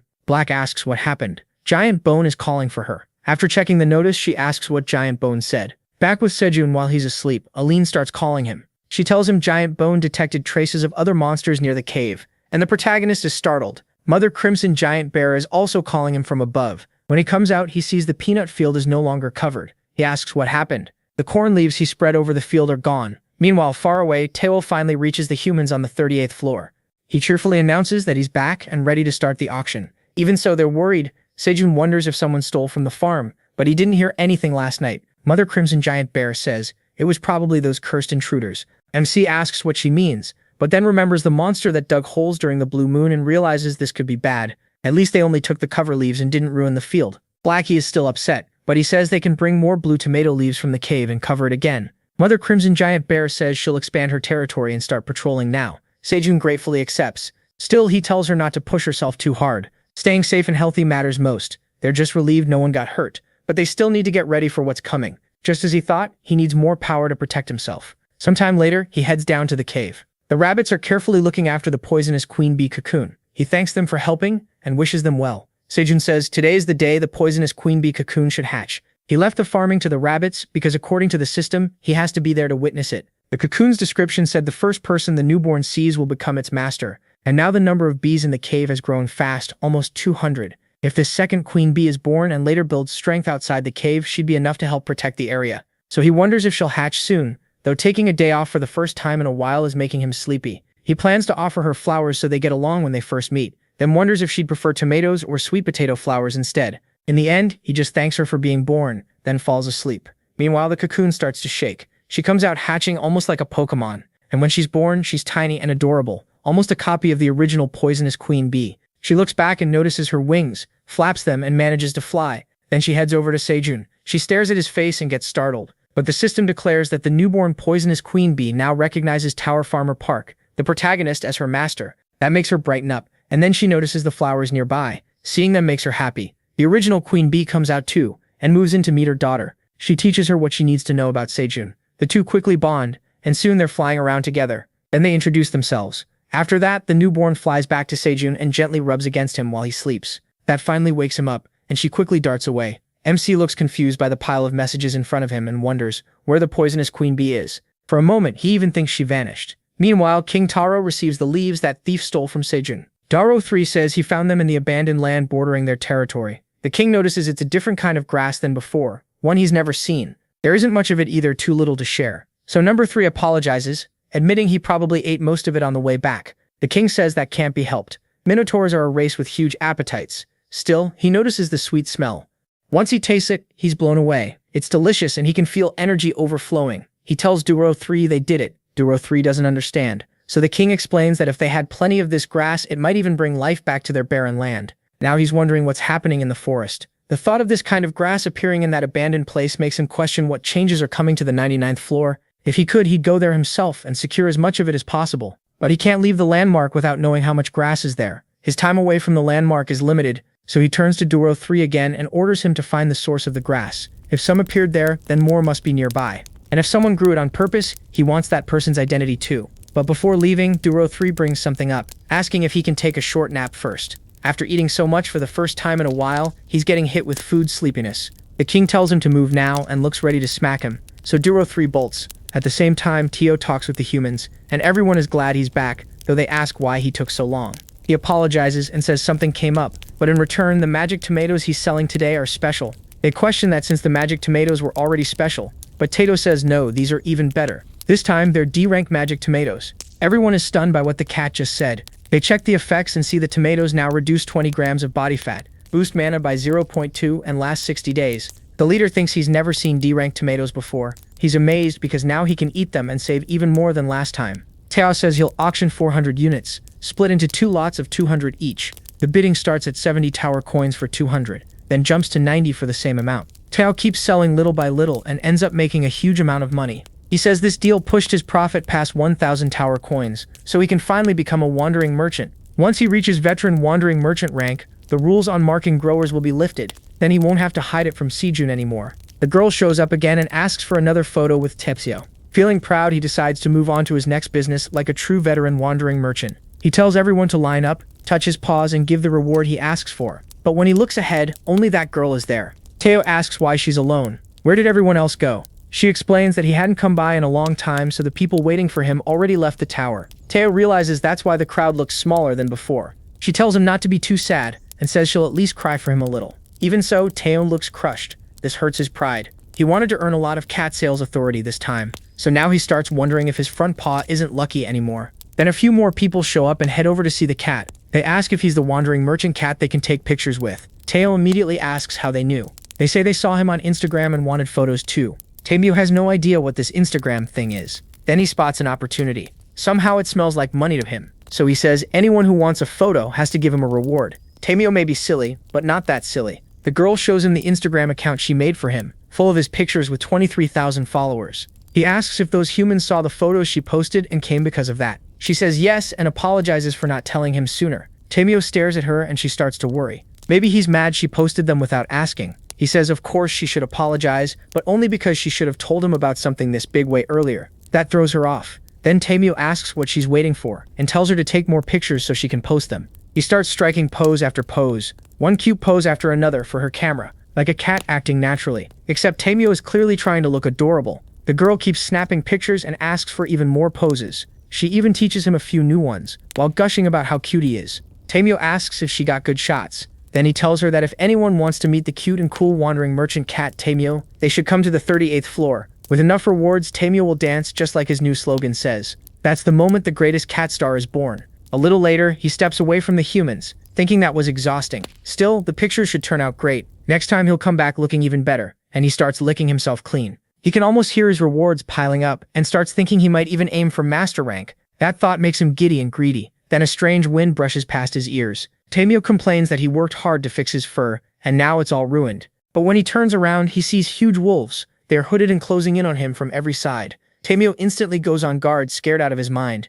Their leader moves in behind him too, sealing him in. Tamio freezes in fear. One of the wolves reaches a paw toward him. It taps Tamio a few times and asks if he's the wandering merchant who bought the straw hat at a blacksmith shop in the merchant district. Terrified, Tamio can barely process what he just heard. The wolf yells, asking again if he bought that straw hat at the smithy. He threatens to tear Tamio apart if he doesn't answer properly. Tamio is so scared he can't speak, while the wolf keeps pressing him for an answer. Then a pine cone drops and startles them both. Tamio stays curled up while the wolf turns toward it, asking what that was. That pine cone suddenly releases smoke. The smoke quickly spreads through the whole area. The wolves breathe it in and realize their noses are going numb, like they've been hit with a stink bomb. Tamio feels it too, but only a little. Then a fox rushes in from behind. Seraph grabs him and pulls Tamio away. As she runs, she tells him to be quiet and hurry after her. The wolves are stunned that he's getting away. They shout, asking what's going on, but two of them are already on the ground begging Elka to save them. They say their noses feel like they're about to fall off. Elka realizes the mission failed and is clearly frustrated. Far from there, Seraph and Teo finally shake them off. Seraph tells Teo the wolves won't be chasing them for now. He thanks her, saying he really thought they were in trouble. Seraph says he saved her once, so helping him back was only fair. Teo still thanks her again and promises he'll reward her. Then he asks if she likes grilled fish. Seraph thinks this is her chance. She asks if he'd mind letting her travel with him for a while, saying she wants to learn from him like before. Teo gets excited and invites her along. He says they're heading to the merchant district, and Seraph offers to take the fastest route. Before that, though, Teo says he needs to visit the merchant guild and apply for a promotion to intermediate merchant. That shocks her. He only started as a wandering merchant a few months ago. Teo is surprised too and asks how Seraph knows that. She starts panicking inside. She can't let him find out she works for the secret wandering merchant inspection department. Teo starts getting suspicious, but instead of figuring it out, he assumes she must have heard way too much from that idiot while she was scared. He decides that Loudmouth must have spilled everything, and Seraph is relieved Teo is a little slow. Then she asks how he earned 1,000 tower coins so fast. That's far more than an ordinary wandering merchant could make, so she wants to know what special items he's been selling. She thinks the same thing without outside help. Making that much money so quickly should be impossible. If she finds out he's hiding dangerous goods, she'll arrest him to protect the inspection department's honor. Teo casually says he sells tomatoes and cherries. She can barely believe him. She asks if he means actual red, round tomatoes and cherries. Teo just says yes. He adds that he already sold everything, so he doesn't have any on him now, but he can show her next time. For now, he says they don't have time to stand around and tells her to come with him. Seraph keeps asking how he made 1,000 tower coins from just tomatoes and cherries. To her, that sounds way too suspicious, so she follows him with growing doubt. Meanwhile, in the United States, that vice president gets his hands on the new D-rank magic tomato. He's shocked. It now burns 20 grams of fat. Its effect is twice as strong as the E-rank version, and even the taste is richer. Then he asks Jenny if they got any results from planting the magic tomatoes in soil. She says that as expected, they just grew into normal tomatoes and cherries outside the tower. He realizes that makes sense. They're tower items after all. So he asks about the results from planting them inside the tower. Jenny snaps back, asking what he thinks she is. She's Jenny from Esther, after all. They planted 100 E-rank magic tomatoes on the first floor of the tower and 10 successfully sprouted. They'll be ready to harvest soon. He asks if that's true and praises her hard work. Jenny says it all came from his support and that this result was expected with his tech and Gegu's methods. She adds that soon they may raise the germination rate to 50%, and he can tell things are finally going well. Then she says the budget for the tower farm project has already been approved by the board. They're now hiring awakened people to build the farm and keep nearby monsters away. He realizes the tower project is finally moving, and the business he'd been waiting on is back in action. All thanks to the magic tomatoes and cherries. Meanwhile, the main guy is living peacefully with the new queen bee Blackie and his whole farm. At the Merchant Association, Teo really does earn his title and gets promoted to intermediate merchant. He's thrilled. Seraph congratulates him, and Teo says that with this momentum, they're heading to the trade market to buy what they need. That gets Seraph thinking. The trade market is where intermediate merchants show what they can do. It starts with the auction house, where you can buy great goods from farmers and workshops on each floor for the best prices. If you play it right, you can buy in bulk, cut losses, and make huge profits. This is where a merchant's skill is judged. To Seraph, that place is basically a battlefield. 1 second of hesitation can cost everything, and it's nothing like that small general store from before. So she wonders what technique Teo will use, only for him to casually say he's just buying from that weird shop. That makes her pause, because it's just a miscellaneous goods store. When they go inside, they start checking what's there. Then Teo says he wants 2 kitchen tools and 1 sewing kit, and asks how much it will cost. The hyena asks why he's buying this stuff instead of wholesale goods to resell on another floor, and Teo casually says he sells cherry tomatoes. That gives Seraph a headache all over again. She thought she was finally about to see his real skill. The The hyena says the total is 2.4 tower coins, and Zerafay is caught off guard. The pots are cheap, so even with the other items, this should cost under 2 tower coins. She realizes the shop owner is trying to rip Tell off and squeeze money out of the cat merchant, but Tell pushes back. He asks for a discount right away, and Zerafay notices how easily the hyena plays along. It looks like the same reckless move as before, but when the owner says this is already a wholesale price, Zerafay knows this shop isn't like the last one. Then the hyena drops it to 2.2 tower coins, saying he's only doing it because Tell made a good impression. Zerafay sees the trick right away. Start high, then lower the price so the buyer feels like they're getting a deal. She watches the two test each other and gets nervous because this shopkeeper is no amateur. Teo still asks for even more off, whining right in front of him. The hyena snaps that he already offered wholesale and Teo won't find this price anywhere else. Teo just goes, "Really?" Then he tells Zeraseed it's fine and says they should leave everything and go. She's confused and asks if he's done bargaining. Teo says if that's the final price, he'll just walk away. That makes the hyena crack. He calls Tell impatient, gives up, and offers the lot for 2 tower coins. Tell doesn't stop there. He says 1.8 or he's leaving. The hyena reluctantly agrees and tells him to take it. Tell thanks him, and Zerafay realizes what he did. He used a no-gap discount trick, take it or lose the sale. After trying to cheat him, the shopkeeper got completely beaten. To her, this was never a fair fight. Tell had already won. Even with the special training from her family, she knows she couldn't have turned things around that fast. She would have settled at 2 tower coins, so he really did make 1,000 coins just by selling cherry tomatoes. Tell grabs the items and calls Zerafay to head back to the tower. She wonders if she just watched the birth of a genius merchant. Meanwhile, Teo is thrilled, just like Sejun taught him. He asked for a discount 3 times, stayed stubborn, and actually got it 3 times. After they leave the shop, Zerafay follows him. Partway there, she says she'll be leaving now. Tell asks if she's going already, and invites her to eat before she goes his treat. But she refuses, saying she's already troubled him enough, and learned a lot thanks to the cat. She thanks him for seeing past her arrogance, and Tell just asks what she means.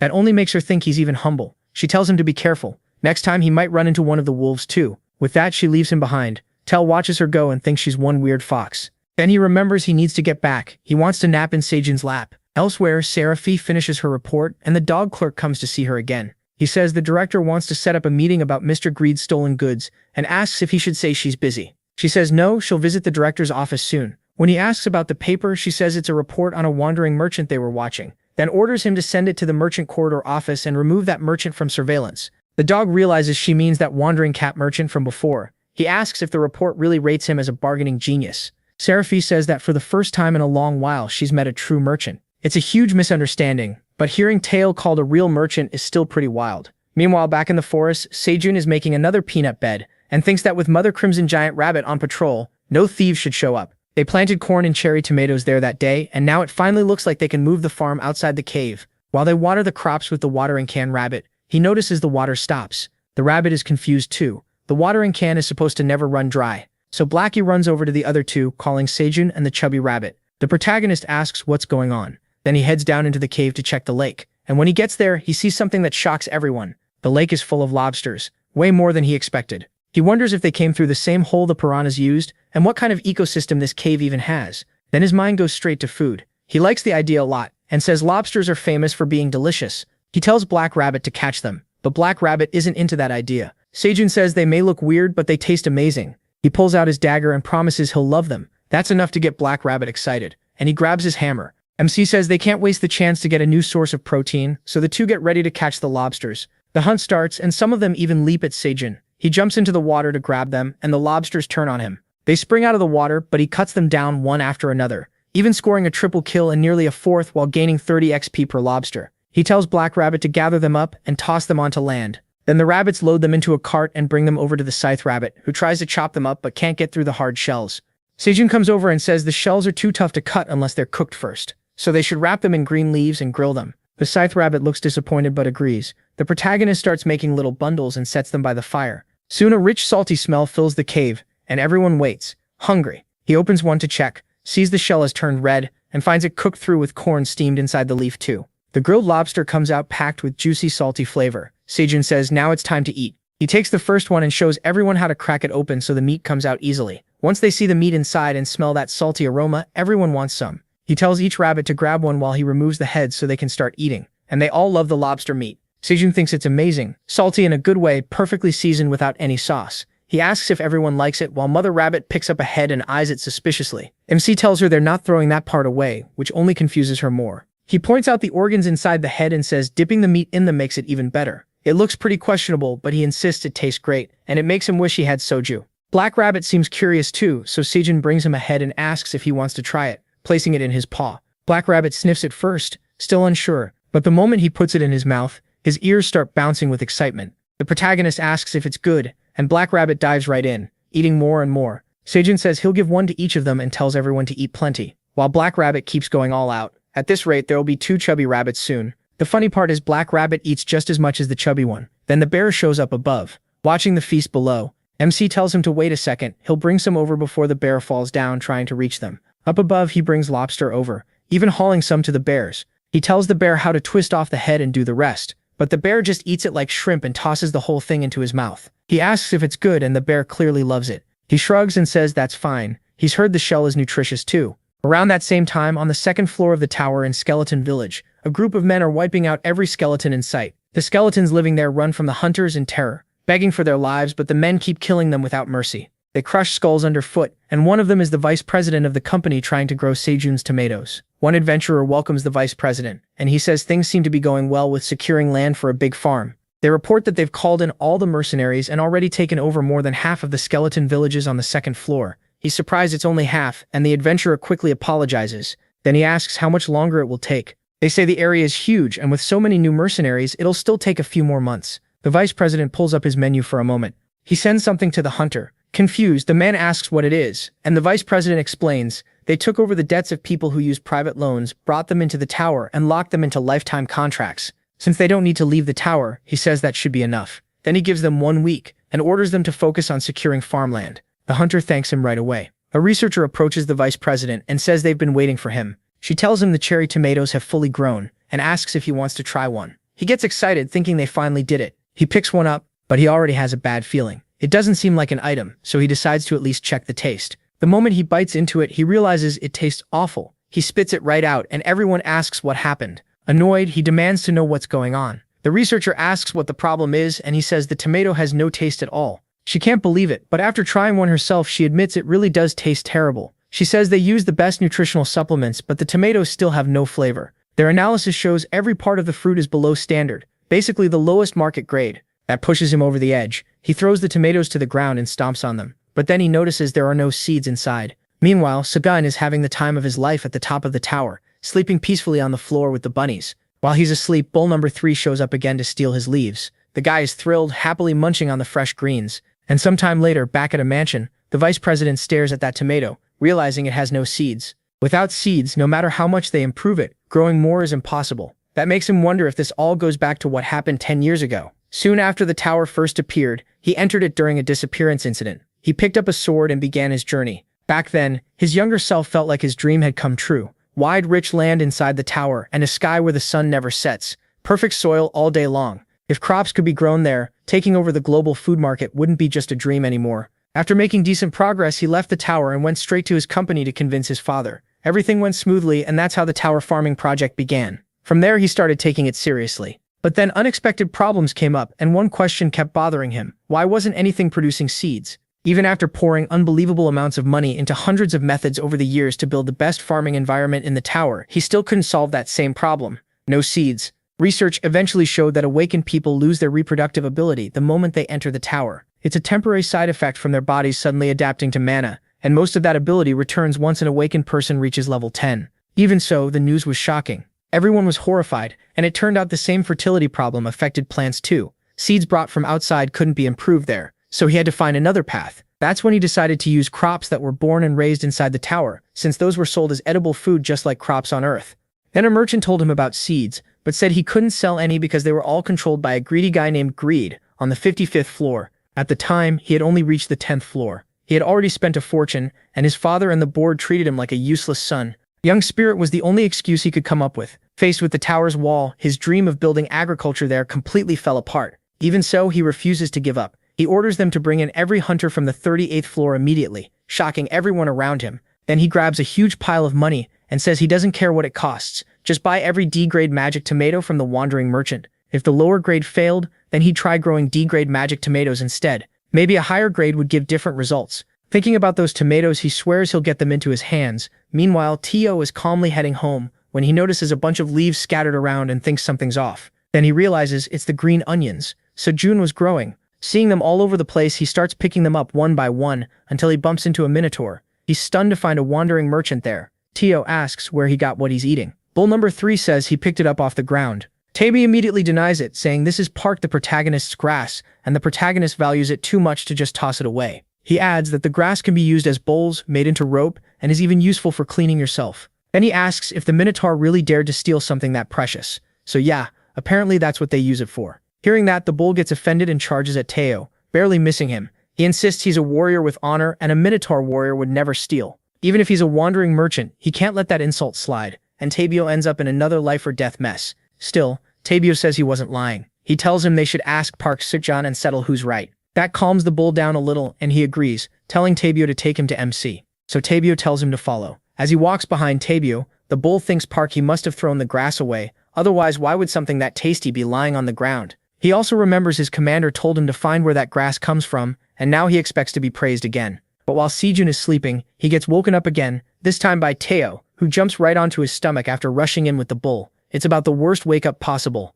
Teo tells him this isn't the time to lie around, and orders him to get up, while the protagonist clutches his stomach in pain. MC asks what's going on. Teo bluntly says he caught a thief. Sejun still doesn't get it, but the moment he steps outside the cave, he comes face to face with a giant minotaur. He asks Teo if this is the thief he meant. Teo proudly says yes, and tells him to hurry up and scold him. Still holding the rope calmly, Sejun is told to look. This black minotaur stole all his grass. When the protagonist checks, he realizes it's the green onions they had spread across the field. The minotaur argues that he only took what was lying on the ground. If it wasn't being thrown away, he says, then why was it left there? That's when MC realizes this is a black minotaur, the horned monsters Kwang's mother had warned them about. They were the ones who wrecked the field during the blue moon and stole the buried leaves a few days ago. Tamo must have caught this one in the act. The minotaur keeps claiming he's an honorable warrior and would never steal. But Tamo snaps back that they never threw the grass away, so yes, he's a thief. Seojun thinks it over. Since the guy's basically a bull, he figures he can dig deep into the ground too, so maybe this can be worked out. Tamo tells him to hurry and make it clear to that idiot whether the grass was thrown away or not. The protagonist says of course it wasn't. The minotaur immediately looks embarrassed, and the protagonist explains it was important grass used to cover the field and keep in moisture. The minotaur says he had no idea and apologizes, but Mumsy tells him sorry isn't enough after stealing. He demands 100 tower coins as compensation for messing up the field and taking the grass. The bull is shocked and asks if grass can really be that expensive. Tamo asks if he understands now and tells him to hurry up and pay the 100 tower coins. But then Tamo starts climbing onto the minotaur and asks what they're supposed to do if he has no money. Sejun answers with a smirk. If he can't pay with money, then he can pay with his body. Hold on him. Don't get too excited. Instead, the protagonist tells the minotaur to come work there every day. He'll pay 1 tower coin a day, and that money will go toward the debt. The minotaur asks if he's really supposed to pay it back by working. Sejun says he'll get meals too. If he likes chives, he can eat as much as he wants. He's not some cruel boss, so honestly, it's a pretty good deal. The minotaur eagerly agrees. If food is included, he's in. MC says the deal starts tomorrow, and just like that, the contract with the minotaur is set. Tamo can only stare at him in shock as he watches him make the deal. He starts thinking that if someone has no money, they really can pay with their body. Tamo is way too impressed. He thinks he should write that down before he forgets and actually pulls out his little notebook to do it. Meanwhile, the minotaur heads off. Sejun praises Tamo for catching the thief. Thanks to him, they even got a new worker. Tamo asks if that means he did an amazing job. The protagonist says he'll extend Tamo Pado merchant status for 1 more month. But Tamo still wants more and clings to MC's leg. MC tells him to get off before he rips his pants. The next day, Sejun keeps catching lobsters down below with Black. They're having a great time, taking down a bunch of them. Black throws them out, and Sejun finishes off the ones that land. After piling up a lot, he figures that should be enough food for Kuang and his mom. He tells Black he did great and says his skills are getting better little by little. Then Black suddenly starts glowing and evolves like a Pokemon. The protagonist notices right away, and Black ends up getting a newly upgraded hammer. The hammer has changed a lot. Once Black grabs it, Sejun realizes this isn't a normal upgrade. It's Black's second awakening. He calls him amazing, and Black is thrilled along with his siblings. So MC leaves the lobster hunting to him now. Then Kuang's mother shows up, and he asks what's wrong. He turns to Kuang and asks what she's saying. Kuang explains it to him. When Sejun looks back, he spots a beehive and wonders when that got there. It turns out Queen Bee A2 built it. She comes over to the protagonist, and he's shocked it's the second-generation poisonous queen that was born before. He says it's nice to finally meet her, and asks where she's been. Since she was marked as his, he'd been worried when he couldn't find her. Then she calls over the other bees from her hive. Sejun realizes she made her own swarm, and he's relieved she came back safe. Quang stays there watching them, so MC introduces him to the queen and says he hatched not long ago. He adds that Quang should protect her home well, and in return she'll work hard to make the honey he loves so much. The two quickly get along. For a moment, everything feels nice and peaceful. Then the Minotaur shows up, saying he came to work, and Sejun welcomes him. But Quang's mother gets angry. She charges at the Minotaur without hesitating. The Minotaur is terrified of the bear, especially since he never expected to run into her there. Still, he gets ready to fight back. Sejun quickly tells Quang's mother to wait and begs them not to fight. But the mother bear shoves everyone aside. Taito shows up while he is down on the ground, saying he heard the noise and asking what happened. The protagonist begs Taito to stop them. He couldn't even explain anything, and if they fight, both of them will get hurt. Quang's mother and the Minotaur need to stop, so Sejun yells that the Minotaur is here to work. He's not an enemy. Quang's mother says something, and Taito translates. She wants him sent back to his cave, because she won't allow a Minotaur in her territory. Then MC speaks to the Minotaur, but he says that as a Minotaur warrior, avoiding battle would be dishonorable. Quang runs over to help, and he has no idea what to do. Teo translates again. Quang is about to cry and wants him to scold them. Right in the middle of this, Aileen sends a message begging for something to eat because she's bored. The protagonist says they're a little busy since the Minotaur and Quang's mother are fighting. But Aileen really wants to know why there's a Minotaur there, and tells him to fix it fast because she's hungry. Sejun says if it were that easy, he'd have done it already. They aren't listening. Then Quang starts tugging on his clothes, and Teo says Quang is hungry too. Meanwhile, the fight keeps getting worse. Teo starts asking to go back to the cave and says he's hungry too. Stuck in the middle of all that chaos, Sejun finally gets fed up. He yells at everyone, if nobody listens, then nobody gets food. That threat stops the fight instantly. Quang's mother, the Minotaur, and everyone else hates hearing it, but the second food is on the line. They all calm down. Even Aileen gets nervous. Tabitz panics too, clinging to Sejun, and crying that this isn't fair. Still, once MC gets serious, he finally brings the whole mess under control. Then he tells everyone to sit down. The Minotaur, Quang's mother, Quang, and the others gather around him. Even Aileen sits quietly, ready to listen. Sejun tells the two troublemakers that if they keep causing fights like this, the fields, the crops, and everyone around them will suffer too. First, he says, they need a meal to calm things down and clear up the misunderstanding, and he asks the rabbits to help. He calls everyone over to eat. Then they quickly prepare the food and serve it to everyone until they're full. Before long, the Minotaur and Quang's mother start acting friendly. They even eat side by side, and Sejun tells them not to rush. He also tells Aileen to enjoy the corn he sends her. The Minotaur says it tastes amazing, and tries to grab some corn, but Quang's mother won't let him. It's her prey, not his, and the two immediately start glaring at each other again. Sejun cuts in and tells them to stop talking and just listen while they eat. He explains that Quang's mother protects the fields and the cave along with Quang. Then he introduces the Minotaur, though he doesn't know his name yet. The Minotaur introduces himself as Bull 3, a proud Minotaur warrior. He just rolls with the weird name and says Bull 3 will help with field work. That finally makes sense to Quang's mother. The protagonist asks if they understand. No fighting here. If they fight, he won't let them eat anything. Both of them are shocked by that rule, but in the end they agree. Just like that, they make peace. Sejun says that's better, and Teo translates Quang's mother's reply. She wants him to notice that they're shaking hands. Then the Minotaur asks what kind of work he has to do, and MC answers like it should be obvious, just to make it clear. So he takes him to the barren land and says that since he already dug it up during the blue moon, all he has to do now is turn the softened soil before lunch. The Minotaur asks if that's really all and if lunch is included too. Sejun says of course, he's not a cruel boss. Bull 3 then makes his horn grow huge and charges at the ground, flipping up everything around him. He's ready to work hard so he can eat a lot. Sejun realizes they can till the land much more easily now. He decides they'll plant chives there. Going down to the cave to pull them one by one is a pain, and for some reason he feels like they'll need a lot more of them.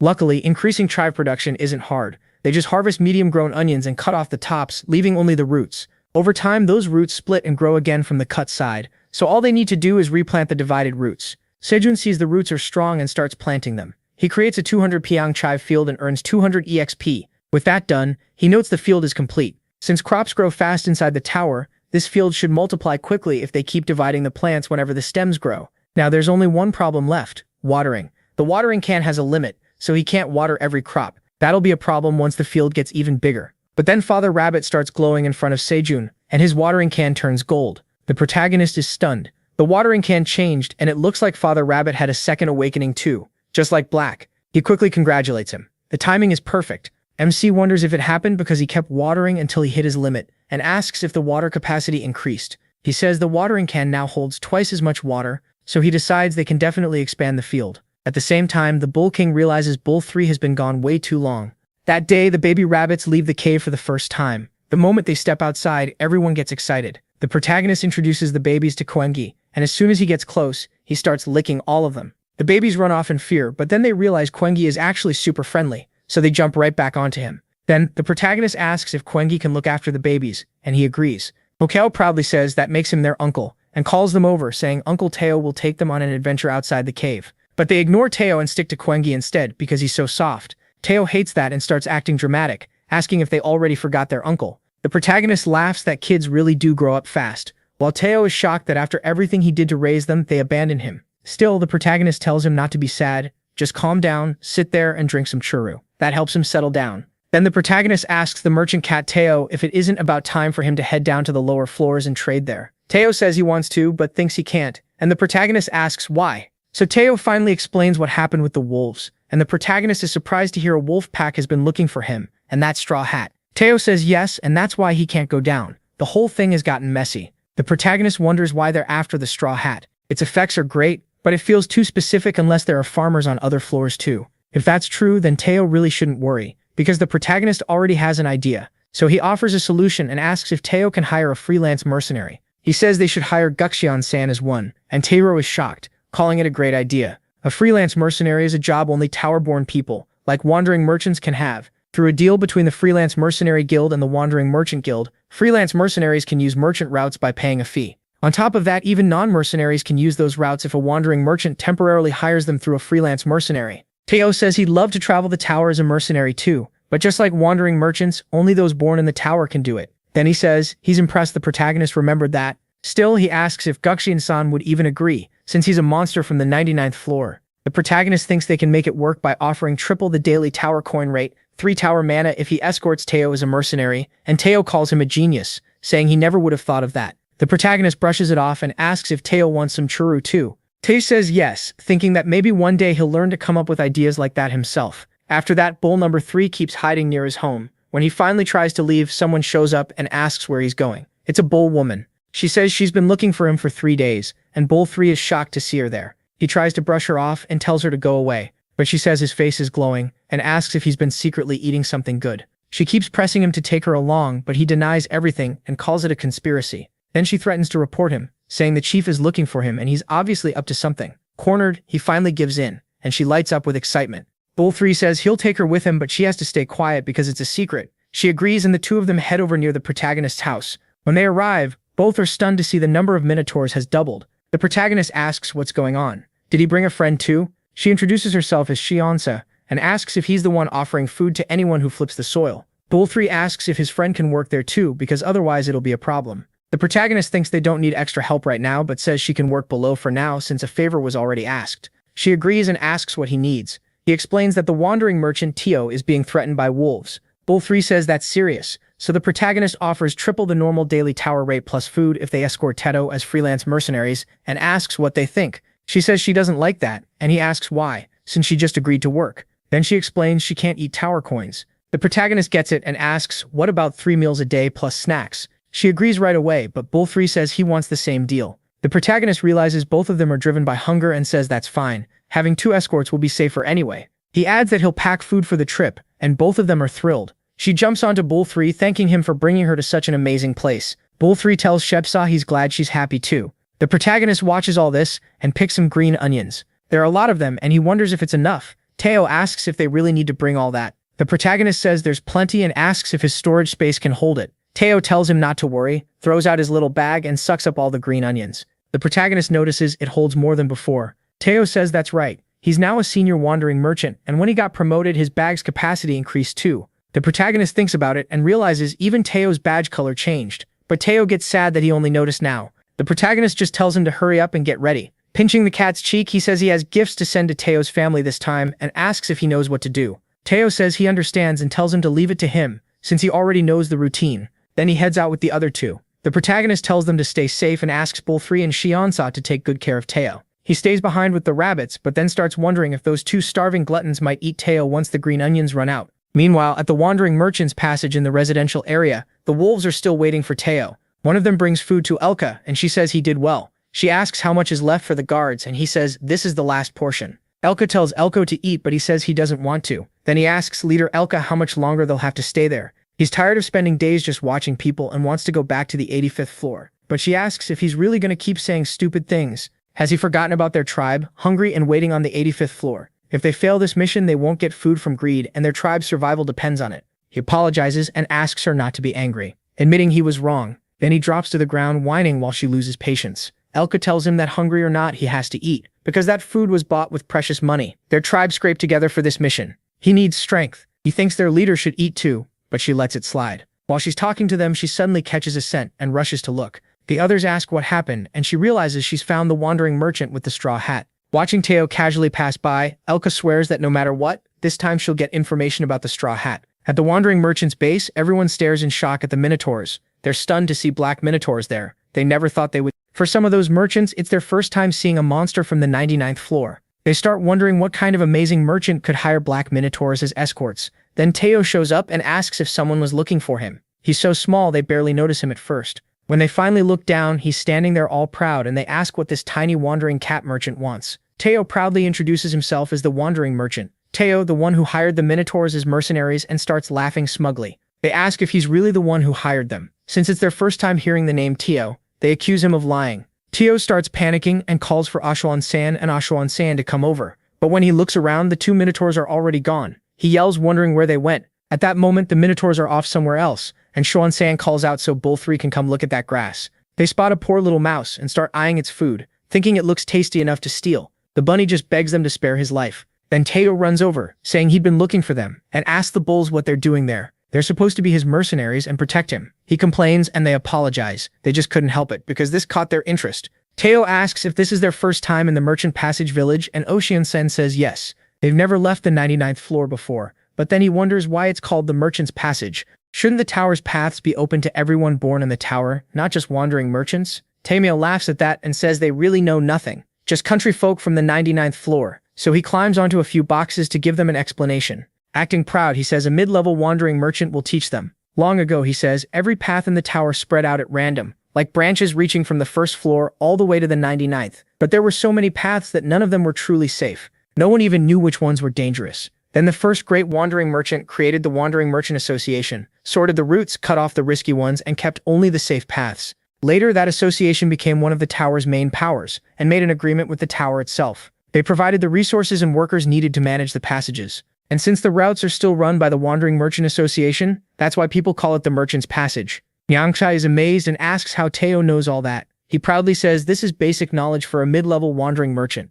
But deep down, he knows it was just the first page of the beginner's guide, and he's glad he read it. Then he adds that everyone in the tower can use the passages, but there's also a paid route only wandering merchants can access, a kind of shortcut. Shanki immediately gets curious. Tamio says they can use that paid passage because he's a wandering merchant. If they took the normal route, it would take much longer. This village sits at the center of a major branch where those paid passages gather. They need to go to the 38th floor, then use the paid passage to drop to the 40th, and after that switch to a regular path. Shanki writes it down, saying the route sounds pretty complicated. Tamio agrees, so before anything else, they're going to eat. The two minotaurs are fully on board with that plan. So they follow Teo, who says he's taking them to his favorite fish restaurant. But on the way, the wolves suddenly jump him. Teo nearly gets caught, then jerks aside when a huge gray wolf charges in. At last, Elka has found Teo, and she's full of anger. Teo instantly shrinks back into a corner, stiff with fear, breaking into a cold sweat the moment he sees that wolf again. The wolf orders Teo to answer one thing. Where did he get that straw hat? But Shanki throws a punch that nearly crushes the wolf, slamming the ground hard, and the wolf barely dodges. She glances over, shocked to see a minotaur there. Shanki asks who that is, and Teo quickly says it's the bastard who's been chasing him. Shanki decides they'll get rid of her. The other two wolves rush after their leader, trying to gang up on Shanki, but she steps in first, lands a hit on both of them, and sends them flying face first into the ground. Elka calls out to Elko, and Elko, while Shanki asks if there are any more cute little pups after smacking those two around. Elka tells Shanki to protect Teo. She'll handle this. Shanki says that's fine. Teo worries if Shanki can handle them alone, but she asks what he thinks they are. They're monsters from the highest floor, the 99th. These mutts are no match for them. Teo even blurts out that Shanki is stronger than he is, sounding oddly impressed. Then Teo notices something, so he calls out to Shanki. He tells her not to kill them. She looks back like she can't believe what she heard, but says she's not sure she can hold back as she charges at the wolves. The two fallen wolves are helped up by Elka, who asks if they're all right. They say they are. Then they ask what they should do next. Elka says they can't retreat. If they lose that cat merchant now, they may never get another chance. The three wolves take their positions against Shanki, and Elka tells them to get ready. They're attacking all at once. Shanki just waits, looking completely confident. Meanwhile, back in Sejun's cave, the scythe rabbit is having a full grooming session. His fur is neatly trimmed, and he's feeling proud after helping his brother. He says the scythe rabbit is surprisingly good at grooming and praises him for making both the black rabbit and the chubby rabbit look great. Then Sejun admits his own hair has gotten too long and keeps getting in his eyes. He asks for just a little trim and says he'll leave himself in the rabbit's care. But while handling the scythe, the rabbit accidentally breathes on another rabbit's ear, making him flinch, and that makes his nose itch. He sneezes, and in that instant takes a huge chunk out of the protagonist's hair, leaving a massive bald patch. Both of them stare at it in horror. Sejong had been nervous already, and now he's unknowingly invented a whole new kind of bald hairstyle. After that, the three wolves charge Yongsai. One leaps straight at her, and she readies a punch to crush him. But another wolf slides in below the first and acts like a step, so the two of them spring up onto her arm, while the third attacks her leg. The wolf, still in the air, reaches for the Minotaur's horn and goes in for her throat. He bites down, but then they realize something's wrong. Her skin is so tough their teeth can't even break through. Yongsai asks if they're surprised. A Minotaur's hide isn't that easy to pierce. Then she flexes her muscles and throws them off. One starts bleeding from the nose from the pressure alone, and she grabs him by the collar and hurls him away. Elke gets wrecked by the impact. His brother panics, only to get kicked away too. That leaves only Elke hanging at her throat. Elke is stunned that the Minotaur knocked Elke out with one hit, but she refuses to let go. Then the Minotaur slams her into the ground with full force, leaving her sprawled out and helpless. One more punch is coming, and when that fist gets close enough to kill her, Elke suddenly remembers the past. When her father explained something to her, he told her they are pure-blood silver wolves, and when they die, they become guardian spirits watching over their tribe. Those spirits make them stronger than other tribes, sharpening their hunting and tracking through the blessing and will of their ancestors. Elke says her pride comes from those ancestors too. They must live with pride so they won't stain the honor of the ancestors guiding them. Someday, all of them will find their answer. So she once promised her grandfather she would live for the honor of their ancestors. She asked if in time she would find the right answer. Then came terrible famine. Food vanished everywhere, and the tribes said the Great Golden Hunger had left nothing to eat. The western tribes were looting and slaughtering each other. Their tribe was attacked by foxes, and while Elke fought off another wolf, her grandfather stayed behind in battle and died. Later, when Elke was leading the tribe, some wolves confronted her. They asked if it was true she was working under Grid's orders, and if she felt no shame before their ancestors, especially serving that vile boar who caused all this. She shouted for them to shut up. They had no other choice. They didn't even know if they could survive until tomorrow, and right now they had to think about the children. Everything she did was for the children. For them, she could throw away honor and anything else. The ancestors would understand her too. Now she's working for that greedy boar, used like a tool and forced to do things she never wanted. So she wonders if her grandfather still understands her now. At that moment, the Minotaur stops her punch. Instead of killing Elke, she strikes beside her and only knocks her out. Even as she fades, Elke keeps repeating that it's all for the children. Teo walks over to check if she's alive, then wonders if she really passed out. Shion-san asks if she should break their legs so they can't follow him anymore, and Teo is horrified. He says trying to kill him is a serious crime, but that would still be way too cruel. So for now, he says they'll take the wolves with them, and Sejun will decide what to do as they carry the wolves away. Somewhere else, the Scythe Rabbit is in just as much trouble along with Kyuang, because MC's shining bald spot is impossible to ignore. The sun is blazing on his shiny bald spot, and Scythe Rabbit and Kyuang look really nervous. Scythe Rabbit says something to Kyuang. I can't make it out, but it's obvious they're wondering what to do. Then Sejun asks what happened and if it's over already. That leaves both of them stunned. A second later, he feels his head and goes, "What is this? Why am I bald?" He can't believe it. After checking the little braid, he says if he'd known, he would have asked Teo to bring a mirror. Scythe Rabbit quickly starts apologizing, but he lets it go. Everybody makes mistakes, and besides, who's even going to see it? There's only one person here, and the rest are monsters. He even says a straw hat will cover the bald spot, so it's fine. Still, he ends up sulking in a corner, crying over his hair. The two watching are shocked. Then Rabbit Mother shows up. After Scythe Rabbit explains, she gets seriously annoyed at him. Sejun insists he's okay, but Rabbit Mother takes him away with Scythe Rabbit. Soon he's seated with a haircut cape on, while she gets ready. Then she pulls scissors from her pocket like she knows exactly what she's doing. Meanwhile, Aline is reading while snacking on fruit, saying reading really is fun. But then she notices she's out of cherry tomatoes. Ever since she got bigger, the amount of food she used to get isn't enough anymore. Even so, if she asks for more, Sejun will probably misunderstand again, like last time when he wondered if she was some kind of flying pig. Just thinking about it annoys her, so she decides she needs snacks and contacts the protagonist. But the moment she does, she notices something strange and wonders what she's looking at. The tower manager asks what happened to him, and MC is surprised. Eileen messaged first. He asks what's going on. She says he looks a little different. Sejun explains his hair got too long, so Rabbit Mother cut it for him. Then he asks if it looks weird, and wow, now he looks like a full-on drama star. Eileen sees it and freezes. He meanwhile is quietly pleased with the new look. Then Eileen's reaction catches him off guard. So he asks why she stopped replying and reminds her he asked about the haircut. On her side, she's completely panicking. She gets all flustered, blushing like a K-pop fan. Sejun keeps calling for her, and she finally blurts out that the tower manager doesn't want him getting any closer. He asks if something's wrong. She says it's nothing. She just couldn't look away. Then she asks if he can give her more of those lobsters from before. The protagonist figures it really was about food, but says she may need to slow down for a while. The lobster numbers have been dropping, and now only 1 to 3 show up. Because of that, there's no Vesperum either. He adds that he's been eating mostly vegetables lately, so meals feel a little lacking. It'd be good for her to get proper nutrition too. Instead, he offers her something else and asks if she wants tomatoes and corn.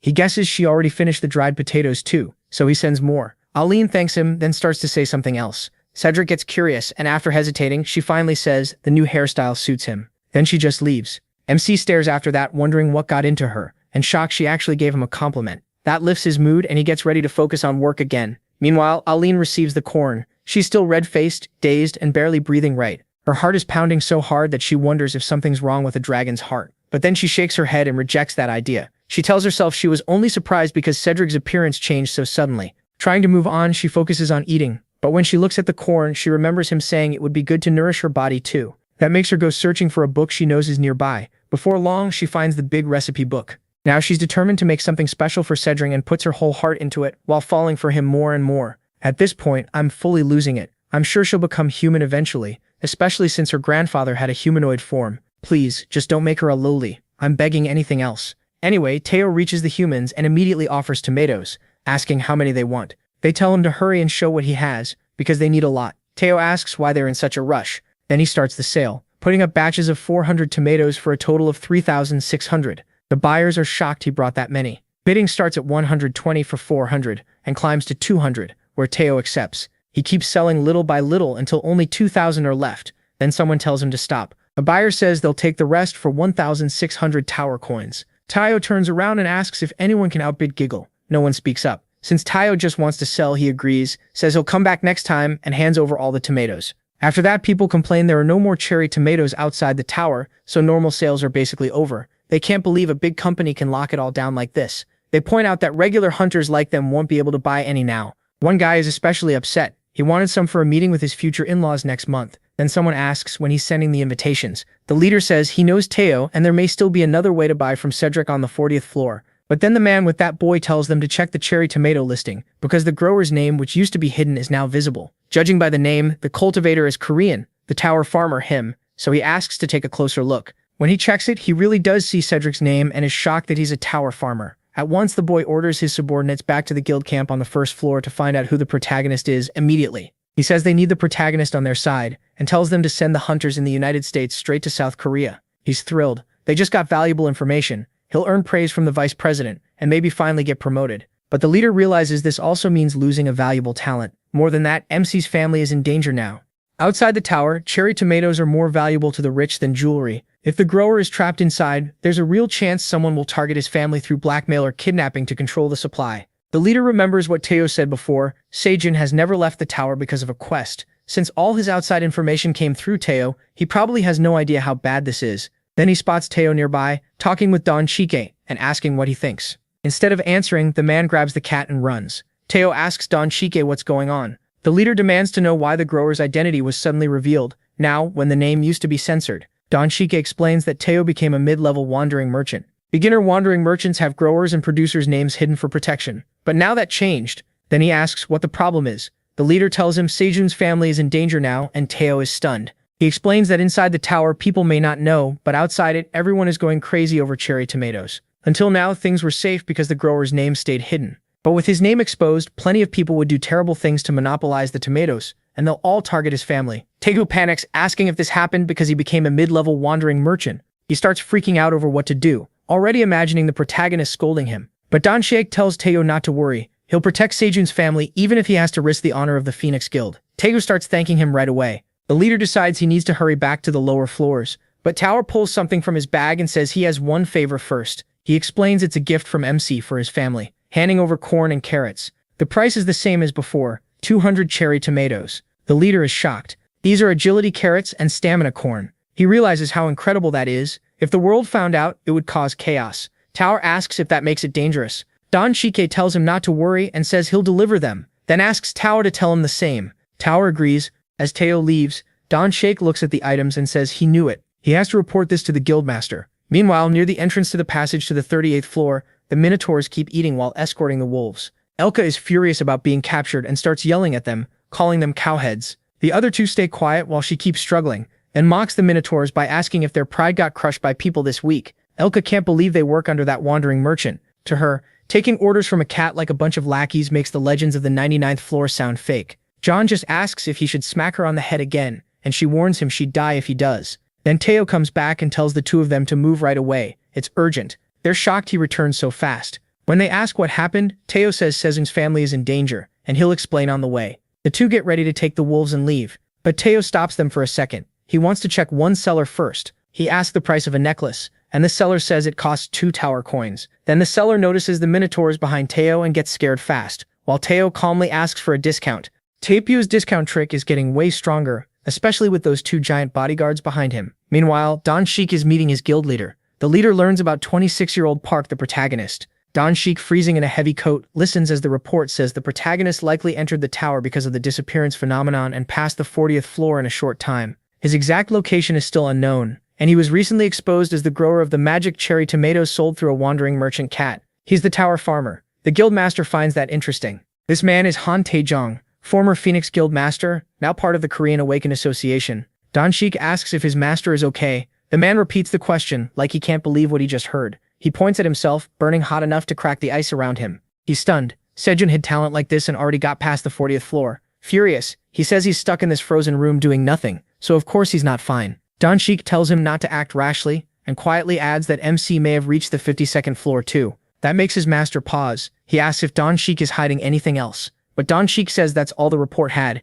He adds that tower farmer is a job no one has ever seen before, then notices the master burning the report. Don Sheik is left stunned, while the master sits back down and says this is no fun. Then Don Sheik asks if the flame curse is still spreading. His master's arm is on fire, but he brushes it off like it's nothing. If not for this curse, he says he would have rushed into the tower already. Then he asks why Don Sheik really came, since he wouldn't show up just to chat. Don Sheik says he wants support from the Korean Awakened Association to protect Sejun's family. Now that the tomato producer was revealed to be Korean, pressure will come from everywhere. His master tells him not to worry. He already formed a security team the moment he got the call, and he wants Don Sheik to lead it. Since they know the family, it'll be easier, and they can't let another country steal someone this valuable. There have already been contact attempts from several countries, so Don Sheik should confirm the situation. He's amazed by how fast his master moved and thanks him. Then Don Sheik says he also brought a gift, some magic tomatoes. That catches his master off guard. Don Sheik explains that Park Sejun grew them, and the wandering merchant cat gave them to him. They may seem small, but they could still help.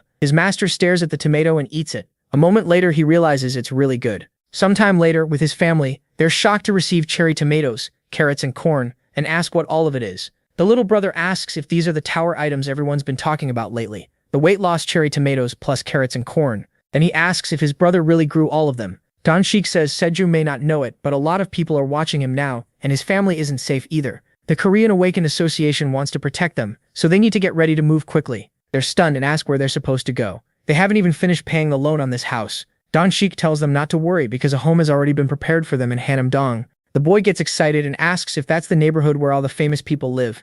Don Sheik says his family lives there too, but the boy sounds a little disappointed. He was hoping some idol group might live nearby, so Don Sheik asks if he likes boy groups and says maybe he knows LJSN. The kid lights up and says, of course, everyone in South Korea knows them. Don Sheik smirks like he expected that answer. Then he shows a photo on his phone and says his daughter is Sarah, a member of LJSN. Since the boy's a fan, he'd be happy to invite him over. The kid nearly loses it when he hears she's the leader and main vocal of his favorite group. He starts praising her as a total genius, songwriting, composing, producing, even her looks. Then he remembers an album cover where she mentioned her father was a hunter, and he freaks out after realizing it was team leader Don Sheik. Right away, he begs to be adopted and starts calling him dad. He keeps going on about how much he loves her, leaving Don Sheik confused, while the boy's actual father turns to his wife asking what is happening. But she's worried about Sejun. He said he'd be a good son and make money in the tower. But who would have guessed he'd be farming in there and working this hard? She wonders if anyone is taking care of him. At that same moment, Eileen is thinking exactly that, while making him soup, and whatever she put in it has some wild effects.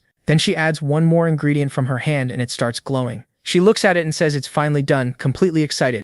Meanwhile, Sejun is planting green onions. He says he collected flower seeds from them 2 weeks ago and found they grow well that way. Now, with Black Rabbit, he decides it's time to harvest. He planted them outside the cave hoping they'd turn into an item. When he pulls off just one leaf, nothing happens, no item, no status window. He wonders if it's because it isn't a fruit, but Black Rabbit points at the whole stalk and Sejun realizes that's the key. So he pulls the whole thing out at once and harvests detox green onion. A flood of notifications follows. He gets 36 XP and the green onion can remove C rank or lower poisons for 1 hour when eaten. On top of that, it activates liver detox for 24 hours. It's ridiculously useful. The protagonist says he knew an item would appear if he planted fruit or flower seeds. He wishes he'd started collecting and planting them much sooner, and Black Rabbit gets excited with him. Then he wonders what the detox green onion tastes like. When he tries it, it tastes normal but still different from the ones he used to eat. Of course, he can't feel the poison cleansing effect himself. He figures the detox effect would be great for people who drink alcohol, and since green onions grow fast, he plans to sell them once he has enough. Then the chubby rabbit runs over calling for him. Sejun asks if it's already time to eat, and they head to the lake. There he sees the number of piranhas and lobsters has dropped a lot. Even blood won't lure them out anymore, so he tells the rabbits they'll have to give up meat for now, and the chubby one looks crushed. While they're all upset, MC gets a message from Aline Pratani. She says she prepared a gift to celebrate his 200th day in the tower. He's surprised it's already been that long. Then he gets touched that she made something for him and asks what the gift is. Instead of answering, she gives him a quest. Hand over 1 cherry tomato and receive her present. Refusing isn't really an option, so he gives up the tomato. In return, he obtains Eileen Pratani's health soup. A cauldron drops right in front of Sejun. The second he sees it, he's horrified and wonders what in the world it is. That soup looks awful. There's a hornet, a bone, an eyeball, green slime, and a frog with its mouth wide open. Seriously, Eileen Pratani, what did you make? It's Eileen Pratani's health soup, the first dish the great black dragon Eileen Pratani has ever cooked. The taste is not guaranteed, but the effect is amazing if he survives it. It raises all stats by 3, but it also inflicts C-rank paralysis poison and C-rank acid poison when eaten. It's an A-rank item, and Sejun can only stare in shock while all the rabbits keep their distance. Then he asks if she really expected him to eat that. Eileen Pratani says she's going to sleep because cooking wore her out. He can't believe that soup took that much out of her. She lies down with a happy smile, watching him hold the soup, and says she made it carefully, so he better finish all of it. Then she warns that when she wakes up, she wants his review, and if he doesn't eat it, she'll kill him. A moment later, she falls asleep.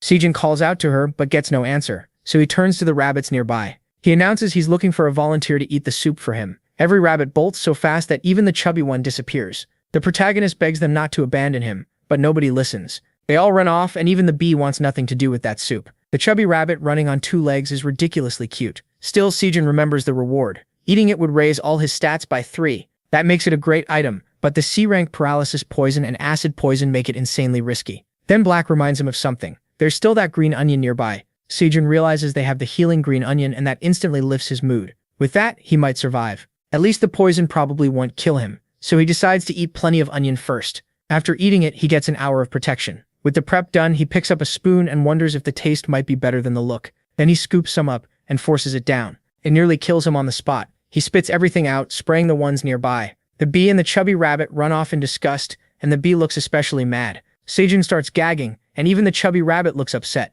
It tastes unbelievably bad, but the system still counts it as Aileen's health soup. The poison hits him, and the green onion heals him right away. He thinks people say bitter medicine works best, but this is on a whole different level. In his head, MC starts calling Aileen a real winged pig and wonders if she actually wants him dead now that she doesn't need the tower farmer anymore. Then he snaps and decides the only way through is to drink the whole thing at once. He lifts the cauldron and the rabbits stare in shock. He tells himself he can do it. He's almost there, but near the end he spots that hideous fish in the soup. He almost throws everything up, instead he drops the fish with the cauldron. The cauldron falls and lands in the river, poisoning the water. Sejun realizes he dropped it by accident, but then the system says he still consumed the whole soup. His stats go up by 3, and he's shocked by the notifications. Somehow the soup also kills a piranha. Then he sees even more things dying in the water and freezes. It even kills a giant electric eel, earning him 5,000 XP. That notification almost makes him lose it. Now it's obvious the lake got poisoned by that soup. The rabbits get upset since the food they could have caught there is dying for no reason. Sejun apologizes and says he was too panicked to stop it. For now, they can't eat anything from the lake. At least they can still deal with drinking water by using the rabbits' watering cans. But he is worried about the hole in the lake where the poison flowed, since so many piranhas and lobsters died after being exposed, even a giant electric eel. That means there's a bigger ecosystem down there, and it also explains why fewer piranhas and lobsters have been coming into the lake lately. If they can figure it out later, that place could become a huge source of protein. Black likes that idea. He gets excited and suggests sending his descendant to swim through the hole. Sejun asks if he really wants to try that, and Black stays fired up. But the protagonist refuses. The lake is still poisoned, and even with the detox green onion, the hole is too narrow. If the little guy gets stuck, there may be no way back. He could die. MC says he understands how Black feels, but he's too precious to send somewhere that dangerous. The little rabbit looks sad, but MC promises they can think about it later, once the lake water is diluted enough. He tells them it'll be fine. They still have food stored up so they can manage for a while. Then he calls on everyone to cheer up, and they start to calm down. At the landmark near the Minotaur King's base, the king is getting impatient.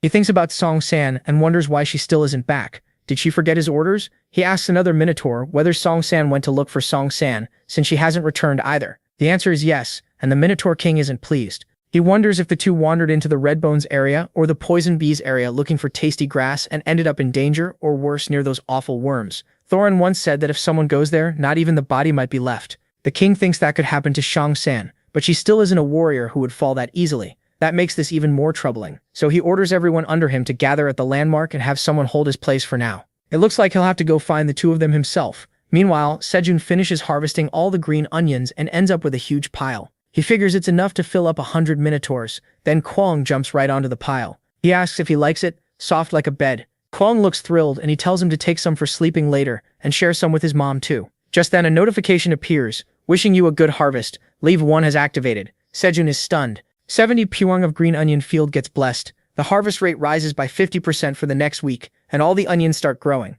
They were already fast growing, but now they're practically shooting up instantly. The protagonist says he should harvest them 3 times now instead of 2. With the stat boost from Aileen Pratani's soup, the work feels easy. He asks the strength rabbit for help, and the rabbit is all excited. Then tower manager Aileen Pratani suddenly asks if he ate her soup, and MC jumps. He quickly says of course he did, and even leveled up thanks to it. But Aileen reminds him that she asked about the taste, and Sejun has no good answer. He stalls, trying to figure out what to say. Aileen starts looking down and asks if it tasted bad. He lies and says it was delicious. He insists it's true. That's why he finished all of it. It was so good it was worth dying for. That makes her happy, and she grabs her pot, saying she'll make more. The protagonist immediately tells her not to. Aileen asks what's wrong, and Sejun says she used up all her energy making that soup, so she doesn't need to push herself that hard for him. He says he likes talking with her like this, so she doesn't need to tire herself out just to cook for him. Instead, he says he'd rather cook for her and watch her eat, so from now on she doesn't need to force herself to cook. Really, MC is just trying to save his own life and begging her never to make that again. But Aileen takes it sweetly, getting flustered that he's thinking about her that much. A dragon-human romance is not what anyone expected, but here we are. Aileen gets so shy and excited that she starts smashing things around her, blushing hard and proudly says she's really proud of that tower farmer. In the end, she agrees with him, and Sejun just thanks her. He's relieved since he almost died. Then Aileen asks what's on the menu for tonight. Right then, the whole area starts shaking and everyone panics. He asks what's going on. Kuang and his mother both turn to look. Then the Minotaur King shows up, stomping through Sejun's green onions as he enters the field. The protagonist is shocked to see another Minotaur. The king roars as he charges in. Kuang's mother instantly gets ready to protect everyone, while the force of the roar nearly knocks MC and the little ones over. He can tell right away this Minotaur is completely different from Sejun-san. Aileen explains that this is the Minotaur King, the boss of the 99th floor, and Sejun is stunned. She says the floor boss guards the waypoint, so he normally can't leave that area. The protagonist realizes this is the monster guarding the way out of the tower, the same one Kuang's mother said he would have to defeat. So he wonders what brought the boss all the way here. Aileen says she has no idea, but she's sure the rule about the 99th floor boss not leaving the waypoint territory is written in the tower guide her grandfather gave her. Aileen tries to use her tower manager powers to summon the boss of the 99th floor, but the power fails right away. She stares at the status window in shock. It will not answer even though her manager authority should work, so she admits she cannot contact him and has no idea why. Sejun is completely lost. Then the status window makes it worse. It says there is no way to stop the monster charging at them. Kwang's mother steps forward to fight, and MC notices at once. That only scares him more. If even she has to step in, this enemy is way beyond him. After all, this is the floor boss. The Minotaur jumps at her with his axe raised, ready to strike. Everyone freezes, and Sejun grabs Kwang, sure they are about to die. Ninja Siren starts screaming, worried about him, but then the Minotaur's axe is thrown aside, and when the protagonist looks back, he sees the Minotaur crashing into the green onions. He looks completely love-struck. That is when Sejun realizes he is just a Minotaur obsessed with green onions. Everyone is left speechless. This huge monster just came here for green onions, and now he is rolling around in them. A moment later, he seems to realize what he is doing, grabs some green onions, and gets ready to leave. Just like that, the boss turns to run, and Sejun realizes he is stealing the green onions. The Minotaur bolts. MC cannot believe it, and asks why that guy even came. Aileen says he looks like he is heading back to the waypoint. He says he was so scared his legs almost gave out. then asks if everyone else was terrified too. He thanks Kwang's mother for trying to protect them, and she looks proud and happy. Then Sejun sees the damage. A lot of the green onions are ruined. The whole field is a mess, and the boss ate plenty too. Aline says she is relieved the tower farmer is safe and she is sorry about the field. The protagonist thanks her and says not to worry, he is actually glad. He says he should have visited the boss sooner. He just never thought the boss would come to him first. Aline asks what he means, and Sejun remembers that black minotaurs care a lot about warrior honor, especially their king. Aline starts to get it. She wonders if MC is plotting something. He says trampling his field and eating from it would definitely stain the Minotaur King's honor. Now he is wondering how many times he can make him repay that debt. Sometime later, the protagonist sets out the meal. He tells everyone to eat quickly so they can fix the field. The Minotaur King wrecked yesterday. The baby rabbits start whining because they do not want the food, and Sejun catches it. Seeing the tantrum, he tells them that if they want to help their mom and dad be on the field, they need to sit properly and eat. He points at Kwang, saying he is eating without complaining. The blue moon is coming soon, and they will be adults, so do they not want to grow up? That works. They agree and start eating, and MC is happy to see it. He says that is what makes them such cool white rabbit kids. He praises Kwang too for behaving well and not being picky, and Kwang lights up. Then Sejun pauses and wonders why Kwang has not been growing lately. At this rate, he should be much bigger by now. While he tickles him, Kwang suddenly drops to the ground. He worries he is not getting enough food and asks if he is sick. Just then, Tace comes back calling for the protagonist. He is with the Minotaurs and some wolves. MC welcomes Tace, then asks the Minotaurs who the wolves are. They say the group is from the Silver Wolves tribe, which shocks him even more. Tace climbs onto him and explains, these are the ones chasing him. Shang Sat took care of them, but since she did not know what to do next, she brought them here for Sejun to decide. The protagonist says they will first hear why those wolves were after his merchant, Teo, but then he notices they seem to be asleep. Shang Sa says they were too noisy, so she knocked them out. MC just asks if they will wake up again. Teo also asks why the fields are such a mess, and he explains. He says the Minotaur King came and left, and everyone is stunned. They ask how the king knew they were there, and Shang Sa starts thinking they are in trouble. Sejun cuts that off and says they can talk details later. They all worked hard, so they should eat first. The Minotaurs are thrilled and rush over, shouting that they want corn. Teo then tells the protagonist he has something important to discuss, and Shang Sa asks what happened. Teo starts saying something happened on the 38th floor, but then Elka wakes up and lunges at Sejun, nearly grabbing him. When they look back, Kwang suddenly jumps in to protect him. He knocks the wolf back. MC is shocked that Kwang moved on his own to stop Elka. Elka jumps away, startled by what just happened. Then she notices the bear cub that almost got her. At the same time, Teo looks at Sejun and realizes his hat is gone. Elka runs back toward the wolves with the hat already in her paw. She thanks them for helping her get the straw hat, clearly planning to take it. Sejun is stunned to see his hat with her, and everyone turns against Elka and the wolves. He sees the hat is really gone, and Teo says those idiots pretended to be passed out just to steal it. Elka calls to Elk and Elko, telling them to run. But then Kwang's mother shows up and terrifies all of them. They instantly shrink back and she keeps pressing forward. She roars at them again. Elka slowly raises a paw, saying she surrenders, and drops the hat. Sejun quickly runs over and picks it up again. He is relieved to see it is not torn. Then he looks ahead and sees Elka with the other wolves surrounded on all sides. Shang Sa thinks she should have broken their legs, while Kwang and his mother keep scaring them. With everyone closing in, Sejun asks what they should do with these annoying monsters. Teo says Kwang thinks they should eat the wolves, but the protagonist tells Kwang not to do that. He will give him some honey instead. He also asks the second poisonous queen bee to help calm him down. Then he tells the other huge monsters to stop getting worked up and go sit down. They actually listen to MC, and Elka cannot understand why those red-bone minotaurs, famous for their strength, obey this man. Then the other wolves tell their leader that the wandering merchant cat called him master earlier,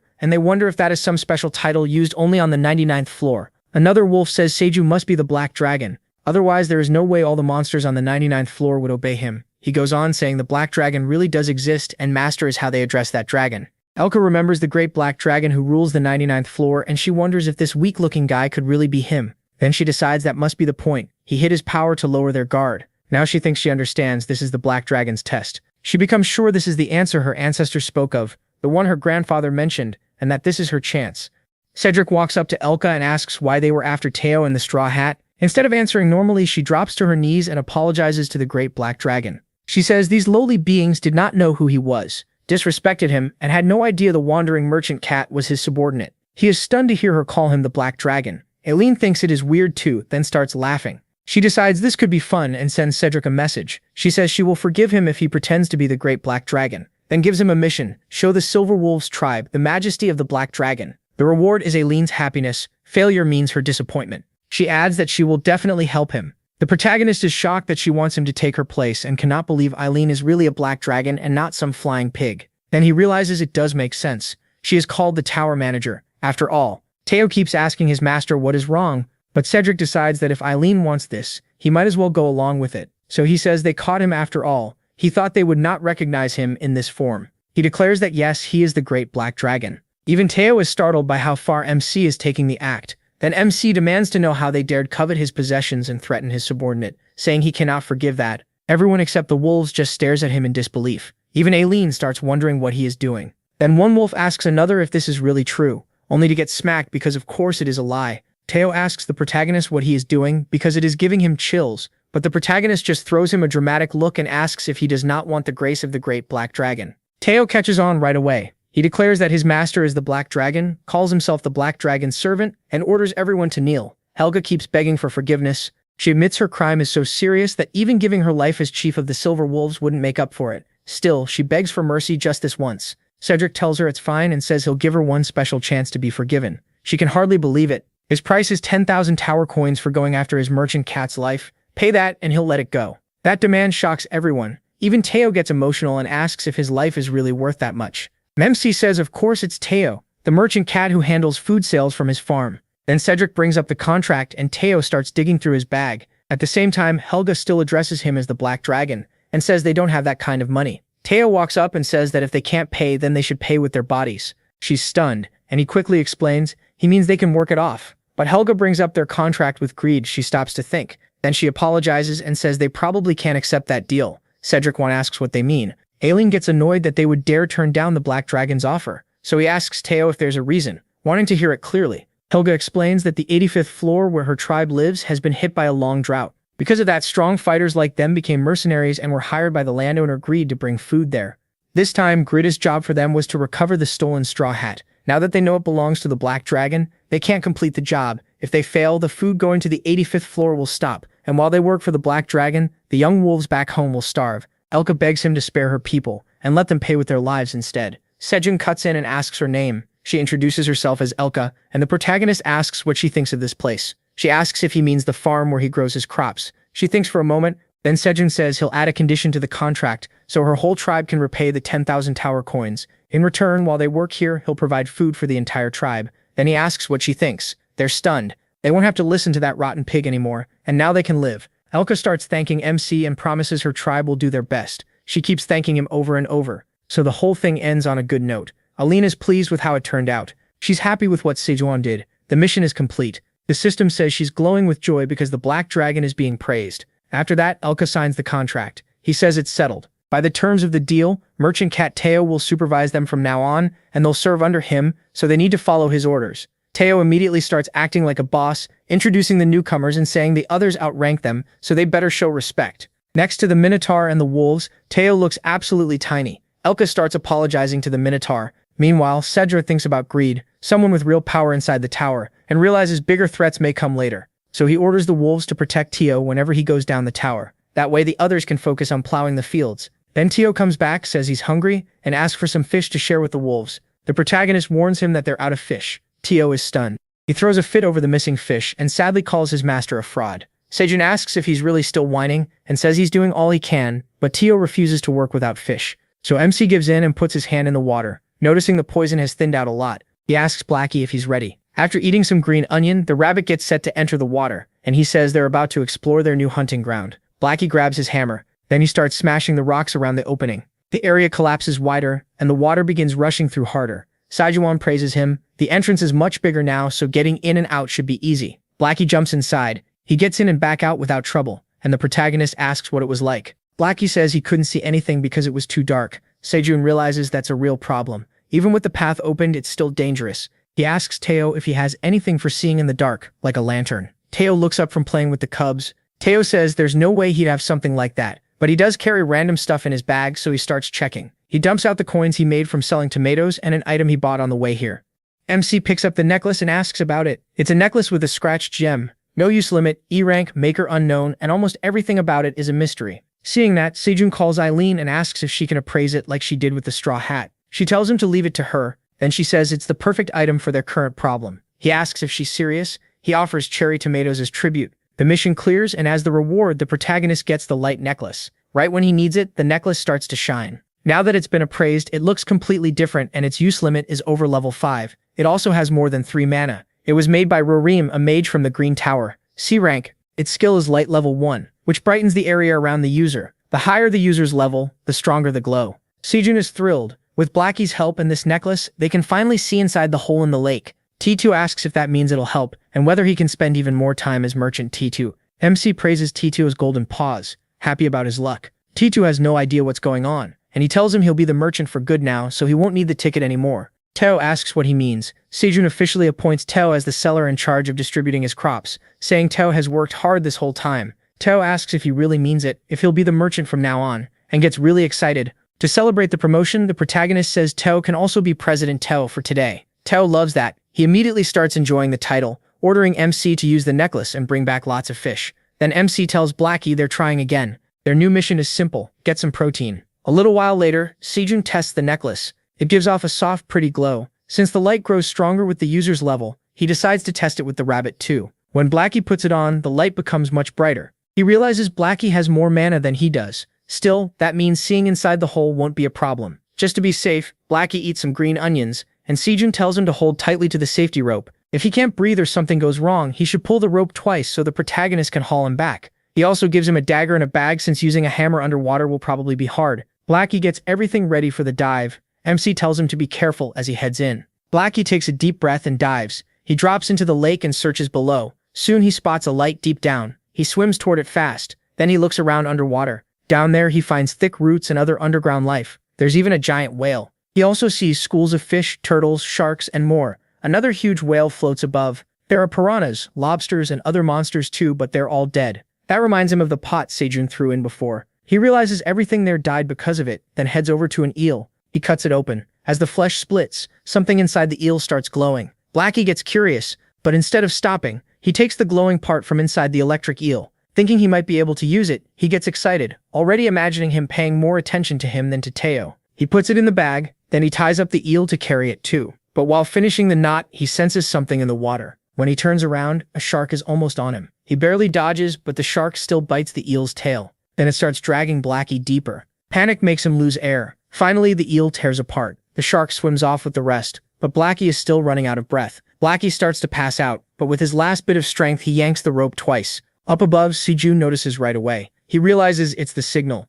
so he and the others start pulling hard. They haul Blackie up as fast as they can. A moment later, they get him back out. When Sejun sees Blackie unconscious, he panics. He scoops him up and begs him to wake up. His voice gets more desperate by the second. Tammy asks what they should do while the protagonist keeps trying to wake Blackie. Then MC turns to Queen and asks her to hold his hat. He gets ready to give Blackie mouth to mouth, but before that happens, Blackie suddenly spits water into Sejun's face. He is shocked that Blackie woke up, though he definitely didn't enjoy getting blasted with salty water. Blackie's rabbit parents are overjoyed, and the protagonist is relieved too, but Blackie immediately starts complaining to him. MC tells him to knock it off, but Blackie still looks upset. While Aileen watches, Sejun says he almost sacrificed his first kiss to save him, and she seems very interested in that. Then relieved Blackie survived, he asks why the water was so salty. Aileen explains that Blackie must have fallen into the Sea of Dimensions. The protagonist asks what that is, and she says it's the sea between the tower's floors. It's full of dangerous underwater mountains, so people usually travel through safe passages instead. Sometimes water holes connect to it too, like the one in that lake.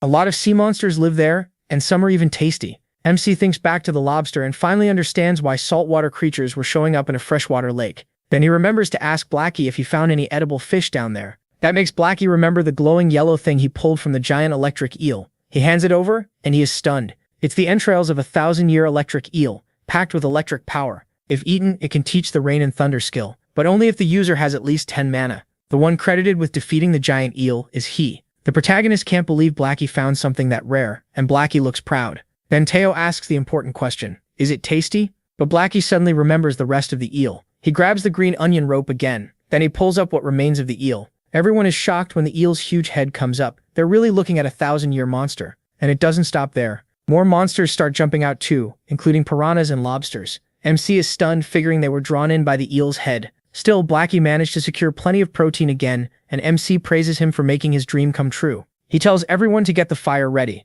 They're about to have a lot of meat. Sometime later, the soup is cooking. He notices Teo muttering to himself and asks what he's saying. Teo seems worried that Sidron's family might be in danger.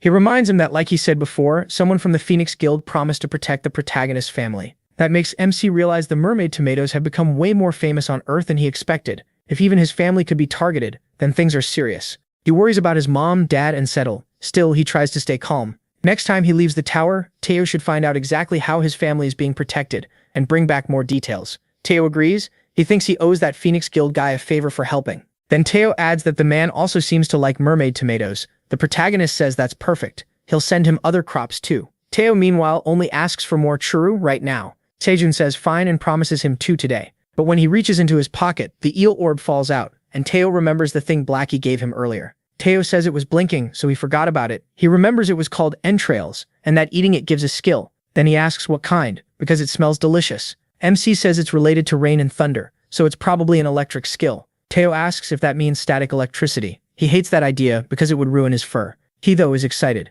After entering the tower, he only learned farming skills, so the chance to get something else finally makes him feel like a real adventurer. Tabio points out that he barely even leaves the cave. Then Tabio asks why Sejun isn't eating it already. If it gives a skill, he should use it now. The protagonist says he can't, and Tabio asks why not. Because he doesn't have enough mana. Right now, he's only at 8.05, and the item needs 10. Tabio bursts out laughing at how weak his mana is. He keeps making fun of MC, so MC asks how much mana Tabio has. Tabio refuses to answer and just stands up and turns away. Sejun doesn't let it go. He lunges at Tevo and manages to grab him, but after checking, he drops to the ground in despair. Everyone around him has more mana than he does. Tevo smugly says he'll protect his master from now on. Then Kuang walks up, and the protagonist asks if he's about to make him feel even worse, since he still can't eat the item. But the minotaurs are too busy digging into the green onions. The wolves are eating too, and they're putting away plenty of food. There are fish everywhere for them to enjoy. Sajin walks over and asks if they like the meal. At once they kneel before him, but MC just tells them to relax and keep eating. One of the wolves, clearly moved, says sharing such precious food with them is a kindness beyond measure.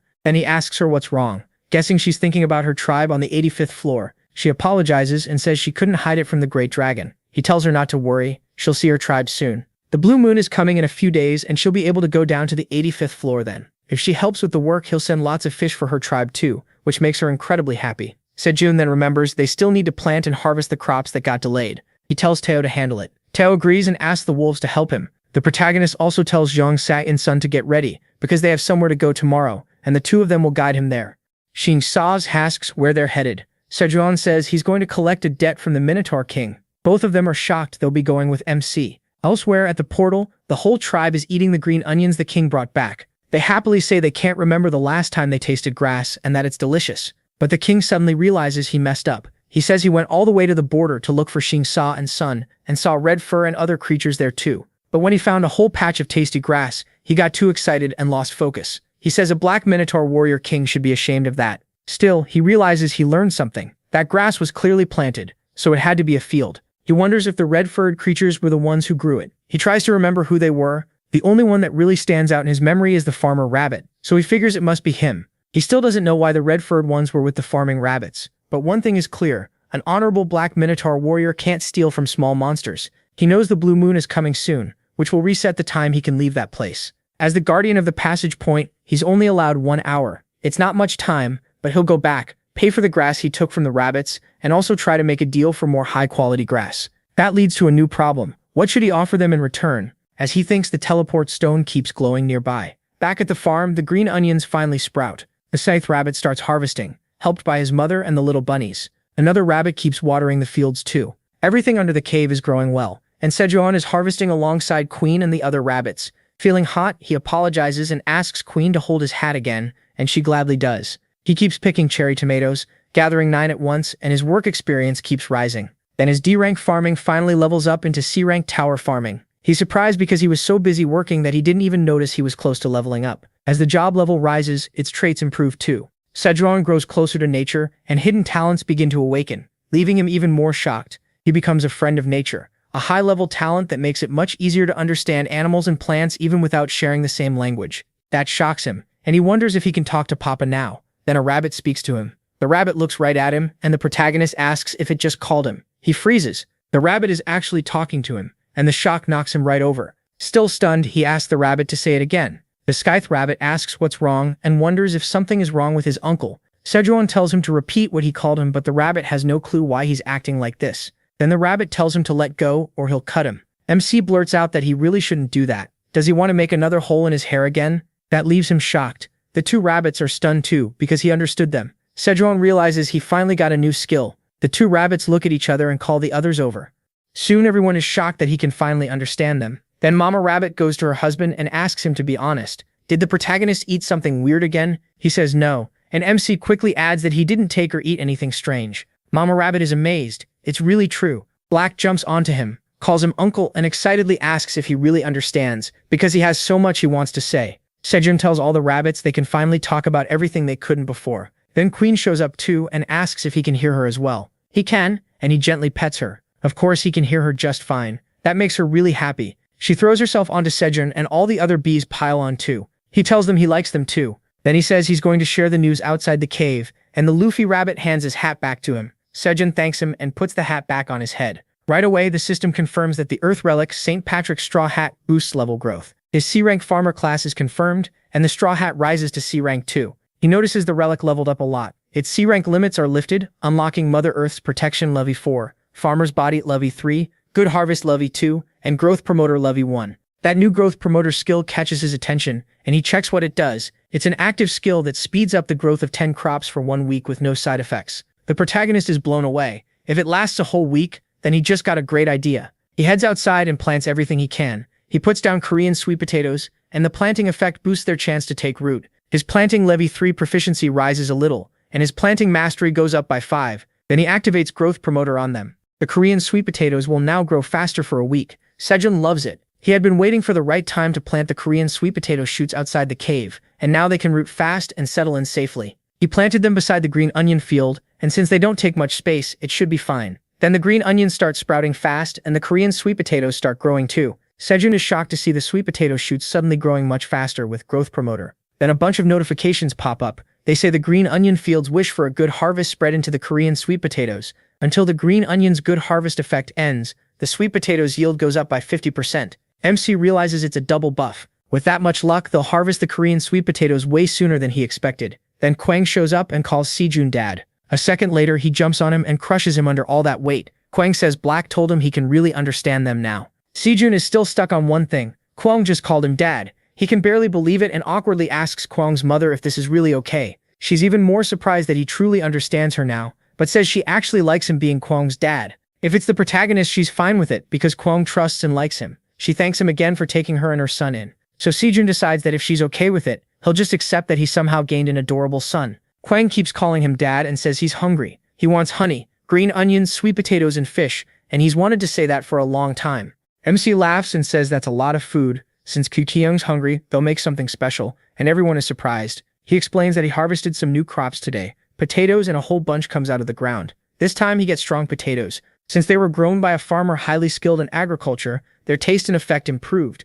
Eating one burns 30 grams of body fat and raises strength by 0.5 for 10 minutes. The effect can stack up to 10 times within an hour. Then he puts the potatoes in a pot to cook. He watches as they slowly finish cooking, and when they're done, he calls everyone over to eat. While eating, Sejong thinks about his Lost in the Tower diary and feels like good things are finally starting to happen. At the same time, Eileen is happy too after getting the potatoes. And hearing the little rabbits call him uncle is so cute that it warms everyone's heart. Later, once everyone is gathered, Kyung starts throwing a fit. He cries on the ground saying he wants to stay by dad too. Sejong ignores that for a second and asks Theo if he packed a lot of green onions in the bag, and Theo says yes, the wolves packed tons of them. Then he turns to Kyung and asks if he's really going to keep acting like a baby. Didn't dad tell him something last time? Kyung answers that he was told to protect the bee sisters, so the protagonist asks if he's still going to throw a tantrum. Kyung says no, but dad has to come back soon. MC promises he'll return as fast as he can, and asks if Kyung can trust his dad and wait. Kyung agrees and stays with the bees. Then Elle says she'll escort Sejong. He climbs onto her back and calls everyone else to get moving. With that, they head to the passage point where the Minotaur King is. After traveling a long way, they reach the middle of a huge desert. Sejong says Elle is incredibly fast, since they got there in no time. Theo hates the place, and so does Black. The dust is burning their eyes. Looking ahead, he asks what that dark area in front of them is. It looks like a forest, but something about it feels wrong.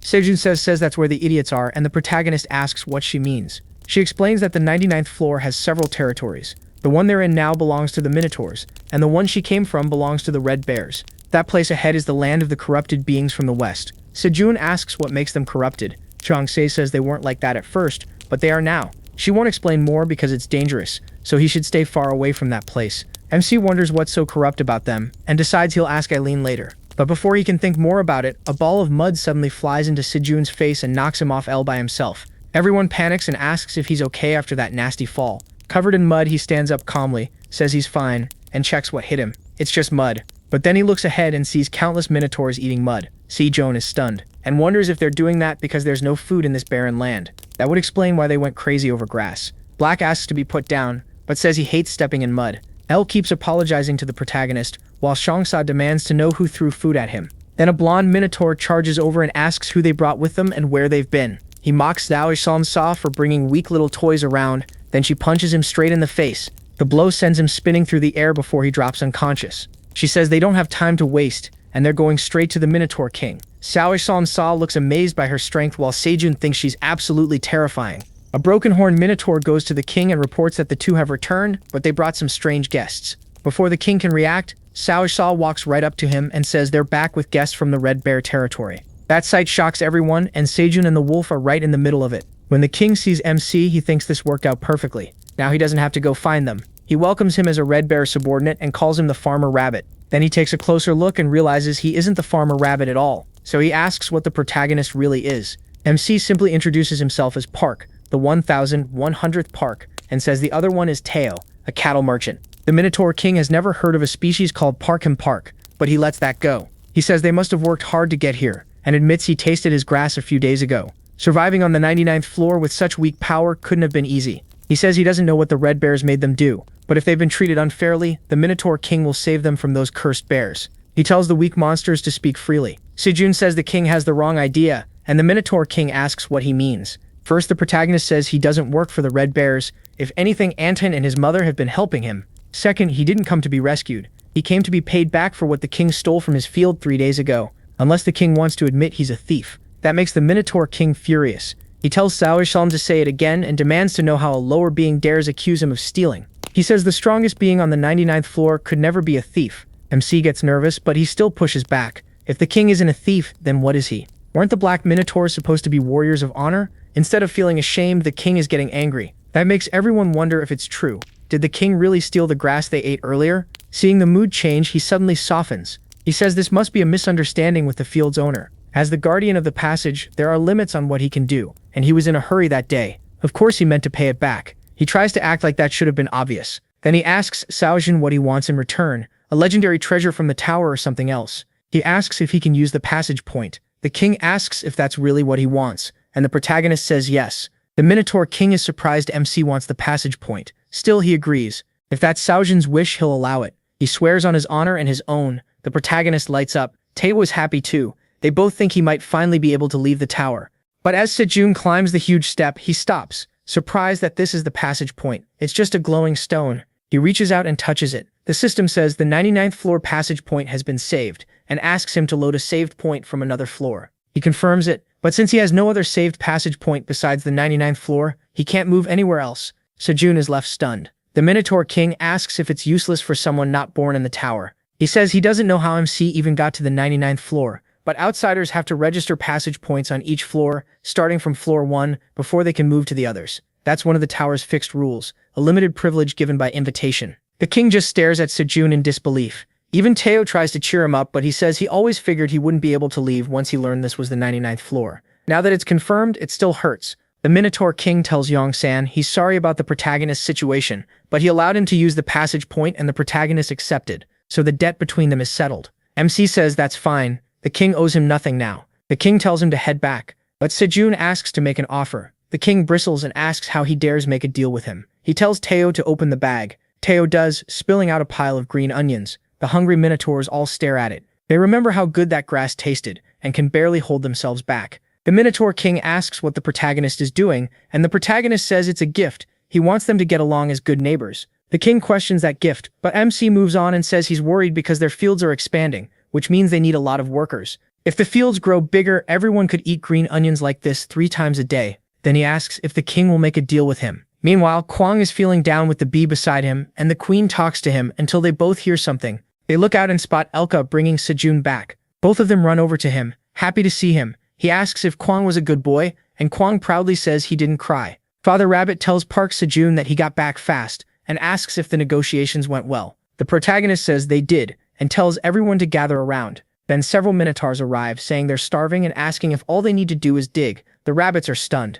MC explains these minotaurs are here to help clear the field. He made a deal with the Minotaur King. They can use all the land in the desert however they want. One minotaur eagerly asks him where they should start digging. Kwang stares at them, impressed by their muscles. The minotaurs realize he must be Kwang. They say Seong-san told them about him, and that he's even more impressive in person. Another minotaur joins them, and Kwang is surprised they know Seong-san and says he's close to him. Before long, everyone is following Kwang and getting along well as they head off to work. Sejun says Kwang is adorable, then asks if he should make food for the minotaur workers. Everyone agrees, while poor Teo is still on Elka's back, close to tears.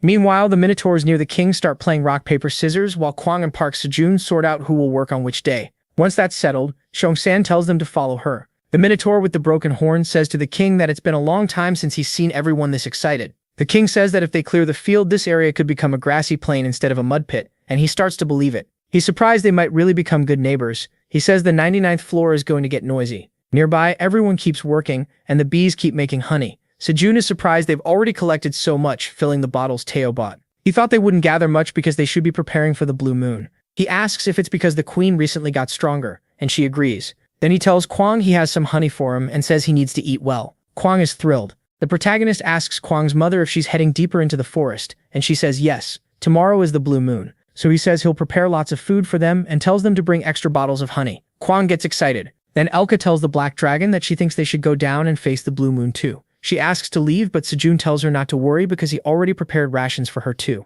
Blackie also worked hard collecting seafood from the dimension, and everyone is shocked by how much food there is. They bow again to thank MC, while Blackie smugly says it was nothing. He asks how they'll carry all that, but Elka says it's not as big as a merchant's load and they can carry simple packs too, so they stash everything in their little pouches. Once they're ready to head down, they say they'll meet again after the blue moon ends, then say goodbye and leave. Sejun is left behind, wondering if he should prepare for the blue moon too. Then Eileen asks what's wrong with his face and if he's worried about the field again. He says yes, he's uneasy now that the blue moon is close. Blackie says he'll help his father and mother, leaving the protagonist alone. Sejun keeps talking with Eileen, and she asks if he forgot when she told him to trust her. She proudly reminds him that she said she'd face and crush the monsters during the blue moon. MC says he remembers, when the blue moon rises, monsters turn violent. Ever since Seong-san wrecked the field during the last blue moon, everyone has tried to reduce the damage by hiding from it or staying away from the fields. But open fields have no protection. Sejun shares all of those worries with Eileen. She tells him she'll protect them. He still doesn't know how, but the giant black dragon he saw during the first blue moon was actually Eileen.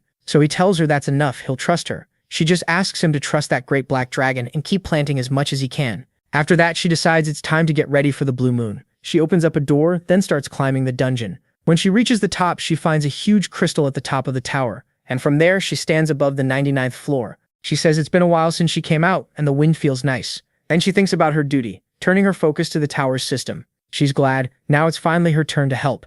Once she sets everything up, she says she's on her way, and sometime later, Sejun gets ready while everyone stays inside the house. Then he hides the last ember, thinking protecting that alone should be enough. Just then he hears a noise and turns to see Teo getting emotional, saying those cute yellow babies are about to grow up. He even says their uncle is touched. Sejun tells Teo not to go outside. The blue moon is coming, so he needs to get in the bag now. Teo tells him to look after the babies, and if anything happens, make sure to call him. The protagonist says not to worry and asks him to hold on to something. Teo asks what it is, and MC explains the poisonous queen bee left it that morning before heading out. Maybe because the cocoon got so big, it keeps producing silk. He says more silk is better anyway, then hands it to Teo, who agrees to keep it safe. Then he notices the moon is almost here, so he tells Teo to get inside. When the moon rises, the baby rabbits start turning into adults. They go totally wild, and Sejun can only watch. He says he saw this last time too, but he still can't get used to how fast they change, and the noise outside keeps getting louder. So he gets up to check, wondering if monsters are nearby. This shouldn't be happening. He asks if Aline still hasn't arrived,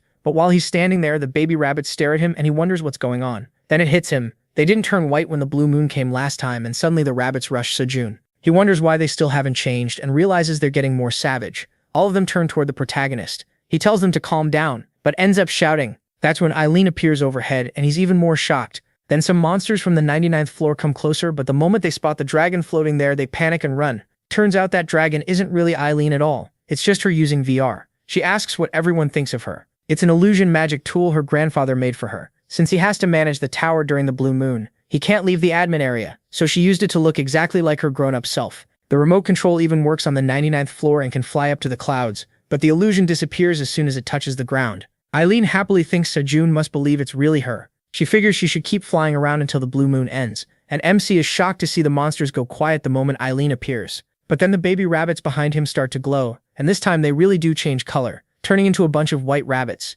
Sejun is seriously surprised, relieved. He grabs all of them at once. Some complain they can't breathe, and they ask what happened. He just looks to the side and sees the blue moon's magic has kicked in. His crops are glowing now. He calls everyone over to harvest, and after gathering everything, he cooks a few dishes. They say it came out really well, and he gets Korean sweet potatoes filled with blue moon energy, plus regular potatoes and magic cherry tomatoes. He says they harvested 13 cherry tomatoes, 3 potatoes, and 7 sweet potatoes. Then he tells Eileen she worked hard and should take the blue moon crops. He warns her the sweet potatoes are hot, so she should eat them before they cool off. She thanks him and loudly says he can leave future blue moons to her too. After that, she lies down to rest, saying she's tired. Even so, she says it was worth it, and wonders if she should try it. The medicine to heal her dragon heart. When she tosses it in, she feels her heart start beating again, and unlike last time, she can feel a steady flow of mana. Then a notification pops up saying she earned an achievement for recreating the forgotten dish, sweet potato with honey. She wonders if what Sejun just made was that dish, just by putting honey on the sweet potato. Eileen is stunned and complains about the protagonist, asking how he keeps giving her plain sweet potatoes while eating something this good by himself. Then another notice appears saying she can reward whoever unlocked the forgotten dish achievement with a special class skill. So now she can pick the skill, and she gets excited, thinking that reward is perfect for a farmer in the tower. The honey sweet potato also permanently raises mana by 0.3. Sejun is happy the sweet potato finally feels complete, saying salted potatoes are good but sweet ones are great too. Then he tells the rabbits to eat first, but one of them stops the others and asks if they forgot what Dad said. He reminds them that all blue moon crops should go to Uncle, and everyone asks why. The oldest says it's because he's weak, then starts crying as he apologizes for being so weak. The others tell him to eat and get stronger, and say they can just eat the regular sweet potatoes. Sejun thinks it tastes amazing. The soft texture and the honey blend together perfectly. As he eats the blue moon sweet potato, his mana starts rising. Then he gets an achievement notice for recreating the forgotten dish, sweet potato with honey. He's shocked, wondering why putting honey on a baked sweet potato matters that much. The manager watches him and nods. He's reached an amazing achievement. A new quest appears, telling him to offer a honey sweet potato to the manager in exchange for a class skill.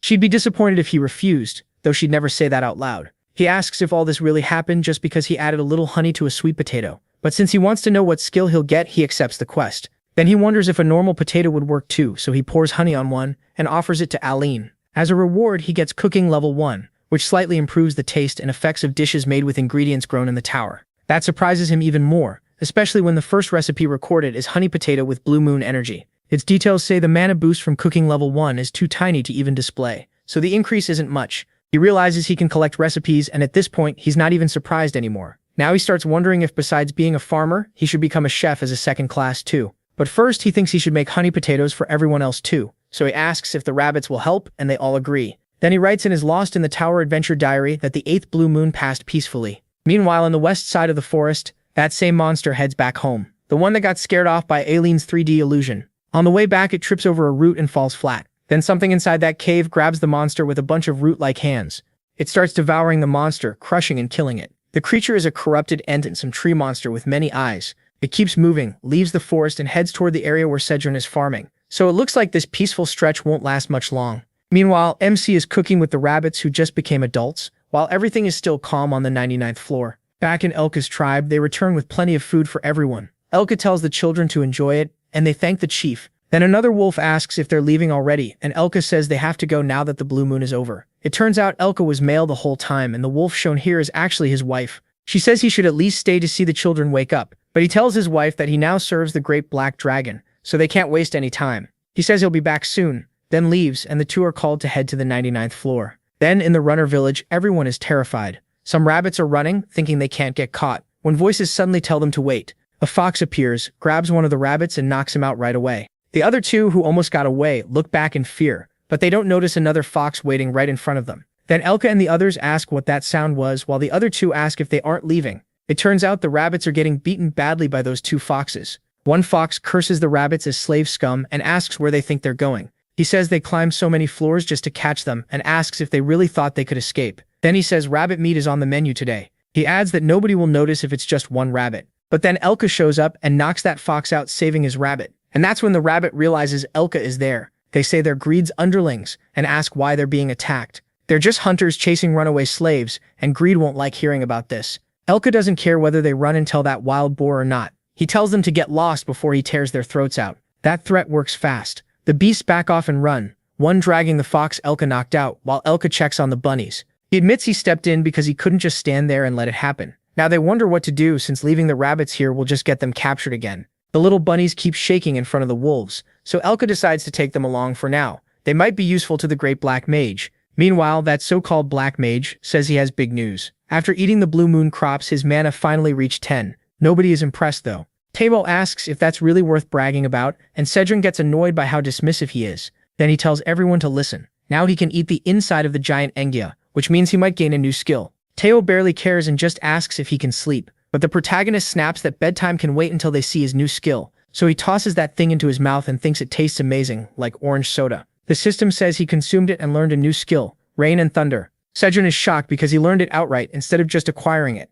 But there's a catch. He still doesn't have enough mana to use it properly. For safety, both Rain and Lightning are sealed. All he can do for now is make dark clouds with mana. The more mana he has, the bigger and thicker the clouds get. If the conditions are right, there's a small chance of rain. So the two parts he actually wanted are sealed, and he needs 30 mana to use them. MC can't believe he needs even more mana now, and wonders how this is supposed to work if the skill is locked. Still, he tries making clouds. Something does appear, but the little cloud is so tiny it only covers the feather on his head. Sejun gets mad he used a third of his mana for that. The rabbits quietly go back to work and leave him there to suffer alone. Then Teo tells him not to lose heart. He may be weak, but he's still the master. He just stares and asks if that's really supposed to comfort him. Kwang says it was amazing though. It even blocks the sun a little, and it'll get bigger later. To him, his dad is the best. Kwang is the only one cheering him up, and that makes the protagonist genuinely happy. Then Teo ruins it by saying the cloud is useful because the sun isn't in his eyes anymore, and asks MC to move it a little to the side. MC decides this cat is way too annoying.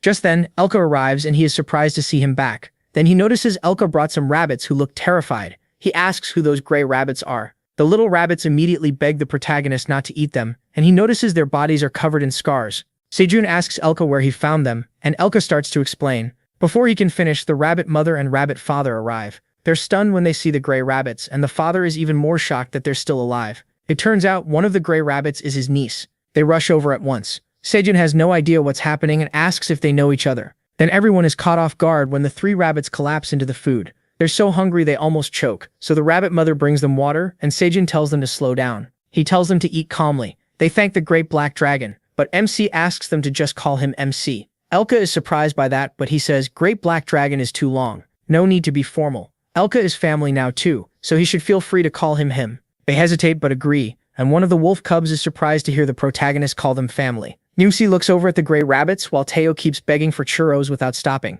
Even with food right there, the cat still wants more. Ignoring that, Sejun checks them over. One rabbit is an artist, another is a carpenter, and the third is an architect. He realizes they're all skilled specialists and asks the rabbits to explain everything. While fleeing the farm that had been exploiting them, they were climbing the tower when Elka saved them right before they got caught. The protagonist asks what floor they escaped from, and one rabbit says the 55th floor. The rabbit father is shocked. They were still there all this time? He asks about the kingdom, the king, the queen, and the princess. What happened to them and what about the monsters? Sejun tells him to calm down and asks what monsters he's talking about.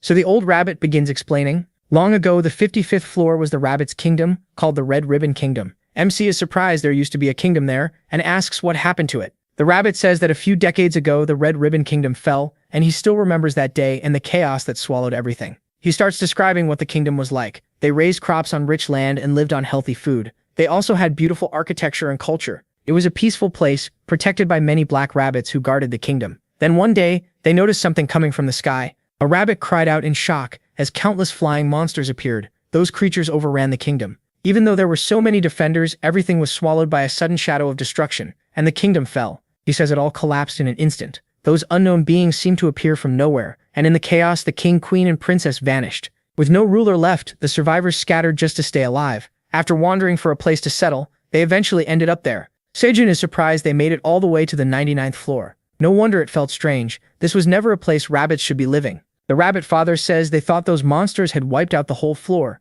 so he never imagined anyone was still left there. The gray rabbit says her family and the other rabbits who couldn't escape through the corridor were just waiting to die, but then the monsters suddenly vanished, for no clear reason. The one who showed up in that ruined land was Greed himself, and Elka immediately grows suspicious. Sejong asks who Greed is, and Elka says it's that wild boar. The rabbit agrees. Greed led a huge boar tribe, called himself a great lord, and took over the ownerless 55th floor. Then he started exploiting the rabbits, turning the former Red Ribbon Kingdom into one giant farm that existed only to produce food for him. In the end, they just couldn't take it anymore, so they ran. He tells them to calm down and rest first. They've been through enough. Then he asks the black rabbit to lend them the cave bed, and the rabbit leads them over. The three are taken inside to rest. Thinking it over, the protagonist realizes Greed is also the one looking for that straw hat. Elka confirms it. Greed is rich and has major influence in the tower through food. Elka curses him as a filthy boar who exploits residents. Just aiming for profit like that is disgusting, and Elka feels ashamed he ever worked for him. Teo says he figured as much.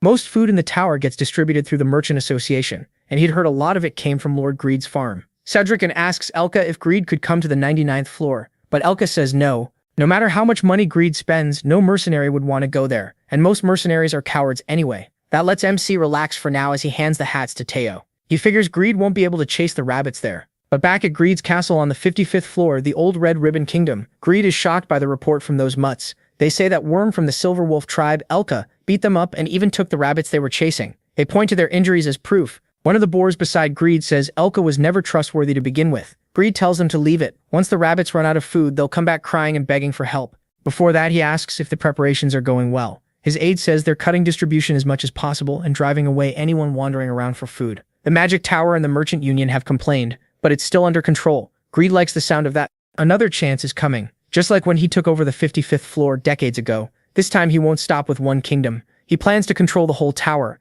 and he laughs like the greedy pig he is. Meanwhile, our guy Sejun is taking it easy on his floor, relaxing with his cat asleep beside him. He grabs Teo and tells him to wake up. It's already morning. Teo just wants to keep sleeping. Then he notices something nearby. He asks about the pool, and Teo says it's for washing. There's even a scoop next to it. Sejun wonders if the gray rabbits built it. With this, washing his hair and even his back will be easy. Then Teo tells him to check something else. It's a whole new kitchen. Even Mother Rabbit can cook now, with help from Father Rabbit and the chubby rabbit bringing firewood. The protagonist is shocked. They even made a table, and Teo says they really outdid themselves. There's a furnace too, a dining table, utensils and dishes, everything he needs. Tamio points out one more thing. Pibik and Perik even made MC his own bowl, marked with a paw print. MC pauses at those names, clearly confused. Tamio explains those are their names. They keep making things because they're thankful he let them stay, and they haven't stopped working. Then the Scythe Rabbit steps in. He shows him a cloth one of them made, and the rabbits thank him for taking care of them yesterday. The protagonist worries they're pushing themselves too hard,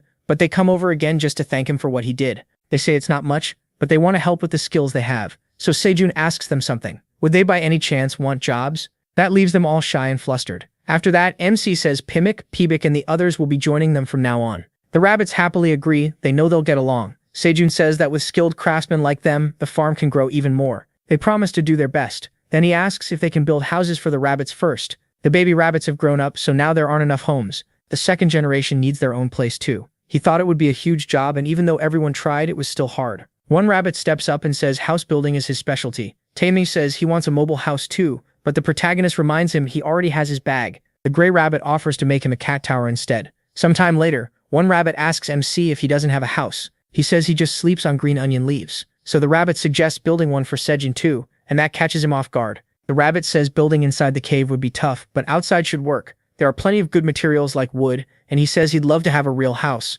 He's been spending more time above ground lately, while expanding the fields, and with Mother Crimson Giant Bear, the Minotaurs and the Silver Wolves around, he should be safe enough. So he agrees and tells the rabbit to build whatever he wants. When the protagonist asks what they need, the rabbit says materials for bricks would help, clay or fine sand from the 99th floor. Sejun thinks for a second, then remembers a place. He heads to the Minotaurs area, and they're surprised to see him there. MC asks the rabbit what he thinks. The rabbit checks the soil and says the moisture is just right. Even the dry leaves are mixed in well, so it's perfect for making bricks. But the Minotaur King asks why they need mud, since that's food for him and the other Minotaurs. He says it's for a new business. He explains that Pimik can teach them how to make bricks. If the king allows it and provides mud, the protagonist will pay them in green onions. The king is ready to start before hearing the whole deal. He immediately orders everyone to stop eating the mud, or there won't be enough left to make bricks. Everyone is stunned by that. Sejun realizes they're all about to get pretty busy. Meanwhile, Queen calmly pulls out a tree. His mother joins in to help too. While the Minotaurs plow the land, the rabbits plant seeds and others water them. Everyone is working together. Kuing also ends up playing around with Elka, and Sejun watches it all with a big smile. Life on the farm keeps rolling along. One of the wolves watches Queen drink honey. MC notices that, then offers some to the wolf too. A little later, he heads off for harvest and gathers 15 sun pumpkins.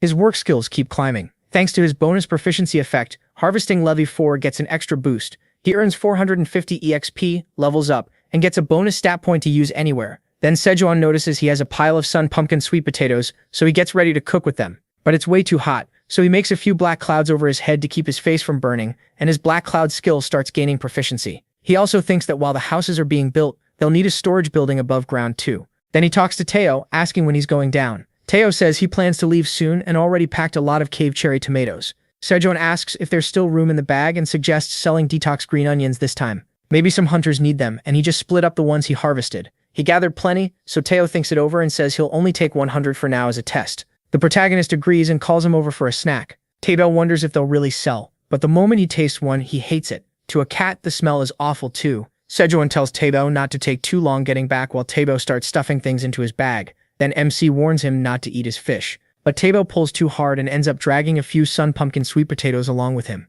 The minotaurs call out for them to wait while they finish eating. Meanwhile, on the 67th floor of the tower, a frog is wandering around when an arrow suddenly hits it right in the head. Another bipedal frog moves in to eat it, but it's actually a lizard man. He jumps toward the dead frog to grab it, but just as he gets close, an insect appears and starts eating the frog's flesh. The lizard man snatches the bug, then eats it too in one gulp. But then he notices more of those insects swarming toward his prey. When he looks up, there are countless more overhead. They gather into a massive swarm, devouring everything around them and rushing straight at the lizard man. In seconds, they consume him completely. This swarm looks like the same thing that destroyed the rabbit's kingdom. At the same time, Aline starts getting a flood of notifications. She clearly hates waking up early and complains that it's way too noisy. She grumbles that she was finally having a good dream for once, and asks why the alert system is making such a racket. Then she checks it and sees over 1,000 unread alerts. Red locusts have invaded the 67th floor, and a new warning shows an absurd number. A total of 5,312,813,712. Red locusts have entered the 67th floor of the tower. Aline is shocked. They came from outside the tower. She says it's been about 100 years since that happened. Back then, her grandfather handled it, but even he barely stopped the 55th floor from being destroyed. She tries using her authority to open external communications, but realizes her current access level won't let her open a passage to the outside. Then another alert arrives. 0.01% of the 67th floor has already been devastated by the locusts. That stuns her, and the number keeps rising bit by bit. Now she's getting nervous, with no idea what to do. Meanwhile, Seishin is making fish fillets and lowering them into oil to fry. He thinks the rich smell of eel oil is amazing, and Teo is already drooling on his shoulder. Then the scythe rabbit brings over sliced potatoes and sweet potatoes, just like he asked, and he thanks him. He tells him to keep everyone back while the eel fries, since the oil could splatter. Teo's already staring with his paw near his mouth, and Black asks what Seijun is making. The protagonist says it's even better than potatoes with honey. That shocks Black. He didn't think anything could top that. MC asks if he's ever heard of candied sweet potatoes. Then he drops them into the oil and starts cooking. Glad he saved the eel oil because it's perfect for this. He explains that first, the sweet potatoes need to fry until they're crisp and brown on the outside. Then he adds honey to the fried sweet potatoes and stirs while they cook. And just like that, the candied sweet potatoes are done. The dish gets added to his recipe list. He also earns the achievement for recreating the forgotten dish candied sweet potatoes, and his proficiency jumps a lot. Black says it looks really good, and Teo quickly asks him to fry his fish like that too. He agrees. He hands a fried piranha to Teo, but the recipe still isn't recognized. The protagonist wonders what the rule is. Since they're already cooking, he decides to make candied potatoes too. Finding new recipes is actually fun. Teo also asks him to put honey on his fish. Sometime later, everyone gathers to eat the full spread Sejuan made. They all dig in at once, and the minotaurs say food tastes best after hard work. The wolves are licking their plates clean too, and by the end, almost nothing is left. Kwang says he's too full to eat another bite, and Teo is stuffed too. MC asks if he's heading back down now. Kwang says he should, then calls the wolves to come with him. Before leaving, Teo points at the food beside him and asks about it. He says he saved that part for Eileen. He tried calling her earlier, but she never answered, and now the food is gone cold. Kwang almost reaches for it, and Teo wonders if she's just asleep. The protagonist can only hope that's all it is. He asks himself if she's safe. At the same time, Eileen is panicking as she watches the tower system. She still can't connect to anything. Since her authority won't stop this, she blames herself, especially now that her dragon heart was finally starting to heal. To her, she's failed. With the whole floor in chaos, Eileen has no idea what to do. Meanwhile, more and more of the 67th floor is being destroyed by the red locusts. At the central headquarters of the merchant passage, the leaders gather around a table. Mason, representing the locust tribe in the merchant group, stands across from Hannibal, of the tiger tribe, with Iona there as well, the hamster tribe leader. The fox who had been following Teo thinks about Iona, head of the Mages Association. It's his first time seeing her, and he'd heard the 7 great magic towers almost never show themselves in public. Even stranger, the tower leaders are all meeting in one place. He starts wondering what's going on. Mason says the red locusts appeared on the 67th floor a few days ago, and according to reports from Merchant Passage and Hunt, 2/3 of that floor has already been wrecked. Now the lizard men are desperately holding the area near the passage zone, but this won't be easy to solve. Hannibal asks if Merchant Passage and Hunt are still secure, and how likely it is for the red locust to spread elsewhere. Mason reminds him the passage normally blocks outsiders from using it, so the passage itself is safe for now. But if the locusts take the passage area, they'll be able to invade other floors too. That makes everyone think of the 68th and 69th floors. Panic spreads fast. Those floors hold one of the tower's 5 major granaries, the Draken farm of the Lizardmen Kingdom. So this isn't just the Lizardmen's problem. Mason realizes a huge swarm of red locusts could trigger a serious food shortage. Iona brings up the 55th floor and asks if everyone remembers the destruction of the Red Raven Kingdom. These days the granaries are spread across many floors, but back then the Red Raven Kingdom was the tower's biggest food supplier. Then the red locusts swarmed in and wiped the whole kingdom out. If that pig bastard hadn't forced his way through the gap and taken over, they might have had a chance. Mason tells Iona to calm down, saying Greed is a good man. He points out that Greed rebuilt the kingdom's ruined granary back then. Iona doesn't accept that at all, especially when Greed is exploiting the rabbit tribe and shutting down food distribution across the tower. When Hannibal hears that, he says she's talking too much, and Mason quickly tries to calm things down. But the whole room erupts, calling for Eileen and asking why she isn't protecting them, why she isn't doing anything. That only makes Iona more upset. She jumps onto the table and says that centuries ago, whenever red locusts invaded, the great black dragon always protected the tower and wiped them out quickly. But last time, for some unknown reason, the great black dragon was late, and the disaster wasn't stopped until over half the kingdom's people had died. All the granaries were destroyed, causing a tower-wide food crisis, and some places still haven't recovered. Now the locusts have only been here a few days, and there's no guarantee the black dragon will act quickly this time either. So until the dragon appears, they need to fight with everything they have. Otherwise the tower's order could collapse.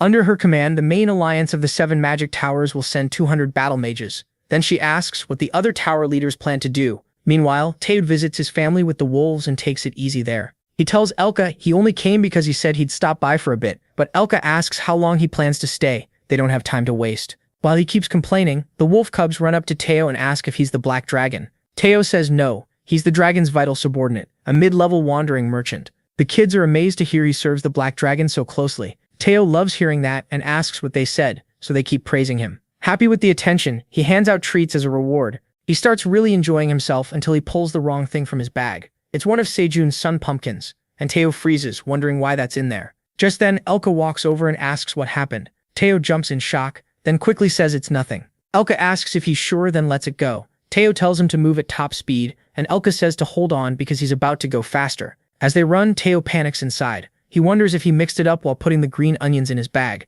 and decides he has to get rid of the evidence. He urges Elka to hurry to the 38th floor as fast as possible. Teo really is something else. Back home, Sejun is freaking out because something is missing. He checks around the green onions because he needs to plant the new potatoes, but then notices the sun pumpkin that was there during harvest is gone. His mind goes straight to Teo. Then Sejun relaxes a little, figuring Teo probably moved the sun pumpkin somewhere else while helping. Still, he wanted to taste one, and says he'll punish that brat when he gets back. Right then, the seed shop opens. MC had totally forgotten it was that day, so he decides to check what's for sale. His rank is still he, and his level lets him buy as many seeds as he wants for just 5 tower coins. The shop offers flame beans for 5 coins, 20,000 carrot seeds for 4 coins, 5 Cheongyang pepper seeds for 0.5 coins, and 100 strawberry seeds for 0.5 coins. The protagonist stares at the flame bean seed, wondering what kind of seed costs a whole 5 tower coins by itself. He has enough money, but if he buys that one seed, he won't be able to get the others. The risk feels too high. Sejun isn't the type to gamble. Familiar foods remind him of home, and with more rabbits around, he needs more carrots, so he picks carrots, strawberries, and peppers. He buys them all for 5 tower coins. That earns him 50 mileage points, bringing his total to 56, and then the shop disappears. He's happy with what he got to plant, and just thinking about strawberries and Cheongyang peppers already lifts his mood. Then he goes to Father Rabbit and says he bought more carrot seeds. Sejun asks him to start planting right away, and Father Rabbit excitedly agrees. With the upper fields expanded, the farm keeps growing bigger and bigger.